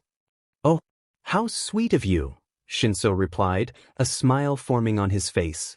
They continued walking when Shinso suddenly remembered, Hey, Izuku? What about those ghosts? Are they still here? Shinsu's sudden question made Izuku stop in his tracks. Izuku looked shocked at first, but then he smiled. No, they're gone now. I just noticed it, but it seems the more I've stayed by your side, the less they've appeared. Shinso wasn't expecting this answer. He smiled. I see. Glad to hear that. As they continued to walk around, Izuku caught the scent of coffee. He looked around for the source of the delightful aroma. Hey, that cafe looks nice. Do you want some? Izuku asked Shinso. Isn't that a pricey cafe? Is that really okay? Plus, the line is very long, Shinso protested. Don't worry, it's my treat. You just wait here, okay? Izuku insisted. Shinso couldn't help but look on, muttering to himself, must be nice being a rich kid. Since it would take a while, Shinso thought maybe he should find somewhere to sit. As he was looking around, he was caught off guard when someone suddenly draped an arm around him. He felt a wave of annoyance, but it quickly turned to fear when he heard the person speak. What a coincidence meeting you here. T. Tamura? Shinso's eyes widened in fear. Let's go have a seat, shall we? Shinso had no choice but to follow, trying to be mindful of the man's bare hands hovering close to him. After a few minutes, they finally found a vacant bench. That's a nice outfit you got there. It's not like your usual ones. Shinso attempted casual conversation, hoping to calm his nerves. I assume my brother is nearby. I can't let him know I'm here since I'm supposed to be abroad, Tenko replied. But let's get to the point, shall we? Shinso gulped. Without a doubt, the location of your boot camp will be changed. The heroes will probably take precautions to hide it from us. Maybe something like decoy buses or the like, Tenko explained. So what do you need me to do? Shinso asked. Tenko smiled and, with his other hand, took out 2 small button-like objects from the pocket of his jacket using just 3 fingers. Keep one of these transmitters on your person the whole time. And on your 3rd night at the boot camp, stick the other one on Katsuki Bakugo, Tenko instructed. Katsuki Bakugo? Why? Do you really need to know? Tenko replied, his tone growing aggravated. Shinso immediately understood and didn't push further. Throughout this exchange, Shinso remained wary of the man's hands. But a sudden curiosity struck him, and from the corner of his eye, he tried to get a good look at the man who had taken him hostage at that moment. They looked nothing alike. They were nothing alike. I can't believe someone like Izuku would be brothers with this monster. I assume my brother is nearby. I can't let him know I'm here since I'm supposed to be abroad. Tenko's words echoed in Shinso's mind. Then a thought struck Shinso. About Izuku. The moment he spoke, it felt as if a venomous snake had coiled around his neck, ready to strike. All he sensed was Tenko's menacing presence. Tenko glared at Shinso with his piercing red eyes. His hand, resting on the boy's shoulder, moved to grip Shinso's chin. He doesn't know. And I hope you help keep it that way. The tone of Tenko's voice was deceptively calm, but it carried an unmistakable threat: stay silent, or else. Suddenly, a voice called from a distance, Shinso. Taking that as his cue, Tenko swiftly departed, unaware that it was actually his little brother calling. Shinso remained wide-eyed and pale from the encounter, burying his face in his hands and taking deep breaths to calm himself. Shinso. He flinched and looked up to see Izuku approaching. Are you all right? Who was that guy earlier? Izuku asked, glancing in the direction Tenko had gone. Don't worry. He's not that important. Hey, is that mine? Shinso quickly changed the subject, standing up to grab a cup and chugging down its contents, leaving Izuku confused. Come on, let's go meet up with the rest of the class, Shinso said. Izuku, still puzzled, nodded and followed along. Shinso? Shinso? The voice was muffled. Know better and just be quiet. Shinso's eyes snapped open at the sound of that man's voice in his dreams, drawing sharp breaths. He never said those words outright, but they echoed in his mind. The man truly was terrifying. Shinso. The purplet turned to see Izuku's concerned face, and the sight of those green eyes and hair instantly calmed him. Are you okay? Izuku asked. I'm sorry. I couldn't sleep much last night, Shinso replied, rubbing his temples. You look like you just had a nightmare, Izuku noted, worry evident in his voice. Don't worry about it. Anyway, is it another stop? I already went to the restroom a few stops ago, Shinso asked. Yeah, but this one's different. I think we're here. Aizawa-sensei said everyone has to get off now, Izuku explained. Oh, Aizawa-sensei, everyone's off the bus, Izuku reported to their teacher. Good, Shoto replied simply, then turned toward two women, giving a nod as if to say, it's your turn. It took a moment, but before they could introduce themselves. It's the Wild Pussycats. A 4-person veteran hero team that specializes in mountain rescues. Here we have Mandalay with the Quirk, Telepath, and Pixie Bob with the Quirk, Earthflow. All eyes were on the greenette who was fanboying over them. It was an awkward moment for the rest of Class 1A, but Izuku felt proud. Then, a sense of dread washed over him as a large paw landed on his head. He turned to see Pixie Bob giving him a fierce glare. You could have waited until we actually talked, you know, she said. Immediately, Izuku began apologizing profusely.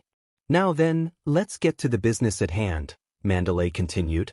About a few kilometers away from here is where you will all be staying. Lunch will be served at 12:30, so you have about 3 hours to get there, otherwise, no food for you, got that? Of course, you can use your quirks to get there faster, Mandalay explained. Wait, then does that mean? Alright, go! Before Izuku could confirm his theory, the ground beneath Class 1A suddenly softened, and they began sliding down the side of the mountain.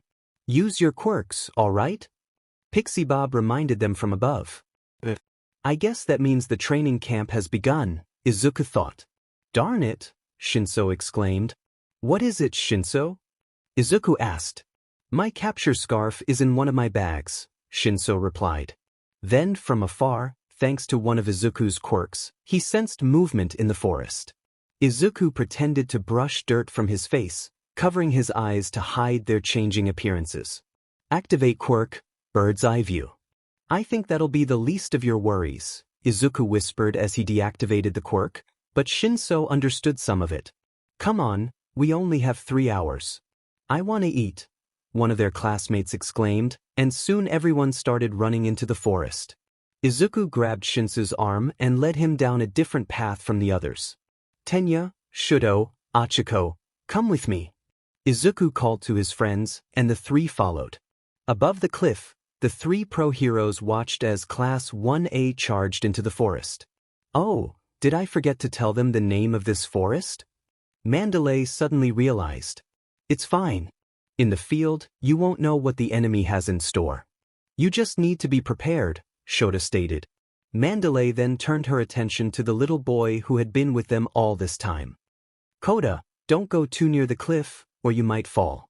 The little boy simply watched the forest, unimpressed by the students. Where are we going? Shoto asked as the 5 of them ran. Pixie Bob's quirk lets her create earth beasts. There are probably 7 to 9 around here, Izuku explained. 7 to 9? How do you know? And where are we going? This route is longer than the one the rest of the class is taking, Achiko asked. Exactly. The rest of the class is taking the shortest route, the one the beasts are guarding. If we can go around them, we can fight on our terms, Izuku clarified. I see. Good thinking, Izuku, Tenya praised. Where did these things come from? Mina exclaimed. They're probably Pixie Bob's quirk. Remember, Izuku mentioned it earlier, Momo replied. Wait, where's Izuku? Shoto and Tenya, too. Everyone focus. We need to defeat them so we can move forward. Momo commanded. Half of them quickly formed teams with their friends. Koji, try to use your Ani voice to control them. Momo instructed. It's not working. I think it's because they're not animals, Koji explained. Mizo, Kyoka, how many are there? Momo asked. The 2 immediately got to work, using their quirks. About 7, excluding the 2 beasts the others just brought down, Mizo reported. The others are handling the 4 on both sides, but before Kyoka could finish her report, 3 beasts suddenly appeared in front of them. Momo gritted her teeth. Tsuchin, Hanta, try to immobilize them. Yes, ma'am. Roger, Karo. Wait. Mizo stopped them. I'm receiving a message from Izuku. His hand transformed into an ear. He says to throw them up. They'll handle the rest. Alright. Follow his instructions. Mina, Kyoka, to distract them. Hanta, get to work. Momo commanded. Acting as decoys, Mina, Kyoka, and Toru dashed around the creatures to divert their attention while Hanta used his tape to bind them. Afterward, Tsuyu grabbed Hanta and together they climbed into the trees. Once there, Hanta and Tsuyu coordinated their efforts to launch the creatures into the air. A few meters away, Izuku's group had Achiko perched in a tree, keeping watch. When she spotted the 3 creatures Momo's group had sent flying, she quickly alerted those below her, "Everyone now. Here it goes, Tenya." Without wasting a moment, Shoto created one of his heaven-piercing ice walls toward the creatures, allowing Tenya to ride it. Afterward, Izuku activated his quirks in his legs. Alongside Shoto, he leaped toward the creatures.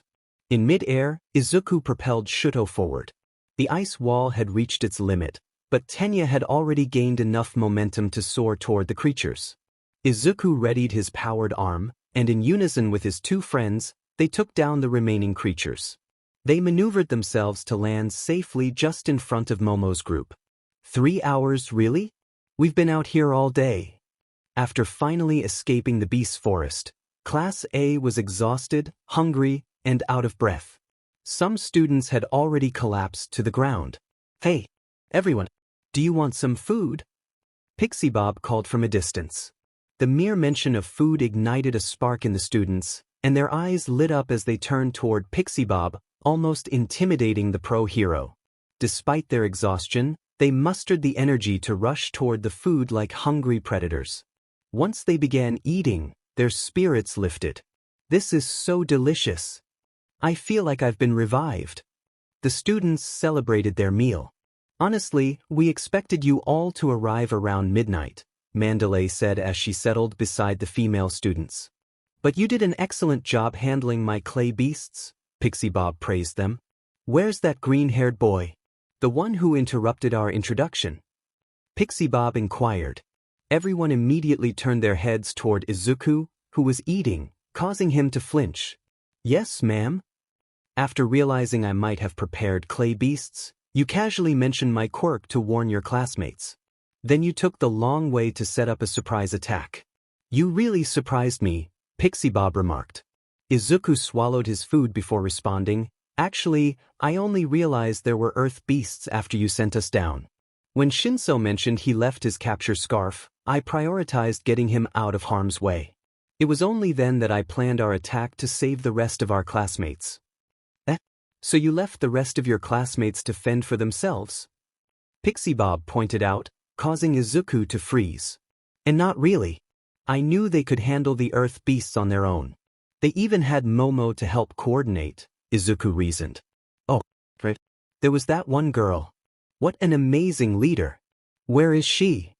Pixie Bob looked around. Momo raised her hand to indicate her location and bowed her head, "Thank you very much." As Izuku continued eating, Mandalay suddenly appeared behind him. "Izuku, correct?" Izuku turned around quickly. "Yes, ma'am." "What's your quirk?" The question made Izuku freeze for a moment. "It's called Power Limb. It's a type of strengthening quirk," Izuku replied, reciting the answer he had memorized and shared many times before. "Really? I thought you had a quirk similar to mine because even though you were far from your classmates, you still managed to cooperate with Miss Yaoyorozu's group," Mandalay stated. "That was thanks to Mizo's quirk. All Izuku had to do was relay instructions," Achiko explained. "But how did you know the circumstances of their group? If there had been different players or more beasts than you anticipated, your plan might have backfired," Mandalay pressed. Izuku was caught off guard by the pro-hero's questions. "What do I tell her?" I simply assumed. No matter who was present or how many beasts there were. As long as Momo received my instructions, it would have worked out fine," Izuku replied in a steady voice. "I see." Then from the building, Aizawa-sensei emerged. "After you finish eating, take your bags to your rooms. They should be at the side of this building. There's also a hot spring. Take your time to rest and relax because tomorrow, you won't have the time." After Izuku and his friends finished eating, they headed to where Aizawa-sensei said their bags were, stretching their bodies as they walked. "It's been a while since I went forest training. I forgot how exhaustingly exhilarating it is," Izuku remarked. "Forest training? How does that work?" Shinso asked. It's actually very similar to this one, except I had to outrun Maki in the forest, Izuku explained. Maki? Achiko asked. Maki is a friend of my dad. He has a mutant-type quirk that makes him look like a literal mountain man.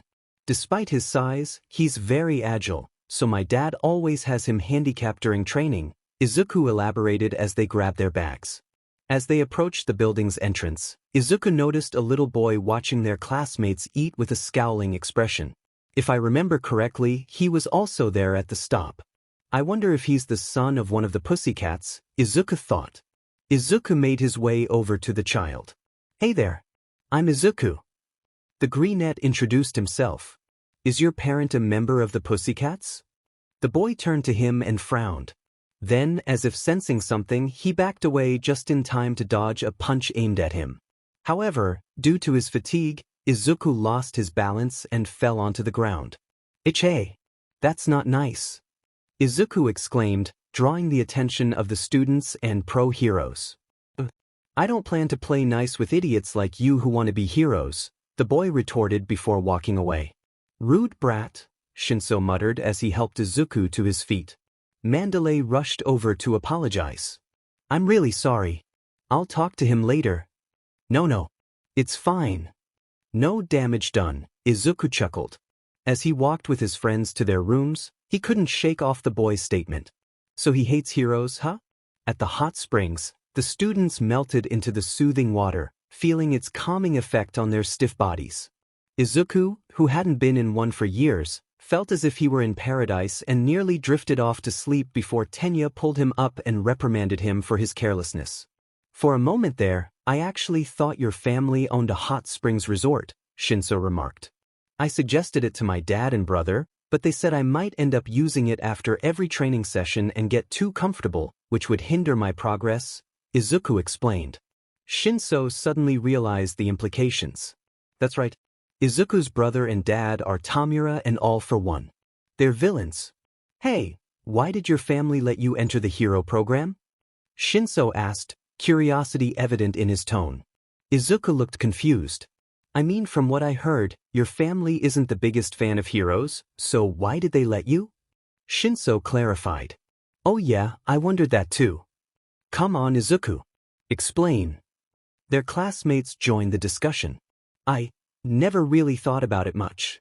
I just assumed it was because I kept pestering them about it, Izuku said with a sheepish smile. The oldest memory I have of telling them I wanted to become a hero is when I was in an improvised all-might costume. I remember my dad looking a little hesitant, but he still smiled and said it looked good on me. After that, I reminded them occasionally, but it was mostly memories of me training, discussing quirks and heroes, and more training. Izuku paused for a moment before continuing. Actually, I can't recall why all my training started or if they ever explicitly told me they didn't want me to become a hero, but I'm very grateful because I received a recommendation letter from UA. Even though both of them disliked the idea, Dad was still supportive, unlike Tenko, who always voiced his worries and tried to convince me to reconsider. But even though he acts that way, I know he wants me to be happy. Izuku's explanation seemed to come to an end. Shinso couldn't help but feel a pang of pity for the greenette, knowing that one day he might have to learn the truth about his family. He might have to face them in battle or, worse, give up his dream of becoming a hero. Is that what he's scared of? Shinso grimaced at the thought. Good intentions or not, they should have just told him.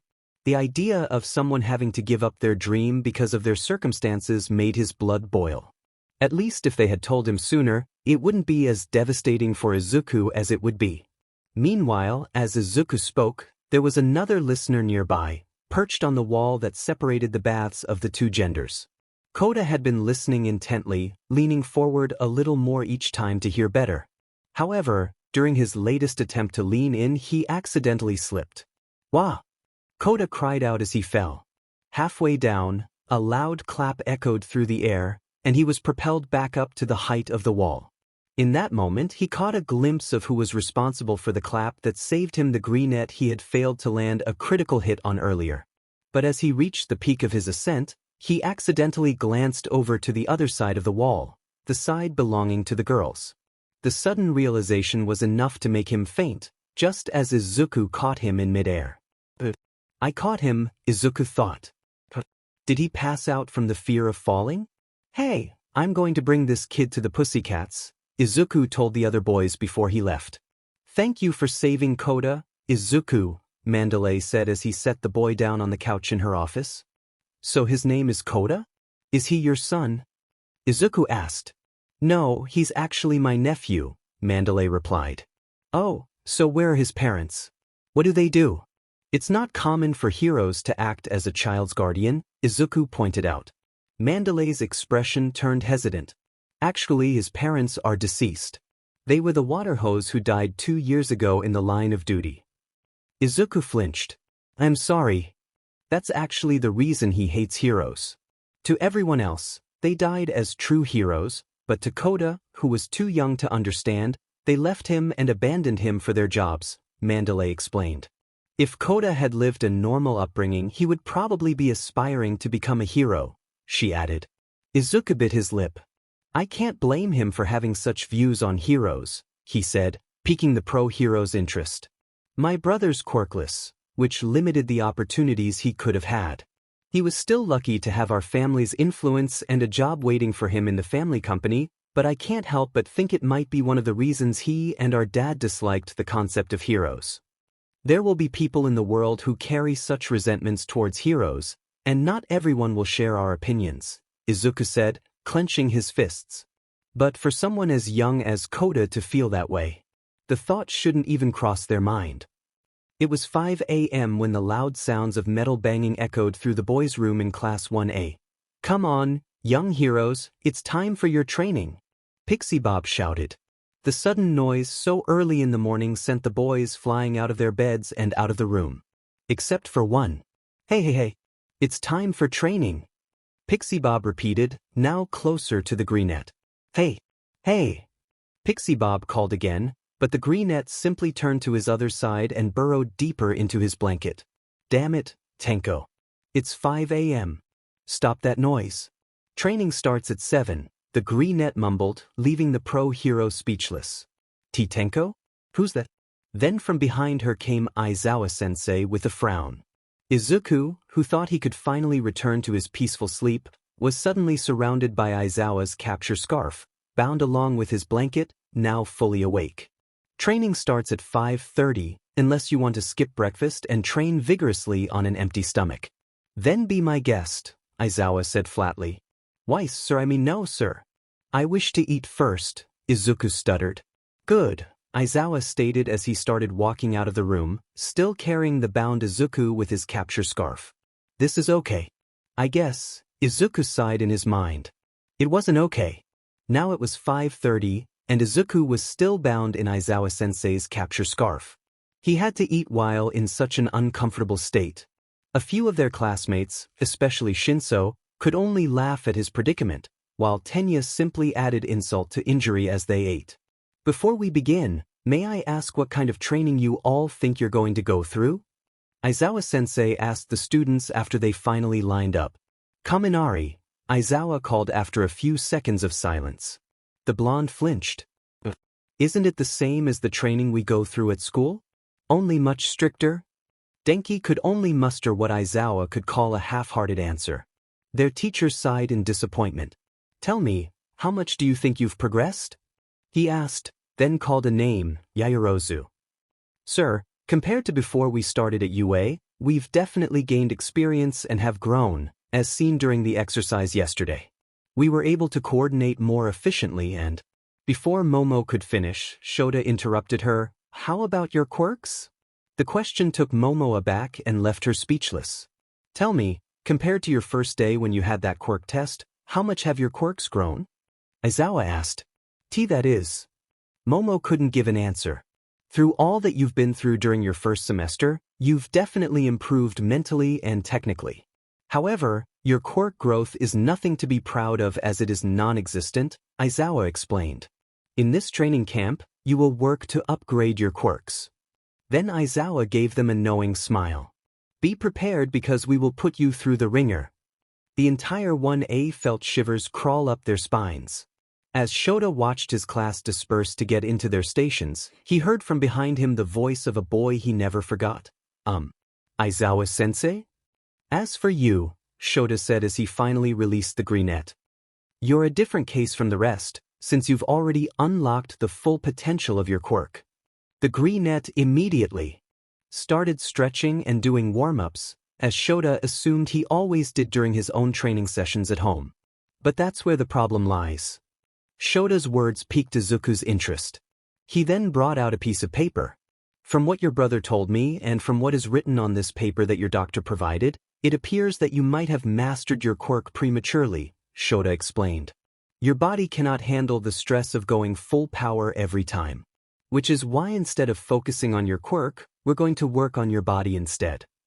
Izuku looked on with confusion. But sensei, we've already tried everything to help my body get used to full power. Nothing has worked.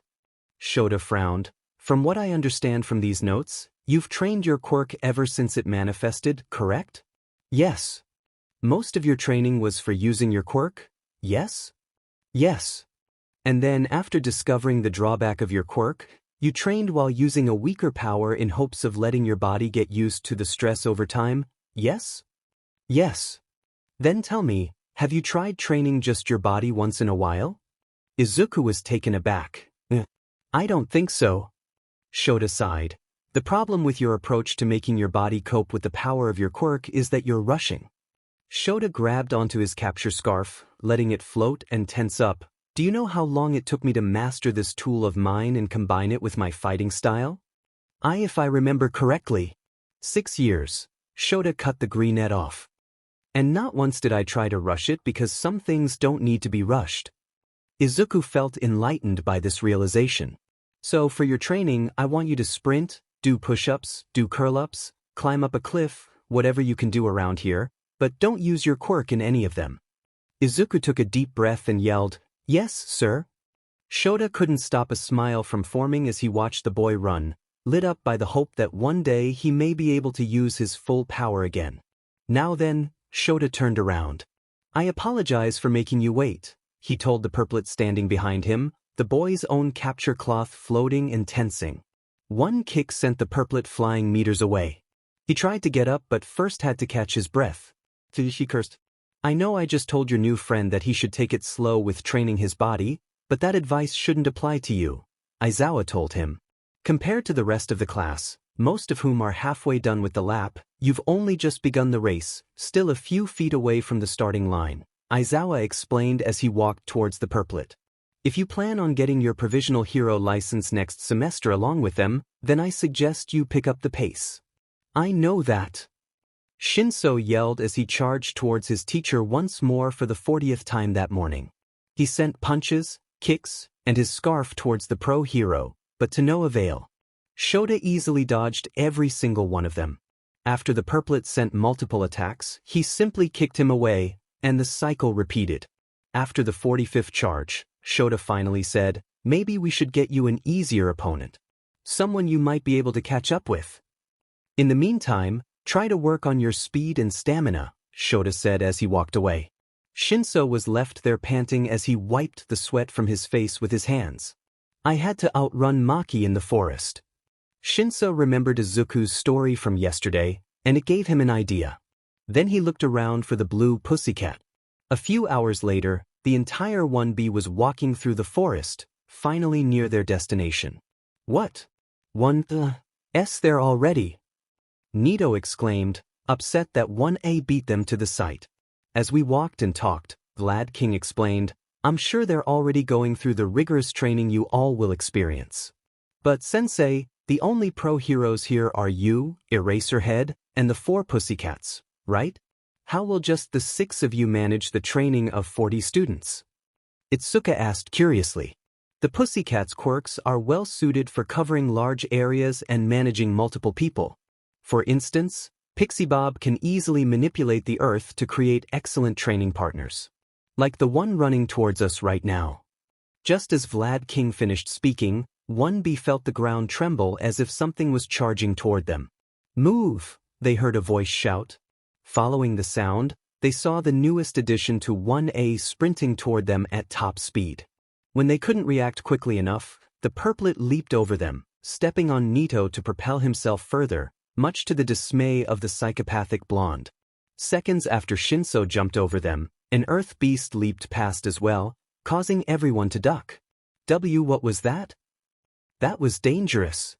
I see, so he's working on his stamina and agility, Vlad noted, watching the earth beast disappear into the distance. Come on, you all haven't seen anything yet. That statement proved true when they finally reached the training site. It was like watching teenagers push themselves to their limits. Some were visibly struggling, some were on the verge of tears, and you could almost hear their bodies pleading for a break. But what caught the attention of some in 1B was a certain greenette atop a nearly 50-meter-high pillar of earth, switching between his hands every few seconds while balancing on one hand. Sweat glistened on his exposed torso. Hey, is that even safe? Not at all. Now then. Vlad King's voice made 1B flinch. Why don't you all join them? After what felt like an eternity, their first day of training finally came to an end. I feel like I'm going to die. I can't feel my arms. I'm so tired I don't even want to move anymore. I never want to see another one of those beasts in my life. The combined complaints and groans from both classes nearly made the pro heroes laugh. Come on, don't rest yet. There's still one more thing to do. Mandalay told them through her quirk, prompting a defeated chorus of, "What?" Mandalay simply smiled and said, "You all have to cook your food, silly." Food. Food. Food. Food. The mere mention of food immediately revived their spirits. So it has the same effect on both classes, Pixie Bob thought. The two classes worked together to make enough curry for everyone, plus seconds. After such a long day of intense training, they felt a sense of joy as they collaborated to prepare a wonderful meal, unaware that this joy wouldn't last the whole week. As both classes enjoyed the curry they had cooked, Izuku noticed Mandalay looking around, seemingly searching for someone. Mandalay, is something wrong? Izuku approached the pro hero. I haven't seen Kota in the past hour. He hasn't eaten yet, Mandalay replied. Oh, if it's Kota, I think I saw him walk into the forest while I was training. I might know where he is, Izuku said. I'm already done eating anyway, I could bring his dinner to him. Really? Thank you, Izuku, Mandalay said as she handed him a plate of food. Izuku smiled. While what he told her wasn't entirely a lie, he had seen Kota earlier and knew where he was. The real reason he took on this task was to talk with the kid in private. Using his bird's eye view quirk at night was tricky, though, as he struggled to see well in the dark, one of its drawbacks. While active, he could only see from above, which was useful for locating but not for combat. The clearest view was centered on his location, and the further away from the center, the blurrier it became. The farthest distance where he could still make out details was approximately 700 meters. After a while, Izuku finally reached the cliff where Kota was hanging out. Hey, the greenette greeted, slightly surprising the child. Mandalay sent me with food. How did you even know I was here? The boy snapped. I used my tracking quirk, Izuku joked. Can I sit with you? No. Get lost. I don't need food from a guy who likes to play hero. Kota retorted. Izuku looked at the boy with concern. Why does everyone like playing heroes? They'll just end up getting hurt or sad because they can't be heroes anymore. What's the point? Kota expressed his thoughts. This only made Izuku chuckle. What's so funny? Kota asked, annoyed. Nothing. You just reminded me of two people I know very well, Izuku answered. He then sat on the edge of the cliff, keeping some distance from the child, and looked up at the sky. The night sky looks beautiful tonight. That statement made Kota look up as well. Kota, do you know that I'm supposed to be as powerful as All Might? The question caught the child's attention, but he remained silent, glaring at the teenager. Izuku looked down at his fist, pride shining in his eyes. My dad even told me that with my quirk, I could probably beat the #1 hero someday. But in an instant, the greenette's expression turned somber. But every time I hear that, I think about my brother. He's quirkless, you see, Izuku said, frowning. Even though I have this kind of power, I can't help but feel disappointed in myself because I can't share this powerful quirk with him. Izuku then looked over at Kota. My dad and brother. They're the two people you reminded me of. They both hate heroes like you because my brother was born quirkless in a world full of quirks. Heroes constantly remind them of that. If I could be a light for people going through what my brother did, then I'll be a hero for them, just like All Might is. That's why I want to be a hero, Izuku explained, offering Kota a warm smile. Kota continued to glare at the greenette. So? Izuku was taken aback by the child's reply. Was I supposed to learn something from that story of yours? Kota stated plainly. I am. Sorry. Izuku managed to say before standing up in embarrassment. I better go, I still have some training to do tomorrow. He walked away, feeling flustered by the unexpected response he received. Kota simply glared at him as he left. Stupid. It was now the third day of camp, and both classes were eating breakfast before another day of intense training. 5 students, however, were visibly struggling to keep their heads from falling onto their plates. The 4 students from Class A who had not passed and Nito, the only one from Class B who had also failed. The 5 of you, Shoto's voice made them flinch. I expect none of you to take any more rest this morning. No matter how tired you all still are, I expect the same level of enthusiasm in training that you had yesterday. Why, yes, sir, the 5 students replied in unison, thinking that Tartarus was probably better than this place. While sitting with Izuku, Shoto, and Shinso, Tenya couldn't help but notice that the greenette had barely touched his food and seemed lost in thought. Izuku, Tenya called out, snapping the greenette out of his daze, you should eat. We have a whole other day of rigorous training ahead. We wouldn't want you passing out from hunger. Izuku simply chuckled. Is something wrong, Izuku? You've been staring blankly since last night, Shoto asked, giving Shinso a sidelong glance. The purplet noticed this and quickly defended himself. I haven't used my quirk on him at all. As if I would do something so reckless. Shoto shot him a look that clearly said, I'm watching you. The interactions between his 2 friends made Izuku laugh, but his thoughts quickly returned to what had been bothering him. Izuku? Shoto pressed. Izuku gulped. He gave a weak smile and tried to answer, don't worry, it's... But then he backtracked and spoke the truth. I tried talking to Kota last night. For what? Shinso asked. Izuku sighed. You know how he hates heroes? I tried to talk him out of it.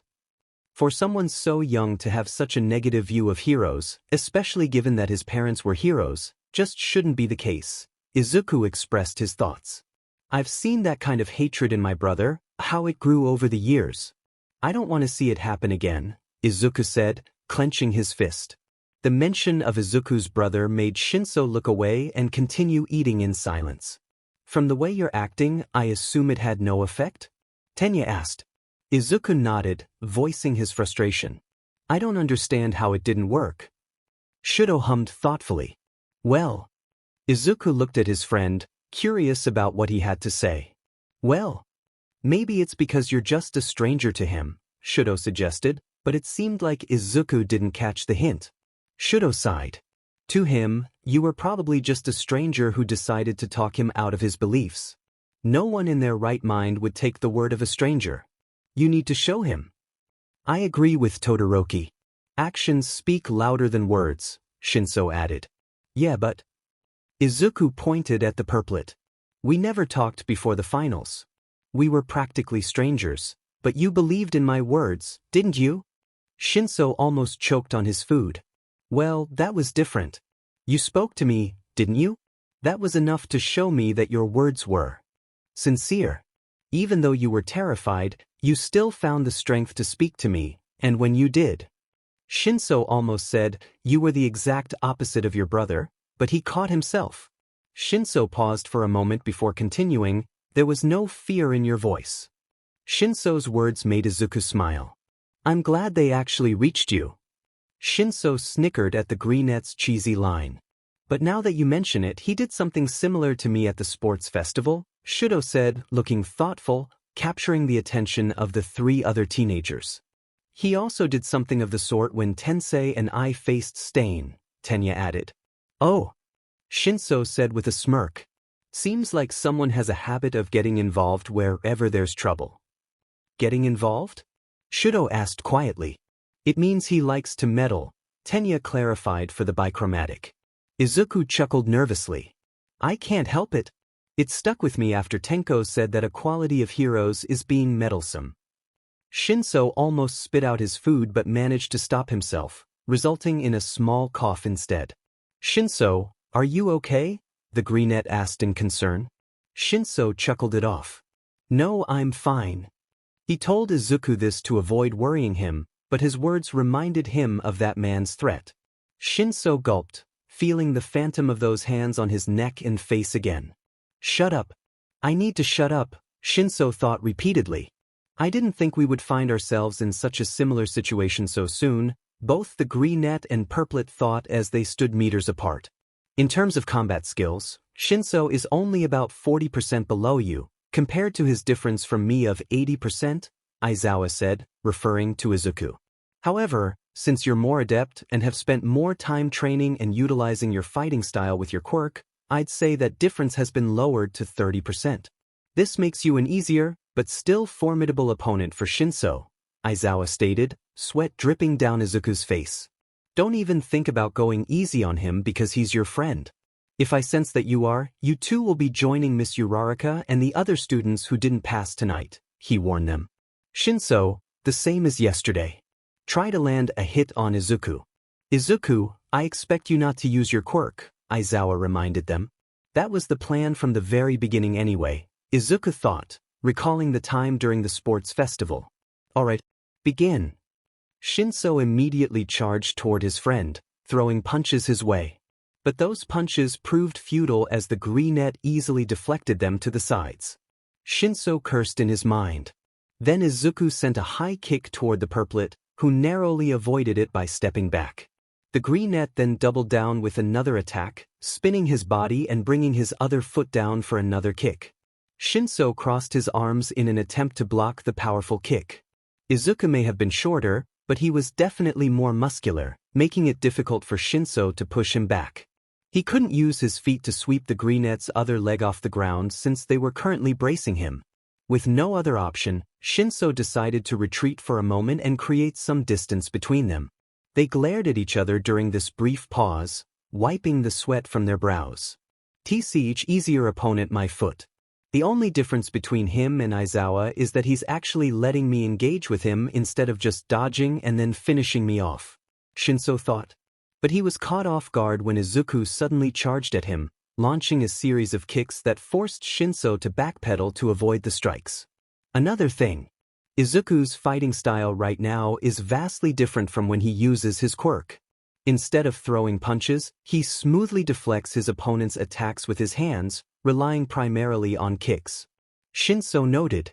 It seemed he was using his legs for their greater reach, compensating for the distance he usually covers with his quirk. It was actually quite clever, Shinso thought. If you didn't know about it beforehand, you would definitely be taken by surprise. He doesn't know. And I hope you help keep it that way. He was suddenly reminded of that man, causing him to lose focus for a moment, allowing one of Izuku's kicks to land squarely on his face, sending him reeling. Shinso! Izuku cried out in concern as he rushed toward his friend. That's right, it's the same for him. If you didn't know that his brother and father were actually villains, you would be shocked to learn that someone like Izuku, who aspires to be a hero, is related to them. Shinso reflected as he wiped the blood from his nose. Of course, it also works the other way around. If you had no idea that All for One's youngest was attending UA, you would be stunned to learn of his existence. Shinso mused. I'm so sorry, are you all right? Izuku asked as he helped the purplet to his feet. Don't be sorry. It's my fault for losing focus, he replied to the greenette. But that really hurt. You weren't holding back at all, Shinso said, checking to see if blood was still flowing from his nose. To us. As I had hoped, Aizawa said in a serious tone. Now, return to your starting positions. If you think you're getting a break just because one of you got hurt, think again. Yes, sir. The two boys responded with varying levels of enthusiasm. Izuku then walked a few meters away. Keep one of these transmitters on you at all times. Tamura's instructions echoed in Shinso's mind as he touched the button-like transmitter tucked inside his shirt's collar. And on your third night at the boot camp, stick the other one on Katsuki Bakugo. Tonight's the third night, Shinso whispered to himself, wondering why they would want Bakugo. What could they possibly need from him? He didn't know. But there was one thing he was almost certain of. Just like during the paparazzi incident and the USJ breach, he was helping the League of Villains create another incident for UA. An incident that was going to happen tonight. So, Pixie Bob's voice captured the attention of the students as they cleaned up after dinner. Who's up for a game? A game? I love games. If we can relax while doing it, then I'm game. The mostly positive responses Pixie Bob received were music to her ears, making her smile wider. All right then, let's play. Pixie Bob paused for dramatic effect. A test of courage, she excitedly revealed, but the students merely exchanged confused glances. It will be Class A versus Class B. Both classes will take turns being the Scare Airs and the Scare Yes, Pixie Bob explained enthusiastically. Ragdoll will be waiting at the far end of the scaring route, with cards you must retrieve to prove you went through the forest. Meaning no one can cheat. Pixie Bob's excitement quickly faded when she didn't receive the enthusiastic response she expected. Then she had a mischievous idea. The class that scares the most students wins. And the losers, she giggled playfully, will have to join the failed students in their extra lessons for the rest of the camp. The punishment perked the students up, but not as much as. Mwahaha. You heard that, class? The loser has to go through Aizawa's extra lessons. We're going to scare you so bad, you're going to be. The psychopathic blonde was suddenly wrapped up in Aizawa's capture cloth like a cocoon, preventing him from finishing his speech. I hope you didn't forget you have those extra lessons tonight, Mr. Monoma. Your Class A counterparts are already there, Aizawa bluntly informed him, making the blonde's eyes widen in realization that he wouldn't be able to participate. Nito squirmed violently inside Aizawa's scarf cocoon, muffled screams escaping as he struggled to break free, but it was in vain. The sight was enough to make everyone laugh. All right then, Mandalay said, putting her hands together. Class B will be the scarers first. Please head to the forest. As she spoke, the Class B students began walking into the forest, exchanging goodbyes and good lucks with Class A. A pair will enter the forest every 5 minutes. Mandalay pulled out a small piece of paper. I will now announce the pairs. Shinso looked around, searching for the explosive blonde. When he finally spotted him, he clenched the transmitter he was holding inside his pocket. The purplet started walking toward the blonde, trying not to act suspicious, which was easy since the other students were also moving about, looking for their partners for the game. Bakugo, paired with Hanta. As Mandalay announced this, Katsuki glanced over at Shinso and began walking in his direction, causing the latter to flinch. Did he notice me? He probably saw Hanta behind me. I just need to keep walking. Shinso calmed himself and continued toward the blonde. When they were finally near each other, Shinso intentionally bumped into the blonde and discreetly attached the transmitter to his shirt. Sorry, Shinso said casually to mask his intent. No, it's okay, Katsuki replied calmly. Midoriya, Shinso flinched, thinking Mandalay was referring to the older brother. Paired with Hitoshi, Mandalay continued, making Shinso feel relieved. He then checked to ensure his transmitter was still with him. To us. And lastly, Todoroki, paired with Yaoyorozu, Mandalay concluded. Shinso began scanning the area for Izuku. As he walked past his classmates, he couldn't help but mentally apologize to them. Hey, Shinso greeted his friend. So we're partners again, aren't we? Izuku laughed. At least I didn't have to beg this time. Shinso chuckled, but the smile quickly faded. He sighed and looked up at the sky. It's beautiful, isn't it? Izuku asked, prompting Shinso to turn his gaze toward him. We're looking at the past right now, Izuku said, his eyes sparkling. A time when Quirks didn't exist yet. It all looks so calm and serene. I hope we can all enjoy feeling like this. Izuku's words made Shinso wince and look away. I'm sorry, Izuku. Next pair to go into the forest, Midoriya and Hitoshi, they heard Tiger announce. A few minutes into the forest, the pair still hadn't encountered any of Class 1B. Maybe they're just further in? Izuku thought. As they continued walking, the silence grew more tedious, with only the sound of cicadas accompanying them. Shinso stole a glance at Izuku when a question popped into his head to break the monotony. So, why do you want to become a hero? Izuku looked at him, as if asking for clarification. I mean, what's the reason you wanted to become a hero in the first place? What made it certain for you? Shinso elaborated. Oh, I wanted to become a light for people, like how All Might is a pillar of society, Izuku answered, but he sensed it wasn't the response Shinso was looking for, so he added, well, that was my first reason. But what solidified it for me was when my dad disappeared for a year and couldn't come home. Shinso was taken aback. Disappeared? Izuku explained, due to issues with the family business, we lost contact for a whole year, and we thought he was gone for good. He ended up being okay, and we resumed communication, but it just wasn't the same as having him there to hug and talk to in person. I cry every time I ask when he would be back, Izuku admitted, his eyes glistening with unshed tears, but he steadied himself. It's a horrible feeling to be separated from someone you love for so long. We can never get back those lost times. But that's why I want to become a hero, so I can ensure that no one else has to go through that sadness like I did. Shinso had no idea Izuku had experienced something so painful. He didn't know what to say. The only thing he felt he could do was pull Izuku into a comforting embrace. Izuku was surprised but accepted it.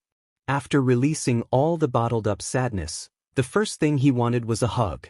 Suddenly, his tears flowed freely. After a long time of holding them back, he finally let go. Shinso simply held him, rubbing his back to provide comfort. After a few minutes, Izuku calmed down, and they continued walking through the forest. Thank you, Shinso, the greenette said, wiping the tears from his face. Don't mention it, Shinso smiled. Then Shinso thought of another question, one he hoped wouldn't lead to more tears. But if you weren't planning on becoming a hero, what do you think you would be doing instead? Izuku chuckled a bit as he wiped his face and pondered. Oh, I'd probably just end up working in the family business, he replied with a smile. Shinso's eyes widened at his friend's answer. He grabbed Izuku's shoulders and asked seriously, do you even know what your family does? But then, Shinso backtracked, letting go and choosing to look away. Shinso's startled expression confused Izuku. He had no idea why his friend reacted that way, but before he could ask, they saw smoke rising from deeper within the forest. Attention, all students, Mandalay's voice echoed. We are under attack. Please return to the campsite. Shinso, did you hear that? Izuku asked, to which Shinso nodded. Then Izuku heard another message from Mandalay, but this one seemed directed at him due to one of his quirks. Koda, if you can hear me, please go back to the campsite now. I don't know where you are and I'm busy right now, but there are villains in the area. Please stay away from them. Izuku checked to see if Shinso was looking away before activating his bird's eye view quirk. As he suspected, Koda was on the same cliff where they had talked earlier. But his eyes widened as he saw a cloaked figure emerge from behind the rocks and approach the little boy. Izuku, we need to get out of here. Shinso's voice snapped Izuku back to reality, prompting him to deactivate his quirk. But Koda the kid, I'm the only one who knows where he is. He might be in trouble. Shinso, go back to the campsite first. I'll follow once I get Koda, I promise, Izuku insisted. Stay safe, Shinso replied before running back. The truth was, he wasn't overly worried about what might happen to Izuku. He was determined to protect his little brother. Once Shinso was a good distance away, Izuku activated Power Limb on his feet and headed toward Koda's location, unaware of the confrontation that awaited him. Koda, hang in there. I'll be there in just a second, so please. No way. Izuku's eyes widened as he saw the villain remove his cloak and mask through his bird's eye view. That villain. I recognize him. He's the one who harmed Koda's, damn it. I won't get there on time with my speed. Activate Quirk, Doppelganger. As Izuku ran, suddenly an exact clone appeared right beside him. Then the two of them stopped in their tracks. The Izuku clone activated every muscle-augmenting and strengthening quirk they had on his right arm, then he grabbed the original Izuku's legs. Aiming for the direction of the cliff, the clone threw Izuku with all his strength, making him fly at an incredible speed. Within seconds, he was able to see the cliff and the villain with his own eyes. He activated 50% of power limb and ped his arm back for a punch. Get away from him.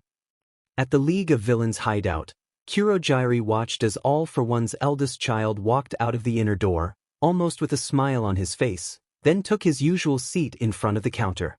On cue, Kurogiri brought out a glass and started pouring liquid into it. Afterwards, the man proceeded to play with the liquid, swirling it inside the glass. Curious about his behavior, Kurogiri sought to ask, "Tamura. Kurogiri, please, call me Tenko while it's just the two of us." All for One's eldest corrected him with a smile. "Oh, then is Tenko in a good mood tonight? Shouldn't you be worried for your little brother? He will be caught in the crossfire in their little camp, after all," Kurogiri pointed out. But he only received a snicker. "I've thought about it after my little spat with Dabi, but that little video that had me stressing about Izuku may actually be his little ticket to safety." "Oh, may you care to explain?" Kurogiri asked. "It hit me when Mr. Dabi mentioned it, but everyone that approached us saw that little video and idolizes Stain. They respect his words and will." Tenko couldn't help but let out a small laugh and a confident smile. "They respect Stain's words." He repeated himself. "Kurogiri, if my father said he admires a person, would you wish to harm them?" Kurogiri's glowing eyes widened, finally realizing what Tenko meant, making the latter smile. "That's why I'm confident no harm will come to my little brother. And as a bonus, I now have a reason to get him out of UA," he said with a smirk as he watched the liquid swirl around the glass. Has he ever actually drunk the liquid? The question popped into Kurogiri's mind. "I see. That's why you were very casual when you mentioned Izuku during the last briefing, as if you were certain they don't need to be reminded," Kurogiri said, making Tenko's smile widen as he continued to observe the liquid. However, that one word was enough to immediately make the eldest's smile disappear. "However?" Tenko asked as he gave his caretaker a glare. "You were also confident that he wouldn't get involved during our attack on UA's USJ, as well as when we fought the Shai Hasaikai at Hosu, and yet he did. How are you certain it won't be the same this time?" Tenko grimaced, continuing to glare at his caretaker, but the latter was not fazed. "Did Daruma program sarcasm into you just to aggravate me?" he asked. "No. Not that I'm aware of. I was simply trying to prove a point," Kurogiri answered as he continued to wipe the glasses with a cloth. Tenko scoffed. "Had your quirk not been as vital in operations as it is, I would have traded you for Adohira instead." "Why, thank you," Kurogiri gleefully replied, squinting his glowing eyes and tilting his head slightly, certainly annoying Tenko. "I'll get Daruma for this," Tenko cursed under his breath. Izuku took sharp deep breaths as the debris started to subside. With his left arm, he wrapped the little boy beside him protectively. Then he looked at his right arm that was shaking violently and starting to feel numb.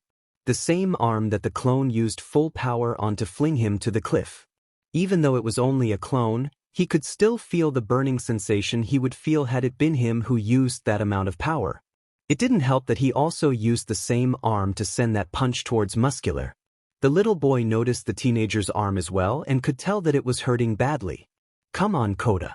I gotta get you back to Mandalay," Izuku said as they turned around, making Kota walk on the side farthest from the cliff. "And where do you think you're going?" Izuku's eyes went wide at those words. Immediately, he activated every hardening and reinforcement quirk he could on his left arm in a short time.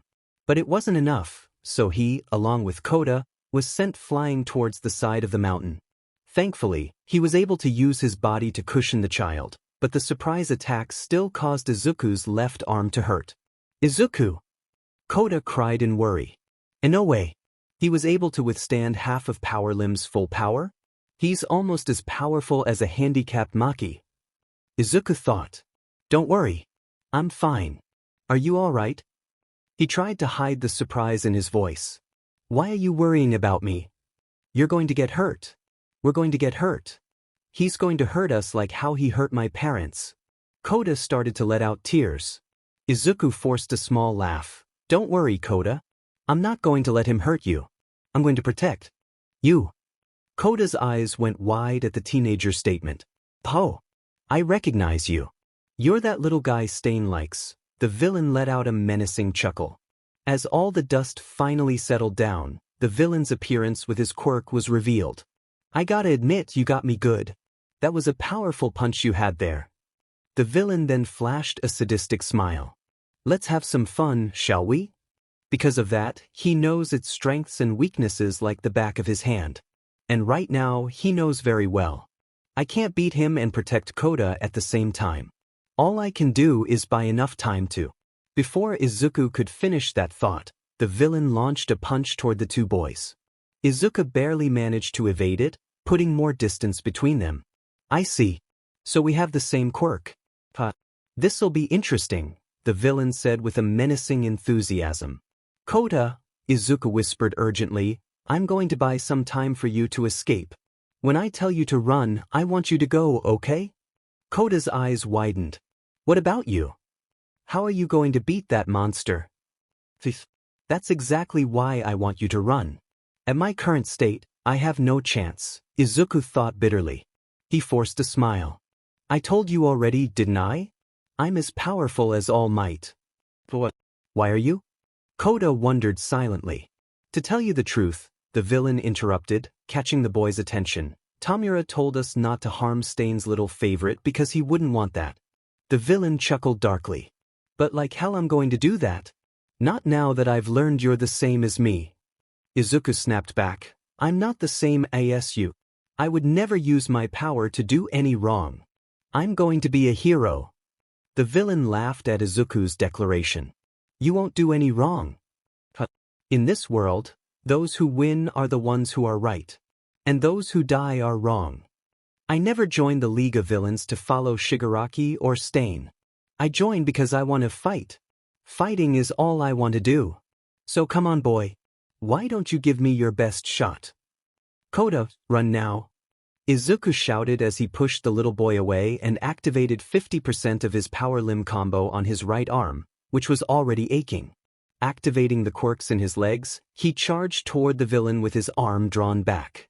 The villain didn't even try to evade the incoming attack. The force of the impact sent shockwaves through the cliff behind him. Izuku pulled back his arm and delivered the same attack again, though it was weaker due to the pain. He grimaced. That's all I can do. Activate quirk, impact recoil. Izuku activated every hardening and reinforcement quirk in his arsenal in preparation for the villain's counterattack. What? That's it. Haha. The villain sounded thrilled. Now it's my turn. Izuku braced himself. From his right side, he felt the villain's attack land, making him wince. But what he didn't expect was Ichi's breaking through impact recoil. Izuku was flung back against the mountainside. This time, he coughed, feeling the sting of blood in his throat. He fell to his knees, taking deep breaths as he stared at his arms. He broke through impact recoil. So he is as strong as a handicapped Maki. Both his arms were now broken. His right arm had been aching even before he threw his first punch. After using 50% attacks, it felt like the time he fought Stain. It was already going numb. But at least Kota should be. Izuku, watch out. The greenette's eyes widened just as he felt a powerful smash coming down from above. He activated his defensive quirks just in time, thanks to that warning. But, mwahahahaha. Looks like it's all useless. All that effort for nothing because the brat is still here. Ha ha ha. The villain taunted him. Godkid, I thought we had the same quirk, but no. Your quirk is much more. I actually had difficulty pushing that hit onto you. Ha ha ha ha. I'm going to enjoy taking you down. Ha ha ha ha ha. The villain said as he prepared another strike for the grounded greenette. Stop! A cry and a splash of water made the villain halt. Both he and the villain turned to see a now crying boy. Did you also enjoy hurting my parents, you monster? The little boy asked through his tears. I remember your parents now. They really put up a fight. Too bad they're gone. Haha. Don't worry, after I finish with this little hero wannabe. You're next. As he heard those words, the sound of mirrors breaking echoed in Izuku's mind. That people with powerful quirks that don't use them are useless. That don't let other people know you have many quirks, okay. That I want to become a hero because I want to make sure no one gets separated from the people they love. To give them back. As if I'll let you lay a finger on him. Out of thin air, a yellow gem-shaped barrier appeared around Kota, catching the villain off guard. Then from the heavens, lightning struck down on the villain, stunning him and capturing everyone's attention at the sight. A huge wave of water and molten rock crashed onto him from both sides, reaching towering heights that could be seen from afar, then solidifying into ice and rock, trapping the villain. What's happening? He cried out in panic.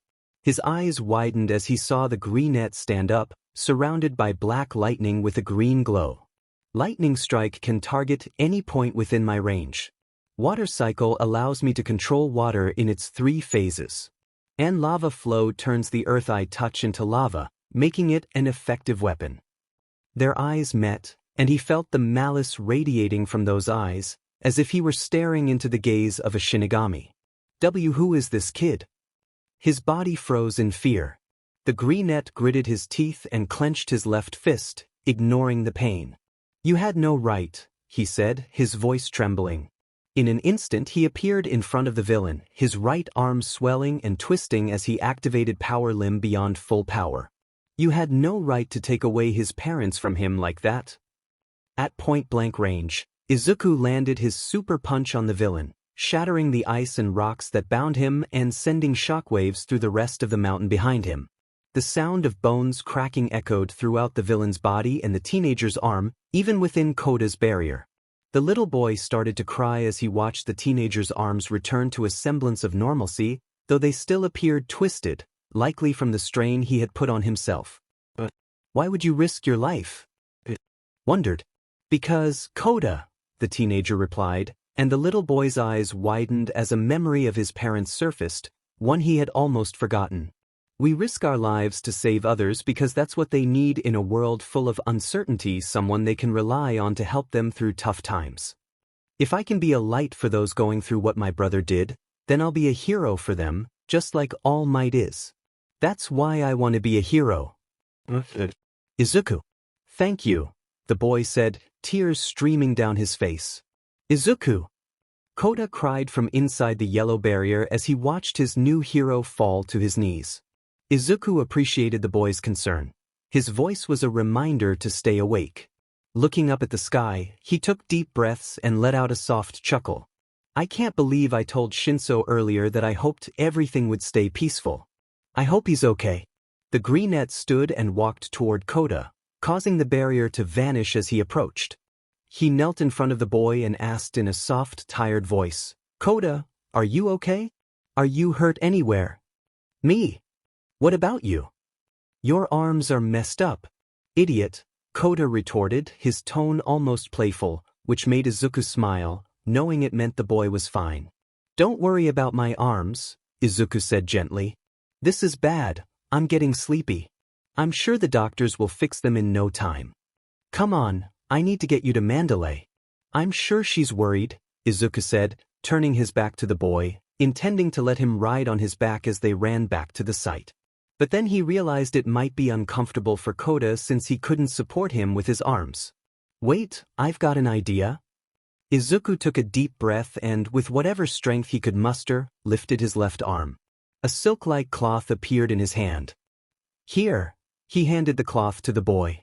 Tie yourself to me so you won't fall, okay? Kota wanted to ask questions but decided against it, simply following Izuku's instructions. Once securely in place, Izuku stood up. Let's get back to the campsite. Izuku activated a speed quirk in his feet, but before he took off, he added, Hey, Kota. Let's keep what happened a secret between us, okay? I'll explain later. The little boy nodded, initially uncertain, but then his nods became more confident. Thanks, Kota. As Izuku ran through the forest, carefully avoiding any villains, he suddenly heard voices in his head. Hey, Isn't this that boy Stain likes and Shigaraki said to leave alone? I'm touching him. I'm touching him. Izuku felt someone poking his cheek. Then he remembered, that's right. I forgot to make my clone disappear. I was so focused on rescuing Koda that I lost control of him. I'll have to deal with that later. He probably fought someone and passed out. Anyway, just leave him. He's not one of the targets. Who are the targets again? It's that explosive boy and that purple guy who scared this guy. The words immediately stopped Izuku in his tracks. His eyes widened. That was the last thing he heard from the two people on the other side. Shinso? What do they want with Shinso? I need to find him before they do. Izuku resumed his run, now sprinting. Izuku? What's wrong? Why are you suddenly in a hurry? Koda asked, gripping Izuku tighter. I know what they want now. They want my friend. I need to tell the heroes, Izuku replied. Izuku, a familiar voice called, making Izuku stop abruptly. Aizawa-sensei. As Aizawa approached, he noticed the state of Izuku's arms. His left arm had a noticeable bend where it shouldn't be and had turned a deep shade of purple. His right arm. It looked almost unrecognizable, a mangled mess where it was hard to distinguish muscle from skin. Izuku, your arms. Don't worry about that, sensei. They're numb right now, so I'm okay. But more importantly, I think I know why the villains are here. Aizawa was surprised to hear this from Izuku. You know? How? We overheard the villains. They're after Shinso and Katsuki, Izuku explained. Shinso? And Katsuki? Why? Aizawa asked, skeptical. He turned to Koda. Is this true? Koda, taken aback by the question, simply nodded. I see. Take Koda back to the building and stay there. I'll go look for your classmates, Aizawa ordered before leaving, even before Izuku could protest. I need to find Shinso. Izuku thought as he continued to sprint toward the building. I repeat. Authorize. Combat. Target. Kugo. Izuku could only make out muffled bits of Mandalay's message as he started to regain consciousness. He stood up and brushed off the dust with his left arm, as his right arm was still out of commission. I have to find Shinso before the villains do. He thought, then a familiar voice yelled, Izuku, watch out. Just in the nick of time, Izuku activated his speed quirks and dove to the side, narrowly evading what looked like a flurry of blades. He quickly hid behind a tree. Izuku! The greenette heard someone whisper shout his name. He glanced in the direction of the voice and saw Shoto, holding an unconscious Momo. Making sure to remain silent to avoid attracting the villain's attention, Izuku ran toward his friend and classmate. When they finally came together, Shoto noticed the deep red color staining Izuku's arm. Izuku, your arm. We need to get you and Momo out of the forest. Don't worry about me. My left arm is still fine. I can still fight, Izuku assured his bichromatic friend. You can worry once you see my real condition, Izuku thought. Right now, we need a plan to watch out. Izuku pushed himself, Shoto, and Momo out of the way just as blades shot toward them. I found you, the villain declared as he emerged from behind the trees. Split up. Izuku instructed Shoto as the blades continued to advance. Shoto attempted to use his ice to block the blades, while Izuku activated his hardening quirks, but it was futile. The blades easily shattered the ice, and soon began to chip away at Izuku's hardened form. He could try to create a distraction to misdirect the blades, but he couldn't use his right arm and it likely wouldn't be effective. A surprise attack would take too long to execute, and by the time he could strike, the villain would have already adjusted his aim.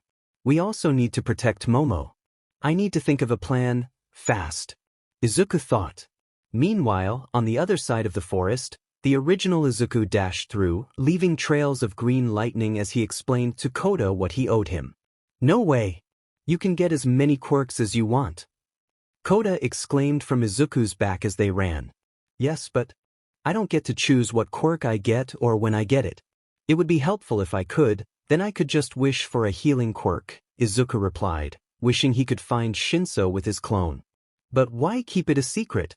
With your quirks, you could be the most famous and powerful hero. I'm kinda jealous, Koda pouted. Exactly, Koda, Izuku answered bluntly.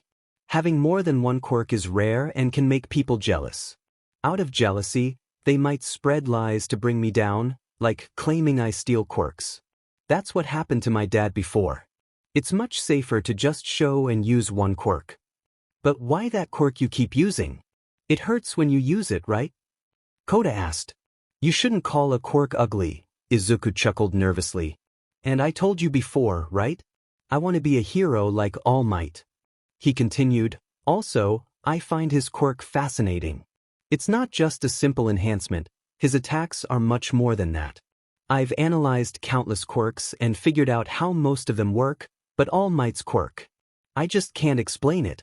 I've tried to replicate it with the quirks I have, but even after trying multiple combinations, I still couldn't come close. At the moment, Power Limb is the closest I can get to achieving the same power as his quirk. And also, it's what's registered as my quirk, so Izuku added jokingly, hoping to lighten the mood. After a few more minutes, Izuku and Kota finally returned to the lodge, where they found Vlad King standing guard outside. Your Aizawa's what on earth happened to you? The pro hero was shocked. Never mind. That pesky villain will be back any moment. Get inside immediately. And don't even think about going back, he ordered, ushering the two boys inside.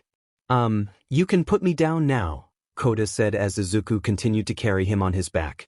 Oh, okay. The greenette knelt down, allowing the little boy to untie himself.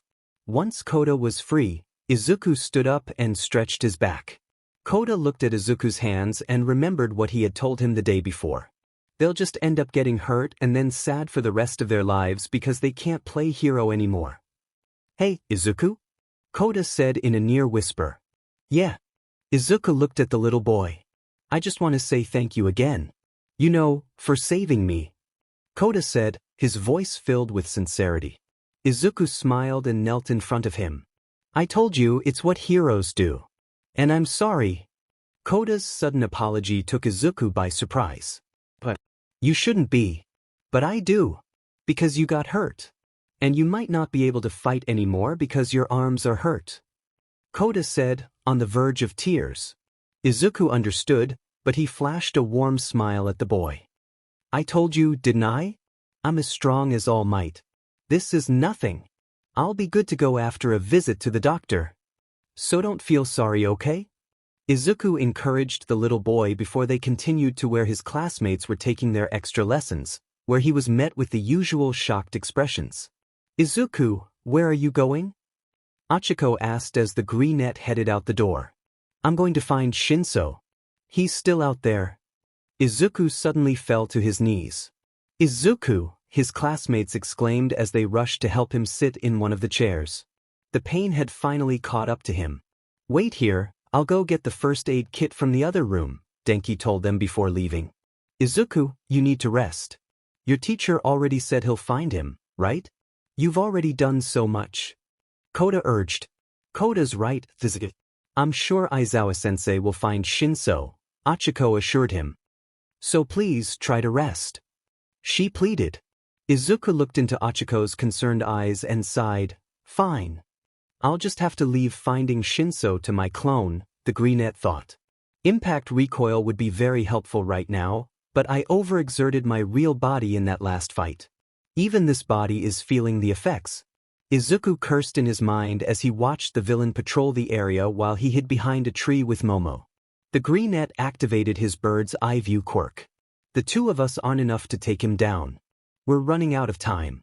I still need to find Shinso, Izuku thought as he scanned the surroundings. Then he spotted two of his classmates, Mizo and Fumikage. Mizo? Mizo, can you hear me? Izuku whispered, hoping to be heard. If you can, just answer back. Yes. How are you? That's not important right now. Shoto and I are in a tough spot. I need you and Fumikage to meet us 15 meters south of where you are. Tell Fumikage and Dark Shadow to prepare for battle. Izuku checked on Momo to ensure she was still unconscious before hiding her behind some bushes and putting a yellow barrier around her.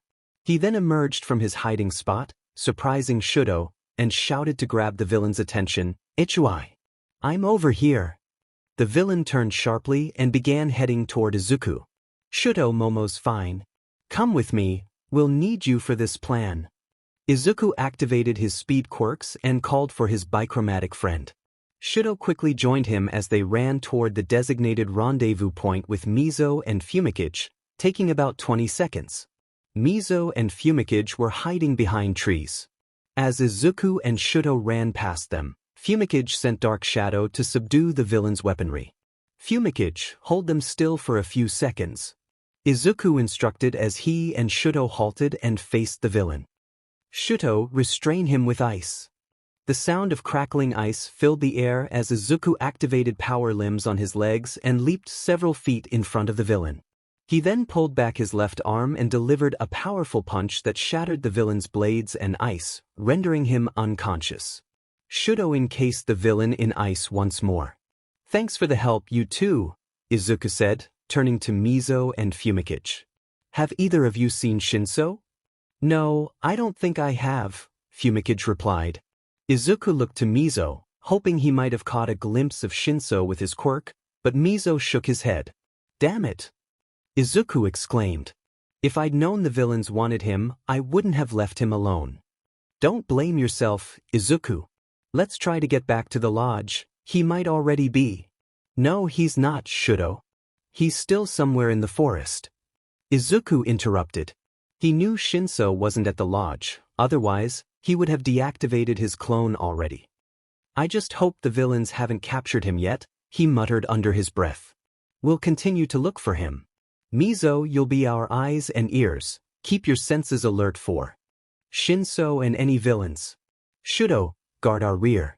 Fumikage and I will lead the way, Izuku instructed. Come on, let's move out. Two members of the attacking villain group made their way through a part of the forest. One was a masked villain with measuring tape bands on his wrists, and the other was a man with burn marks, though something felt off about him. Hey, Dobby Double. Are you sure the targets are here? Answer me. The masked villain demanded. Could you be quiet? You're the one who lost your tracker. And you made this faulty double. Don't blame me, the villain named Dobby retorted. Sorry. Don't blame me, the masked villain contradicted himself. Dobby then noticed something and sent flames toward his back, which a group of students managed to evade. They noticed us, the bichromatic stated. It's okay, we just need to get their tracker. It will lead us to where Shinso is, the greenette noted. It's that sleepy boy from earlier. Did you have a nice nap? You shouldn't have been sleeping, the masked villain said, causing the greenette to tense up. Oh, did you want this? Dobby held the tracker up teasingly. The students tensed. Well, you'll have to fight me to get it, the Dobby clone said before launching another attack at the students. They quickly dodged. Hey, I thought we shouldn't hurt the green kid. Burn him to ashes, Dobby, the masked villain shouted. Dobby looked at him, slightly annoyed. But because of this distraction, he couldn't react fast enough to the sound of crackling ice and found himself trapped. The masked villain expressed concern. Dobby, that's what you deserve, but contradicted himself again. Sheet, the Dobby clone cursed as he began to dissolve into mud, shocking the students. Before they could process what had just happened, a voice from the transceiver attached to the masked villain announced the words they dreaded to hear. Vanguard Action Squad, targets acquired. Head to the rendezvous point immediately. Izuku's eyes widened. They were too late, no. They're still here, I can still get him back. Izuku yelled in his mind before charging toward the masked villain. The masked villain was caught off guard by Izuku's speed. No, you don't, he shouted, quickly creating two more Dobby doubles. Dabies, take care of them while I make my escape. I'm sorry for abandoning you, the masked villain said, contradicting himself once more. Blue flames forced Izuku to put distance between himself and the villain doubles. You're not going anywhere, one of the Dabies warned. Izuku scowled. The four students could do nothing but hide behind the trees. Dobby was a bad match for them. Shoto's ice would melt before it could reach him, Dark Shadow was vulnerable to the light from the flames, and Izuku and Mizo wouldn't last long in such extreme heat. It didn't help that there were two of them. What? Is this it? I thought you were going to save your friend? One of the Dabies taunted. Izuku grimaced. He's wasting too much of our time. Even if we defeat him, I'm not sure we'll reach their rendezvous point in time. I have no choice. Izuku glanced at his classmates to ensure none were watching, then activated his bird's eye view quirk. Find their rendezvous point. Where are they all heading to? Without wasting any time, Izuku activated his speed quirk and rushed through the door. He heard his classmates calling for him, but he couldn't be stopped. He zoomed past Vlad King, who was guarding the lodge. It took him half a minute, but he finally arrived. There, he saw that the pro-heroes had already subdued 2 of the villains, but more were arriving quickly. Izuku, what are you doing here? Aizawa exclaimed, frustrated that the green net had disobeyed orders. Oi, are you sure you have the targets? Izuku overheard one of the arriving villains ask another through a super hearing quirk. Why, of course. The targets are right here. The masked villain in a top hat announced loudly, showcasing the marbles in his hands to the sky. This statement immediately caught Izuku's attention, and his eyes widened with anger. Give my friend back. Intrigued by Izuku's reaction, the masked villain decided to entertain him. Then why don't you try? The masked villain's eyes went wide when Izuku suddenly appeared right in front of him and delivered a powerful knee strike to his gut, sending him flying a few meters away. Izuku's gaze fell on the marbles, but he had to back away as something hot flew his way. Calm down. I don't want to disobey Tamura's strict orders and end up hurting you, the villain known as Dabi warned. Izuku glared at him with fierce eyes that seemed oddly familiar to Dabi. The Izuku clone took deep breaths as he watched the Dabi duplicates inside Shoto's ice start to dissolve like the first one had. My real body is already at their rendezvous point. I can't let anyone see 2 of me, Izuku thought. I'll go on ahead, he told his friends and classmates before running away. Once he had put enough distance between them, he deactivated his doppelganger quirk. At the rendezvous point, Kurogiri finally arrived and extracted the 2 subdued villains. 2 more villains then appeared. The masked villain Izuku's clone had faced earlier and a female villain, whose bandages were stained red. Izuku wasn't bothered by them. At that moment, he was laser-focused on getting his friend back. He activated Power Limb on his legs and tried to reach the marbles first, but before he could grab them, he was struck by a flying tree, courtesy of Mr. Compress. And that hurt, he muttered, rubbing the spot where he had been hit. Dabi attempted to pick up the marbles, but he heard crackling noises approaching and quickly backed away. An ice wall sent the marbles flying, and he turned to see a bichromatic teenager. He frowned. 3 more obstacles arrived. Dabi turned his attention back to the marbles. Shoto saw his greenette friend and was shocked to see the serious injuries he had sustained in such a short time, but he didn't have time to question it. He focused on the marbles, assuming they were the work of a quirk. Dabi, Izuku, Shoto, and Mr. Compress all lunged for the marbles, but Mr. Compress was suddenly pulled away by Dark Shadow, preventing him from getting close. In sync, the 3 of them moved. Izuku headed for one marble, while Shoto aimed for another. They were almost there when Dabi unleashed flames to push them back. It worked on Shoto, but Izuku was determined and reached for one of the marbles, forcing Dabi to weaken his flames. Izuku landed with a roll, his eyes widening in joy as he realized he had actually gotten the marble. Shinso! Shinso! He called out happily. But his expression turned pale and filled with horror as the blue marble transformed back, revealing not his friend with dark purple hair, but someone with sandy blonde hair. IIzuku! Izuku turned toward the voice, his eyes widening as he saw his purple-haired friend engulfed by black mist. He sprang to his feet and ran toward his friend, reaching out his hand. He tried to activate his quirks again, but his body was too exhausted. Out of the corner of his eye, he noticed dark figures with glowing white eyes, but he couldn't afford to focus on them now. He did see that their lips were upturned, unlike before. In a last-ditch effort, Izuku leapt to reach his friend and pleaded, "Please, let me reach him." But the black mist completely enveloped his friend and then vanished, leaving Izuku to crash onto the ground. It was only then that he could hear them clearly. The ghosts were back, but they weren't angry or in anguish this time. Instead, they were laughing. Feel what we feel. Suffer like we do. You're not getting him back. Izuku gritted his teeth. In utter defeat, he cried out in anguish over the loss of his friend. Aizawa, the Pussycats, and the students could only despair as they realized the magnitude of this loss for the heroes. Most of Class B and a few Class A students had to be retrieved from the forest by Tiger, Mandalay, Vlad King, and Eraserhead. Achiko, Tenya, and Shoto watched as Izuku cried for their friend, only stopping when his throat began to hurt. They tried to console him, but he remained unreachable, staring blankly into space.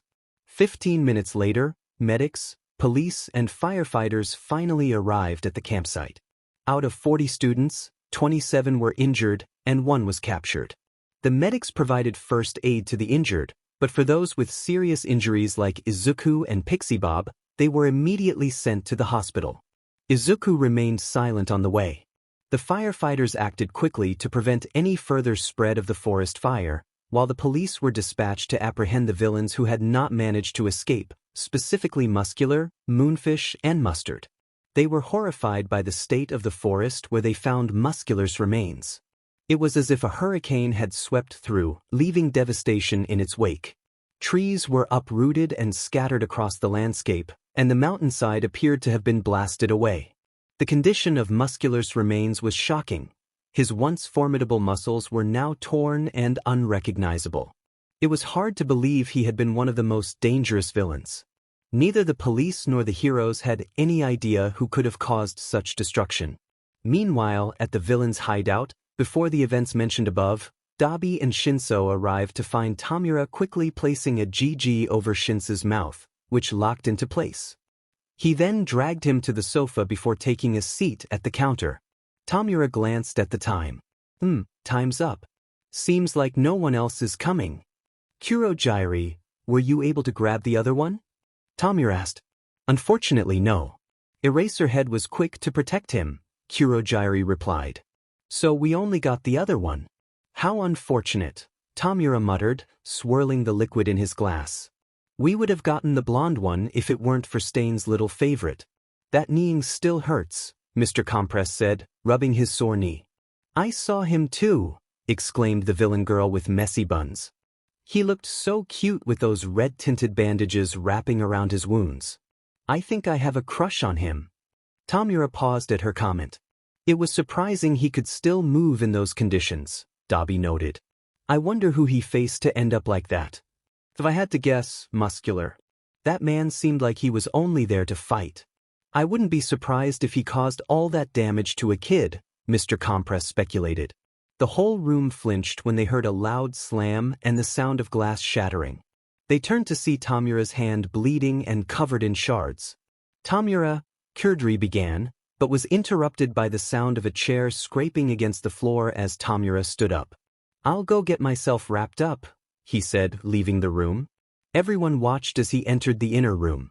Moments later, they could hear muffled sounds of furniture crashing and what sounded like restrained grunts of frustration. The commotion continued for a few minutes before quieting down. 10 minutes later, Tamura emerged with his hand bandaged. I'm sorry for the mess, Kurogyri, he said simply as he took a seat. The room fell silent until Dabi approached Tamura and asked a question that had been on Shinsu's mind since he had encountered the villain in the top hat. So, what are you planning for the kid? Why him and that blonde kid anyway? I assume it's not just because they placed first and second in that school competition. Let's just say he did something I cannot ignore, Tamura replied, glaring at Shinso, who flinched under his gaze. As for the other one, my father has business with him, that's all. But unfortunately, it might have to wait. The next day, protesters and reporters gathered outside UA as the faculty held a meeting regarding the recent tragedy. The atmosphere was tense and filled with dread. The attack by the League of Villains Vanguard Action Squad had left a significant impression on the public regarding UA. The peace has made us complacent. Realizing that now was a grave mistake, Nemuri, Midnight, stated. Not just that, it's also on us for not taking Tamura's league seriously. We took precautions, yes, but it wasn't enough, Ken, Cementos, added. Tashinori felt uneasy, Not only because he had not been there to protect his students but because he had withheld information about Tamura being his arch-nemesis son from the faculty. Had they known who he really was, they would have tripled security after doubling it. The truth is, there's a traitor among us. Toshinori was cut off by Hisashi, present Mike. His statement captured the attention of the rest of the faculty. Think about it. Only the faculty and the pussycats knew the camp's location. How could the villains have known where it was if there wasn't an insider? Hisashi pressed. His words made Shoto think about Izuku. After all, he was Tamura's younger brother. Shoto had considered this possibility, but he still believed Izuku was just a normal hero hopeful attending UA. What if Tamura was using that to his advantage, hiding in plain sight? It was possible he had snuck a tracker onto his brother's belongings.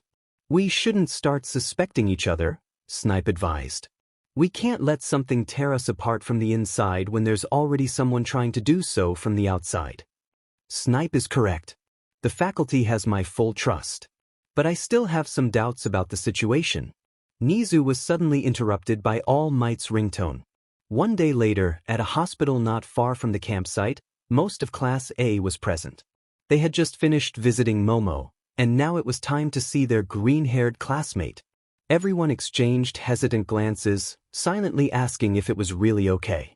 They looked at Shoto, Tenya, and Achiko, who shared the same uncertainty. Suddenly, the door opened as Shoto stepped inside. Inside, they found their green-haired classmates staring blankly into space, worry etched on their faces. Everyone entered the room and approached Izuku. "Hey, Izuku." Achiko struggled to find the right words. No one knew what to say.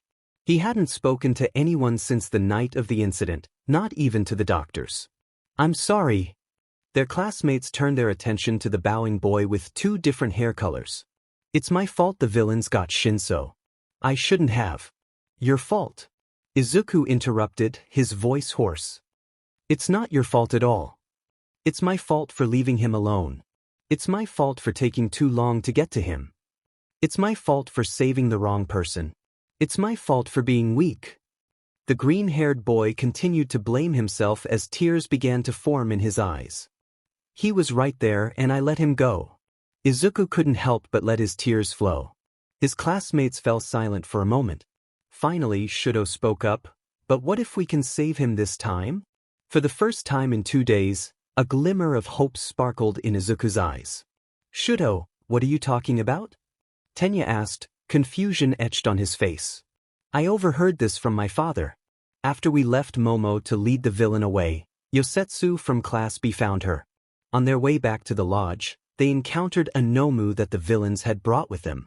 Using Yosetsu's quirk, Momo had him fuse a tracking device onto the Nomu's body. The heroes had Momo make a tracker for them. I asked if she could make one more as well."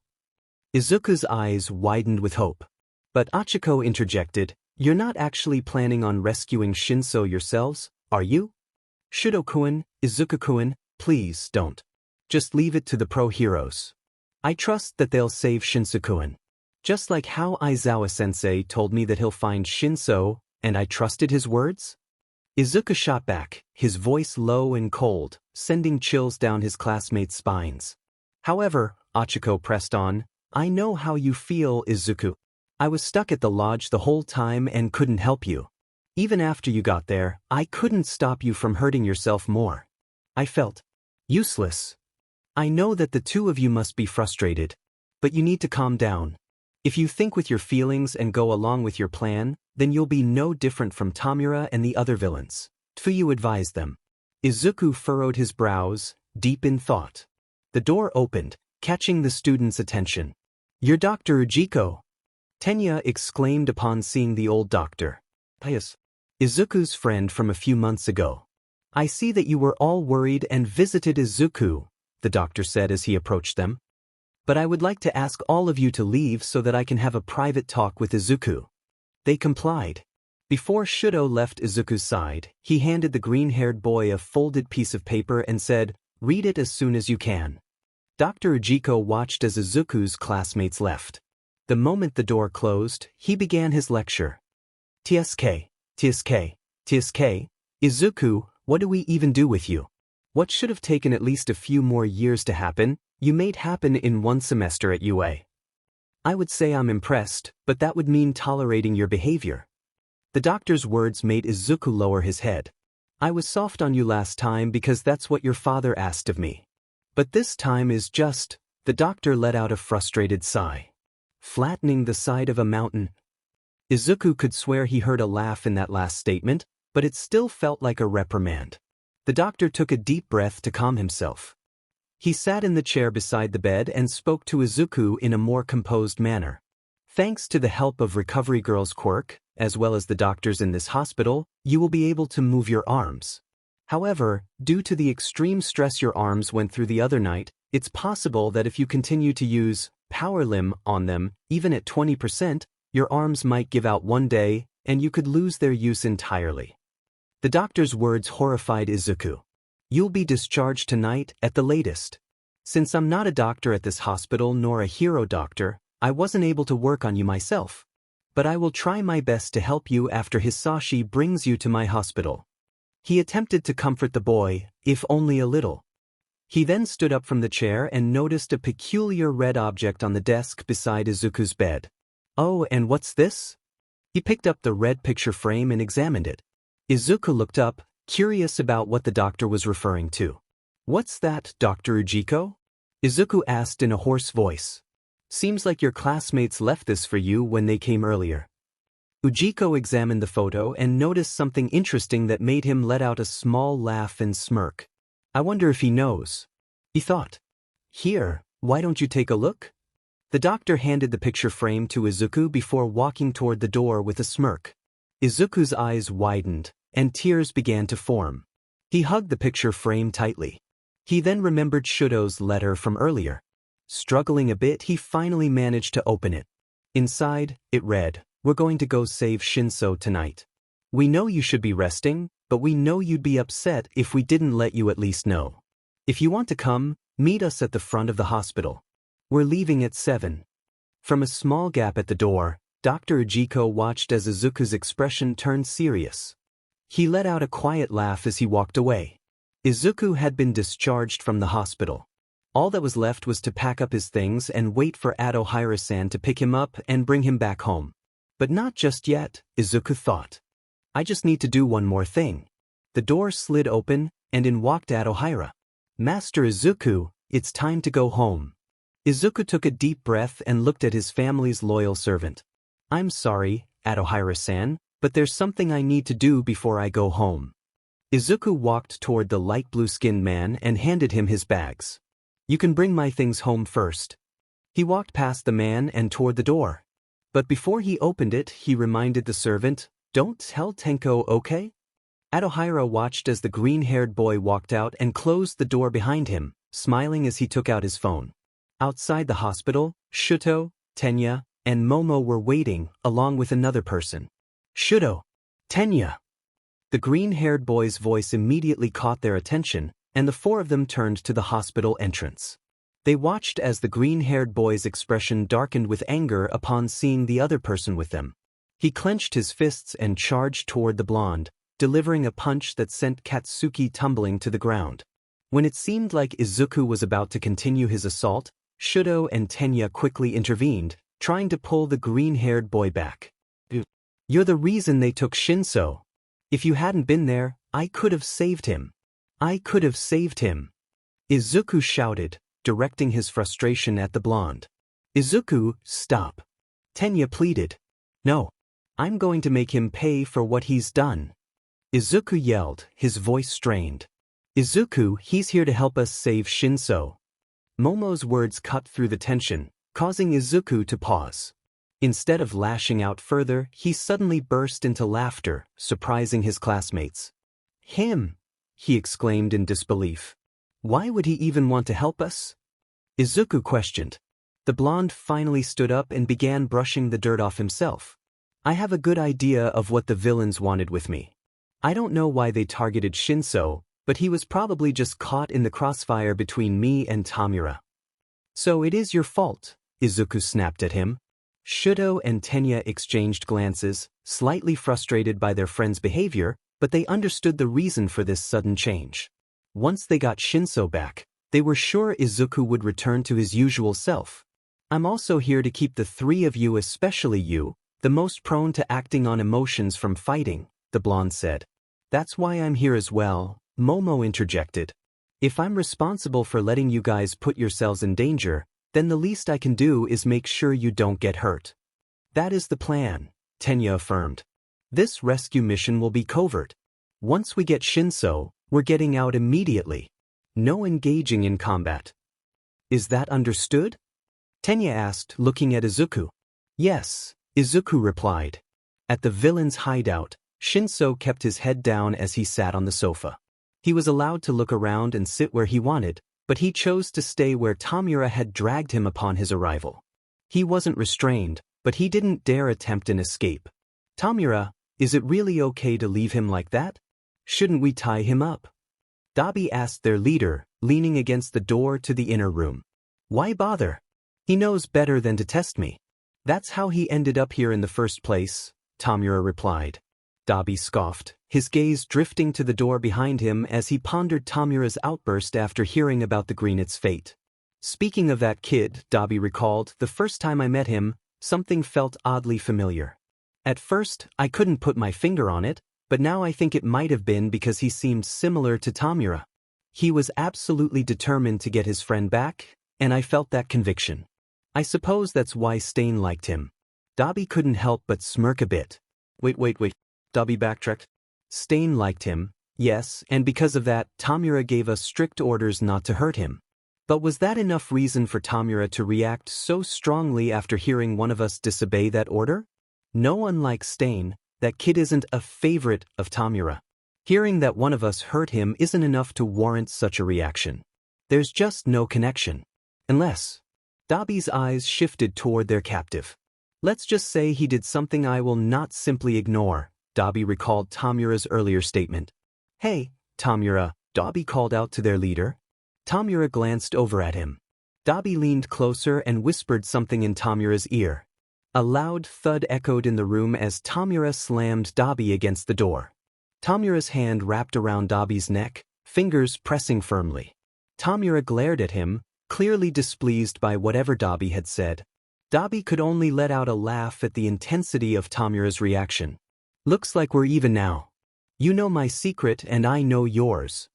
Tamura frowned but eventually released Dabi and returned to his usual seat. Dabi simply smirked. Most of the group felt a little anxious as they rode the train to the location indicated by the tracker. They made sure to seat Izuku and Katsuki away from each other. Does the whole class know that we went anyway? Izuku suddenly asked while looking out the train windows. Yes, Shoto replied. Most of them, especially Achiko, asked us to reconsider. But if you want to, we can still. No. We're getting Shinso back. I'm getting Shinso back. And there's nothing stopping me from doing so, Izuku declared firmly. Tenya, Shoto, and Momo exchanged concerned glances. Maybe this was a bad idea after all, they thought. Katsuki simply stared at the Greenet, recalling all the times he had been on the receiving end of those eyes. It was spine-chilling, to say the least. He's losing to the darkness, Katsuki thought, clenching his fists. And it's my fault. He's supposed to be All Might's successor, the future symbol of peace, a shining light for the people. If he can't even prevent one of his classmates from spiraling down, how can he be a light to millions? People with powerful quirks that don't use them are weak and useless. Katsuki winced at the memory. He had said that to Izuku 5 years ago. He had firmly believed that, but in the end he couldn't use his newfound power to protect himself. He was the one who needed saving, and because of that, Katsuki gritted his teeth. We're going to get Shinso back. And I'm going to save Izuku. After 2 hours of travel, the group got off the train and followed the tracker to the Kamino ward in Yokohama. We're close, Momo informed them. Where are they? Izuku asked impatiently. Izuku, calm down, Shoto. Before we continue forward, we need to wear disguises. No doubt the villains will recognize us if we go like this, Tenya explained. Izuku let out an annoyed "He." A few minutes later, the 5 of them emerged from a nearby clothing shop, now wearing their disguises. Shoto donned host-like clothes and a wig that covered his right eye and scar. Tenya wore a tuxedo shirt with a red bow tie and yellow striped suspenders, finishing the look with a fake mustache and slick back hair. Momo wore a pink dress accessorized with sunglasses, bracelets, and a necklace. Her hair was styled up but left fluffy. Katsuki chose an oversized shirt and kept his spiky hair down, applying makeup to make his eyes look more hollow. Izuku's outfit consisted of a plain black suit with a white dress shirt underneath. His hair was styled more than usual, with a part on one side. As they left the shop, they noticed a live public apology being broadcast by UA. Present were the principal, Sekijiro, Vlad King, and Shota. A journalist asked, "What are your plans to address your shortcomings?" The principal responded with a generic answer, "We are currently working on tripling the school's security. Additionally, we will be re-examining our crime prevention protocols." "Are they even doing anything?" Another voice chimed in.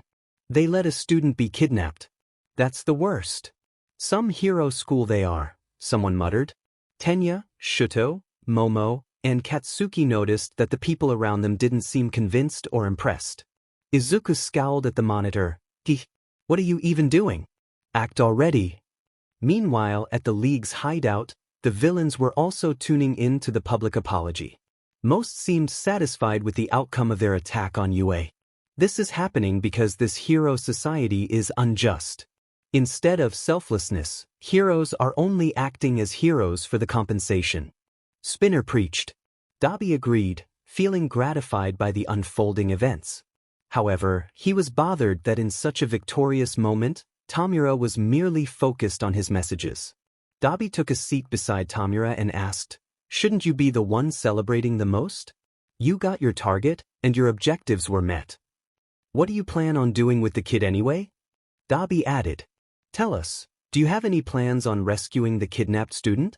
When is the most likely time for your rescue mission?" A journalist asked from the broadcast. Tamura noticed that the purple-haired individual perked up upon hearing that. Eraserhead replied, "We won't be disclosing any confidential information, but rest assured that we are working with the police force to investigate the League's whereabouts. We will get him back as soon as possible." Tamura suddenly stood up, making the purple-haired individual flinch. "They'll get you back as soon as possible? Don't make me laugh," Tamura glared at him. "Are you sure they would want you back?" Tamura continued as he approached the purple-haired student. "Are you really sure you want to go back? After all." He leaned closer, his tone low and menacing. "You are a traitor." The realization hit the purple-haired student hard. "Can you really go back after betraying them? You're the one who brought us to them after all." Tamura continued, "You helped me enter you. You helped me get All Might's schedule. You helped us hurt your classmates. You helped us ruin UA." Tamura leaned in closer and whispered, "You helped a villain." He stepped back and asked, "With a quirk like yours, what do you think that makes you?" The purple-haired student was unresponsive, staring blankly into space. Tamura let out a deep sigh and returned to his seat. Dabi couldn't help but be impressed. Now, that was the Tamura Shigaraki of the rumors. Tamura simply gave him a side-eye as he opened his messages again, ensuring he wasn't mistaken the first 10 times. "We won't be turning that boy into a Nomu just yet. Just keep him with you." "What about the villain Muscular?" Another journalist suddenly asked, capturing Tamura's attention. "According to the autopsy report." "Autopsy report?" Tenko was confused. His body was so damaged that his bones were shattered, and his muscles were severely torn. His body also showed signs of being struck by lightning. Dread washed over Tenko's face as he realized what they were saying on the broadcast. "Izuku, what have you done?" Tamura hurriedly left his seat and entered the inner room while dialing someone on his phone. Parts of his body were also burned, and some parts were frozen at one point, the journalist continued. "Is it true that Shoto Todoroki and IIzuku Midoriya are responsible for his death? Will you take responsibility for their actions?" Eraserhead, "You are, after all, the one who authorized them to fight, is that correct?" the journalist pressed. Shota hesitated to answer at first but then gave his stern statement, I believe my decision to authorize the students to fight was the most logical. Most of the villains that appeared to attack were experienced. I had to let them fight to prevent the worst possible scenario. As a result, none of the students were killed. That didn't answer the question at all, Dabi thought to himself, looking up at the ceiling. Shoto, now what kind of trouble did you get yourself into? Over at Kamino, the disguised students finally found the location of the tracking device, an abandoned-looking warehouse. Are you sure this is the place? Izuku asked Momo. Yes. This is where the tracking device is located. They haven't moved for the whole day, so this must be it, Momo answered. I see. They've hidden their hideout by making the place look like no one's been there in years. Izuku stroked his chin. The picture comforted his classmates. At least, he's not totally out of it just yet. But their guards immediately rose when he dropped the pose and tried to take a step towards the building. The four of them quickly reached for his shoulders to stop him from making any rash decisions. We're not going to fight, Tenya assured. We're just here for Shinso, Shoto added. Izuku's expression softened a bit until. Wataru. Hayu. Is that you? The group was alarmed by a voice calling in their direction. They turned to find two drunks. One of the drunks began patting Tenya's shoulder repeatedly. Hey, hi. Who's the pretty lady? Is she your new girlfriend? Oi, Wataru, why don't you come drink with us again? For old time's sake, the other drunk said, bothering Katsuki. Izuku was not impressed and simply glared at the two drunks, a fierce aura surrounding him that even his classmates could feel. Thankfully, it was enough to trigger the two drunks' fight or flight response, and they quickly ran off. Sooner or later, more people like them are going to approach us and potentially blow our cover. It's better if we distance ourselves and get to the back of the hideout, Izuku suggested, leading the way. His classmates' concern continued to grow. As they squeezed through the gap at the side of the building, Momo noticed a small window. There's a window up there, Momo whispered to her classmates. Izuku, you and Momo look inside since you two are the smallest, Tenya instructed. I'll go ahead and create night vision goggles for us, Momo said, activating her quirk.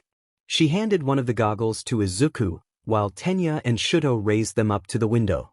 Using the goggles, they peered inside the building, shocked to find not the villains who had attacked them, but tanks containing Nomus. It finally dawned on them why this place looked abandoned and why the tracker hadn't moved much. This was where they manufactured and stored the League's Nomus. This isn't the villain's hideout. Shinsu's not here.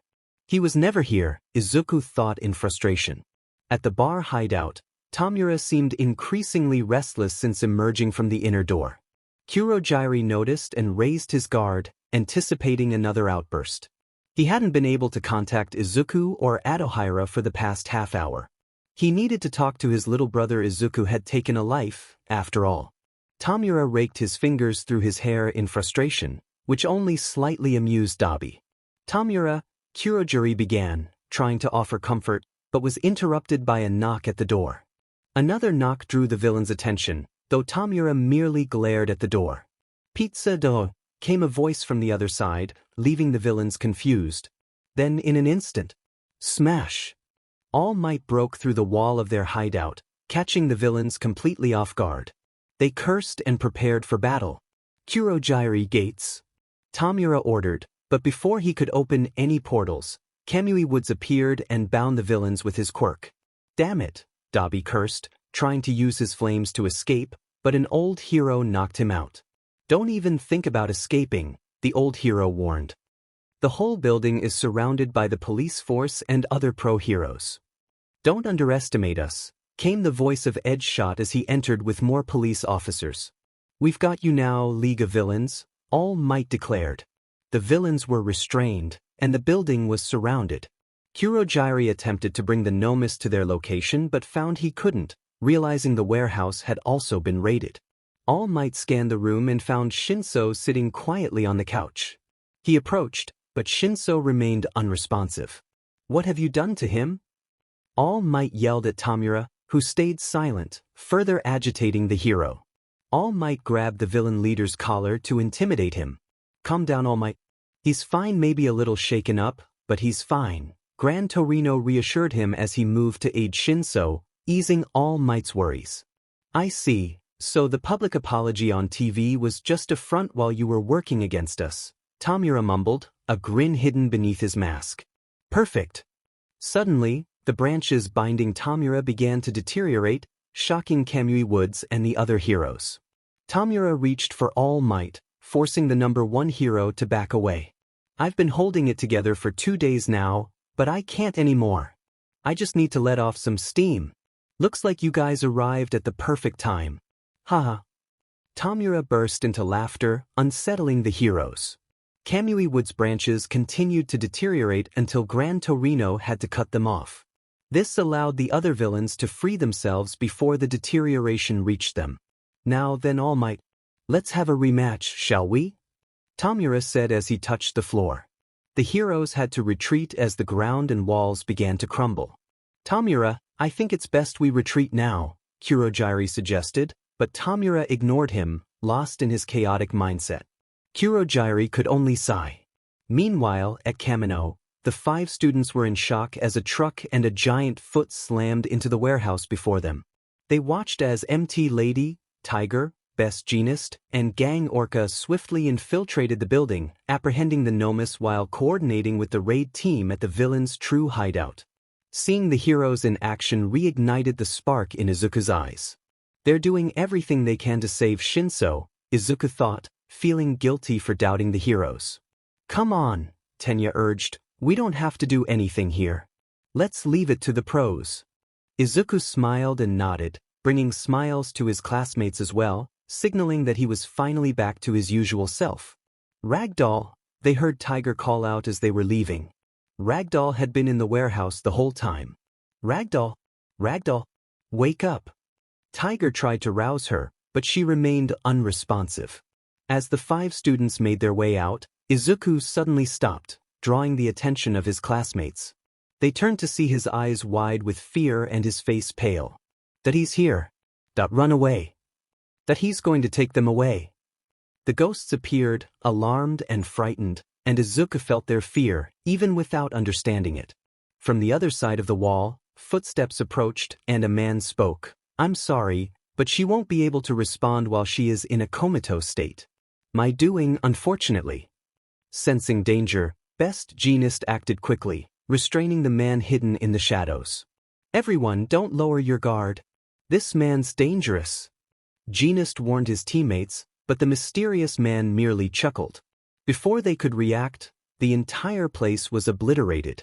The warehouse was gone, and the surrounding area suffered the same fate.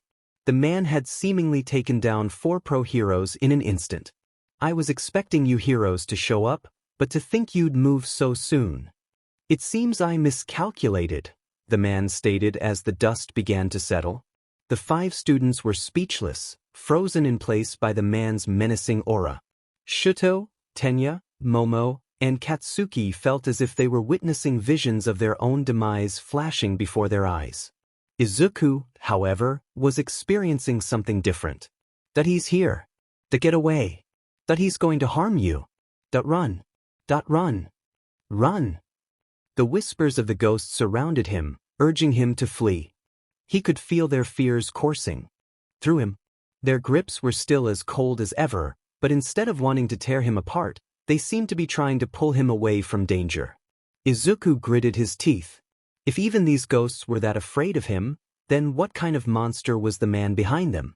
Ah, so you survived, the man said, sending chills down the spines of the 5 students. They were relieved to realize he wasn't referring to them. They heard the man take a few steps and speak to someone. Impressive. You got your comrades away just in time to protect them. The students strained to see what was happening and were surprised to find that Best Jeanist was still alive, albeit heavily injured. Despite his condition, Jeanist attempted to fight back, sending fiber strings to attack the mysterious man. However, it was futile. Even from a distance, the man effortlessly overpowered the number 4 hero. What an amazing quirk! It must have taken years to master. Unfortunately, my son won't be needing it, because he's already acquired a superior version. That he's going to take them away. Hisashi flinched. The ghosts continued to echo their warning. Take what away? Just leave already. Izuku was frustrated, paralyzed by fear, and the ghosts were doing little to help. They might end up perishing there. Tamura's taking too long, the man noted. At the hideout, a battle erupted between the villains and the heroes at Tamura's signal. The villains were outnumbered, but thanks to Tamura's destructive quirk, they managed to hold their ground. Texas Smash. All Might's attack sent Tamura crashing into the wall, the villain barely able to brace himself for impact. Tamura only laughed, infuriating All Might. Come on, All Might. Is that it? What happened to your power at USJ? He taunted. Tamura, you're not planning on continuing this fight, are you? Mr. Compress expressed concern. If this goes on, we'll be captured. Tamura remained silent, grinning beneath his mask. Mr. Compress glanced at Kurogiri and Dabi, who were already unconscious. Suddenly, black liquid appeared out of thin air, one that Tamura recognized, wiping the smile off his face. From the mysterious liquid emerged Nomu, catching the heroes and police off guard. Tamura let out an annoyed "he" before feeling the black liquid envelop him entirely. All Might watched in horror as the villains vanished before them, taking Shinso with them. It was only then that he realized who was responsible. All Might gritted his teeth, feeling a sinking sensation in his stomach. He's alive. Tamura observed the scene change as the black liquid receded. With annoyance, he brushed the dust off himself. Tamura, the mysterious man said in a frustrated tone, but the young man ignored him, prompting a sigh from the man. Izuku's here. The man's telepathic message made Tamura react. What? Where?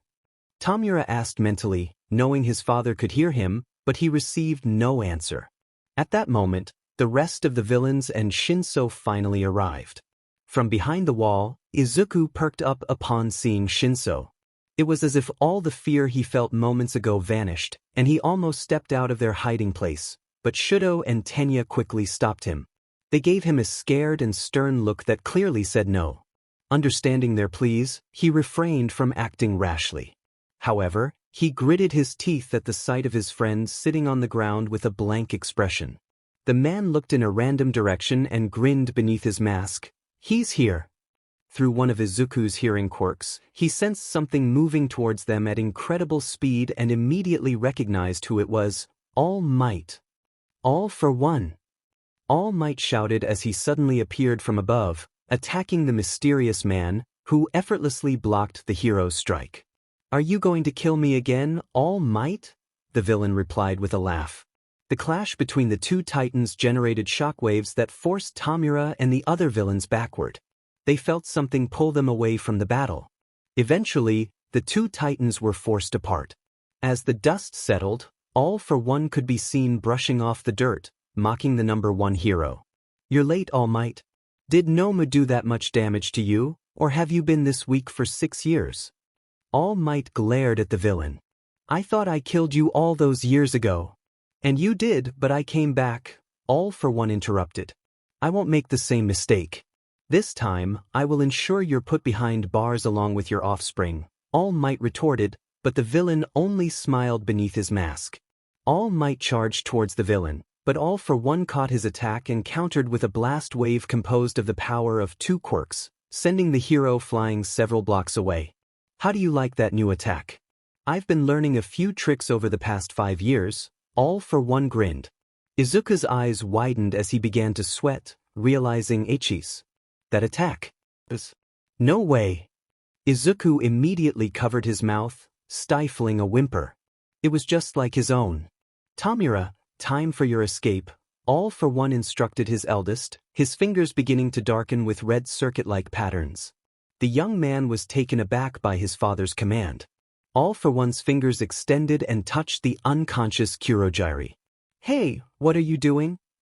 Magna exclaimed. It's fine. I'm using Kurogiri to create a portal for you to escape, All for One explained as a portal materialized, and his fingers returned to normal. What about you? Tamura asked, concern etched on his face. I won't just leave you here. All for One glanced toward the direction where he had sent All Might flying, just as the hero returned to the battlefield. The villain let out an annoyed I won't let you escape. All Might declared, charging toward All for One once more. The two titans clashed in a fierce battle. Dad! Tomura shouted, worry flooding his mind. No, please, not again.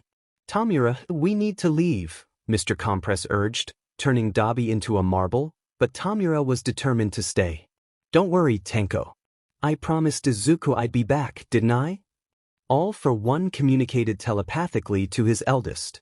But, just trust me, Tenko. Tomura hesitated but ultimately decided to trust his father. He glanced at his league and realized he had been reckless. Quick, grab the kid. We're leaving, Tomura ordered the villains. All Might and Izuku reacted immediately upon hearing this. Young Shinso. All Might snapped out of his anger and rushed toward Shinso, but All for One blocked his path and hurled him back. Your battle is with me, All Might, the villain reminded him. Izuku tried to push forward, but Shoto and Tenya held him back. I need to get Shinso.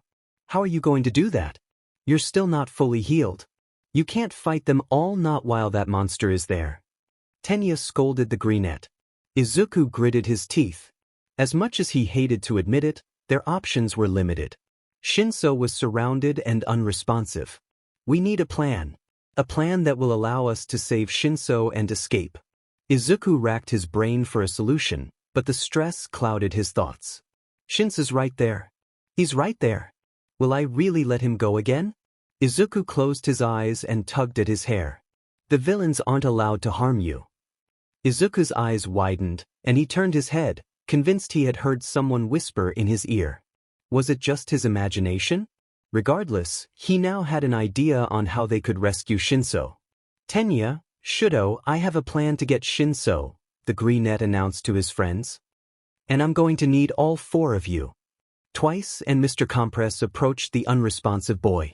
However, before Mr. Compress could reach him, an invisible force slapped his hand away, leaving the villain bewildered. Mr. Compress attempted to make contact several times, but each time, his hand was repelled. I thought you were a showman, not a mime. Turn him into a marble already.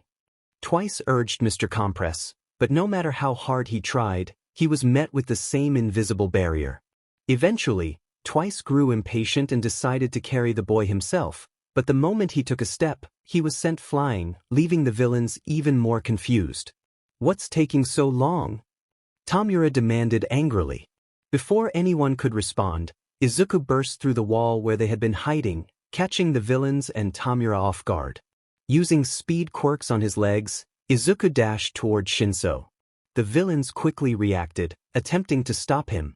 Wait, don't hurt him, Tomura ordered, causing the villains to hesitate and allowing Izuku to reach Shinso.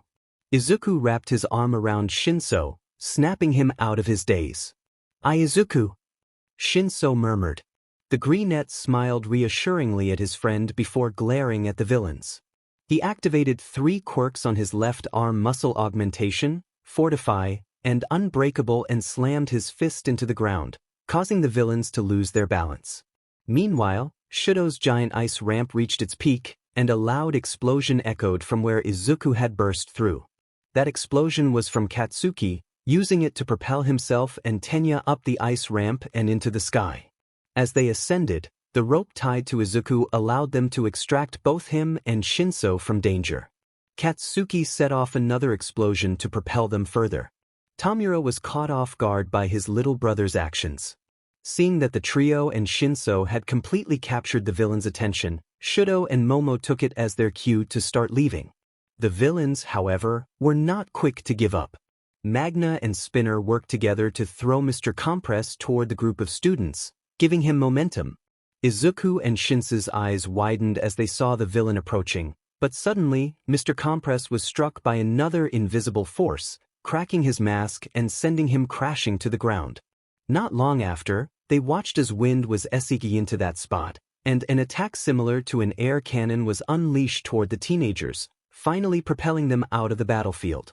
As Izuku's group continued their escape, the greenette couldn't shake the image of glowing yellow eyes he had glimpsed just before the air cannon was released. The members of the League of Villains watched in frustration as the students managed to escape, aided by a mysterious force. Tamura remained puzzled as to why Izuku would rescue that boy. His attention was drawn when Magna, Spinner, and Twice were suddenly knocked out by a speedster, infuriating Tamura. Tashinori, you better scold your students after this. They recklessly put themselves in danger. Gran Torino yelled at All Might, but the number one hero could only smile. All Might's blue eyes narrowed at his archenemy. I'll have to thank them first. Because now, I don't have to hold back. All Might smirked, but All for One merely scoffed. Tamura, it's time for you to leave as well, the villain's voice was firm. Tamura sighed as he watched his father activate Magna's quirk against his will. He quickly directed his unconscious league members toward Himiko and into the portal. Tamura glanced back at his father and communicated through telepathy, "You promised. Make sure to keep it." He then stepped into the portal himself. "You're not getting away that easily," Gran Torino shouted as he charged toward the villain. But before he could close the distance, an invisible force struck him, sending him crashing to the ground. After Tamura passed through the portal, the unconscious Kurogyri followed, causing the gate to close almost immediately. "Now, we both don't need to hold back," All for One declared. Shinso flinched, his eyes wide with uncertainty as the person in front of him continued to cry and apologize. "I'm sorry, Shinso. I'm so sorry. I shouldn't have left you alone. I shouldn't have left. I'm sorry I couldn't get to you. I'm sorry," the green-haired boy sobbed uncontrollably. "It's okay. Please, Izuku. Calm down. I'm fine now. I'm safe now. You saved me. So please, calm down," the purple-haired boy pleaded, trying to comfort his friend. Katsuki and Tenya exchanged smiles, relieved to see Izuku back to his usual self. Tenya's phone vibrated, signaling an incoming call from Momo. "Tenya. Oh, thank goodness you answered. Where are the four of you?" she asked. Tenya looked around and replied, "We landed near the train station. Are the two of you okay?" "Yes, Shoto and I are currently among the evacuating civilians," Momo assured him. Shoto then asked, "What about Izuku? Is he okay?" Tenya smiled at the green-haired and purple-haired boys. "Yes, he's fine. He and Shinso are talking to each other." The broadcast captured the attention of the students. "We are here live at the Kamino Ward in Yokohama City, where All Might is facing off against a villain who has already taken down 4 pro heroes." The camera zoomed in on the villain's face, now revealed to the world after All Might destroyed his mask. Most of his head was covered in scar tissue. 6 years, All Might. You took 6 years away from me. And I will never forgive you for that. I'm going to give you the most humiliating defeat possible, the villain announced. People across the country watched in horror as the villain unleashed another blast wave toward All Might. Everyone hoped he would evade the attack, but he didn't. He took the full force of the blast to save a civilian trapped in the rubble. As the dust settled, the nation was shocked to see the number one hero had transformed into a frail, emaciated figure, his true form. Blood trickled from the number one hero's mouth. Despite his exhaustion, Tashinori could only manage shallow breaths due to his previous injuries. All for One laughed at the sight of the hero. "Yes, symbol of peace, show the whole world your pitiful form. Show them how pathetic you are," he mocked. "Tashinori," the old hero called out. "I'm fine, sensei," Tashinori assured him. "Even if this form is exposed to the world, even if my body continues to deteriorate, my spirit will always remain strong. And that's all I will need to defeat you," the hero proclaimed. All for One let out a disappointed sigh before flashing a smile at the hero. "Tell me, All Might," he began communicating telepathically, catching Tashinori off guard. "Haven't you ever wondered who my son's mother is?" The question painted confusion across All Might's face. Why are you bringing it up now?" Tashinori asked, immediately alerting Gran Torino to the situation. "Tashinori, don't listen to him," the veteran hero warned. "Haven't you ever wondered about their maternal lineage?"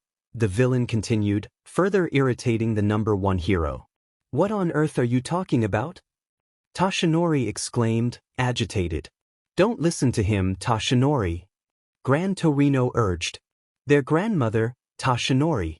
Their grandmother is none other than Nana Shimura, the villain finally revealed. Your master, the previous owner of One for All herself, he announced. Tashinori's hands began to tremble as dread washed over him. That's not true, he thought. But the villain sensed his thoughts and reassured him, oh, it's true, All Might. Tashinori gritted his teeth in denial, then howled in anguish, realizing the truth. All for One laughed at the hero's despair and mockingly asked, well, All Might? Where's your smile now? Haha. Izuku watched in horror as his idol howled in anguish, seemingly giving up. He gritted his teeth and clenched his fists. There's no way All Might will lose, right? He's the number one hero. He can't lose, he murmured. But at this point, he might. Don't lose, All Might. Izuku's voice rose above the crowd's doubts. Through teary eyes, he continued, we all believe in you. So win. All Might. Why, All Might, you can beat him, others echoed. We believe in you, All Might. Don't lose. Win. The crowd rallied together, encouraging All Might to triumph, while Izuku continued to cry and shout. His friends, including Katsuki, joined in as well. Win, All Might, the entire nation pleaded. I believe in you. So win. All Might. Tashinori winced as he heard a single voice in his heart and mind cheering him on. The words snapped him out of his downward spiral. He gritted his teeth, recalling his master's teachings. Don't forget to smile. No matter what trouble you're in, just smile to show that it'll all be okay.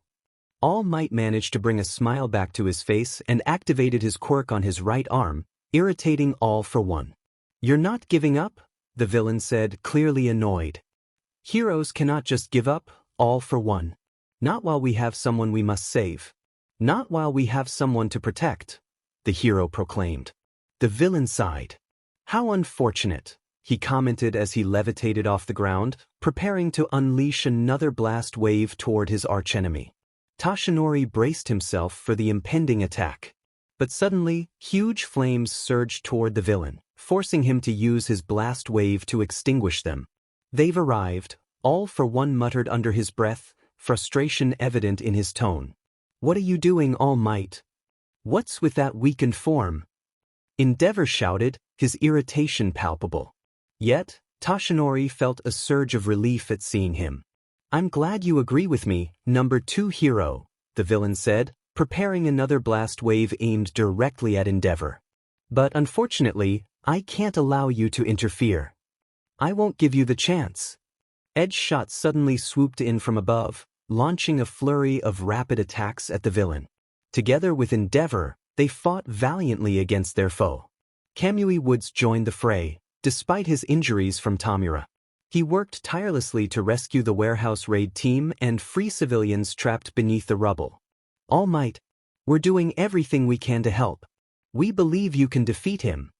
Kamui Woods encouraged as he carried unconscious heroes to safety. Listen to the people's cries, All Might. They are all counting on you to win. Even in your current state, you are still their number 1 hero. Edge Shot added with conviction. Enough. All for One roared, unleashing blast waves from both arms that sent Endeavor and Edge Shot hurtling backward. I've had enough of this, the villain declared, annoyance creeping into his voice. Tashinori watched in horror as All for One's arms swelled and twisted, transforming into a grotesque super arm filled with hardened objects. All my attacks so far were never meant to end your life, only to wear you down, the villain explained ominously. To finish you off, I'll have to unleash my strongest attack. Tashinori grimaced, recalling the villain's devastating attack from years past. Still, he steeled himself for what was to come. I hope you've said your goodbyes to your successor, All Might, because after you, he will be next, All for One taunted. The villain charged at the hero, and the two titans clashed once more, creating a shockwave that rattled buildings for blocks. All for One activated his impact recoil, redirecting much of All Might's attack back at him and forcing the hero to retreat. You will die, All Might, and I will emerge victorious. All for One proclaimed, watching as Tashinori struggled, blood staining his lips. Tashinori gritted his teeth, Don't underestimate me. In a desperate move, the hero sacrificed his right arm, channeling all his power into his left. He landed a surprising blow on All for One, catching the villain off guard. If you thought that would be enough, I'm not done yet. All Might shouted, transferring all his strength back to his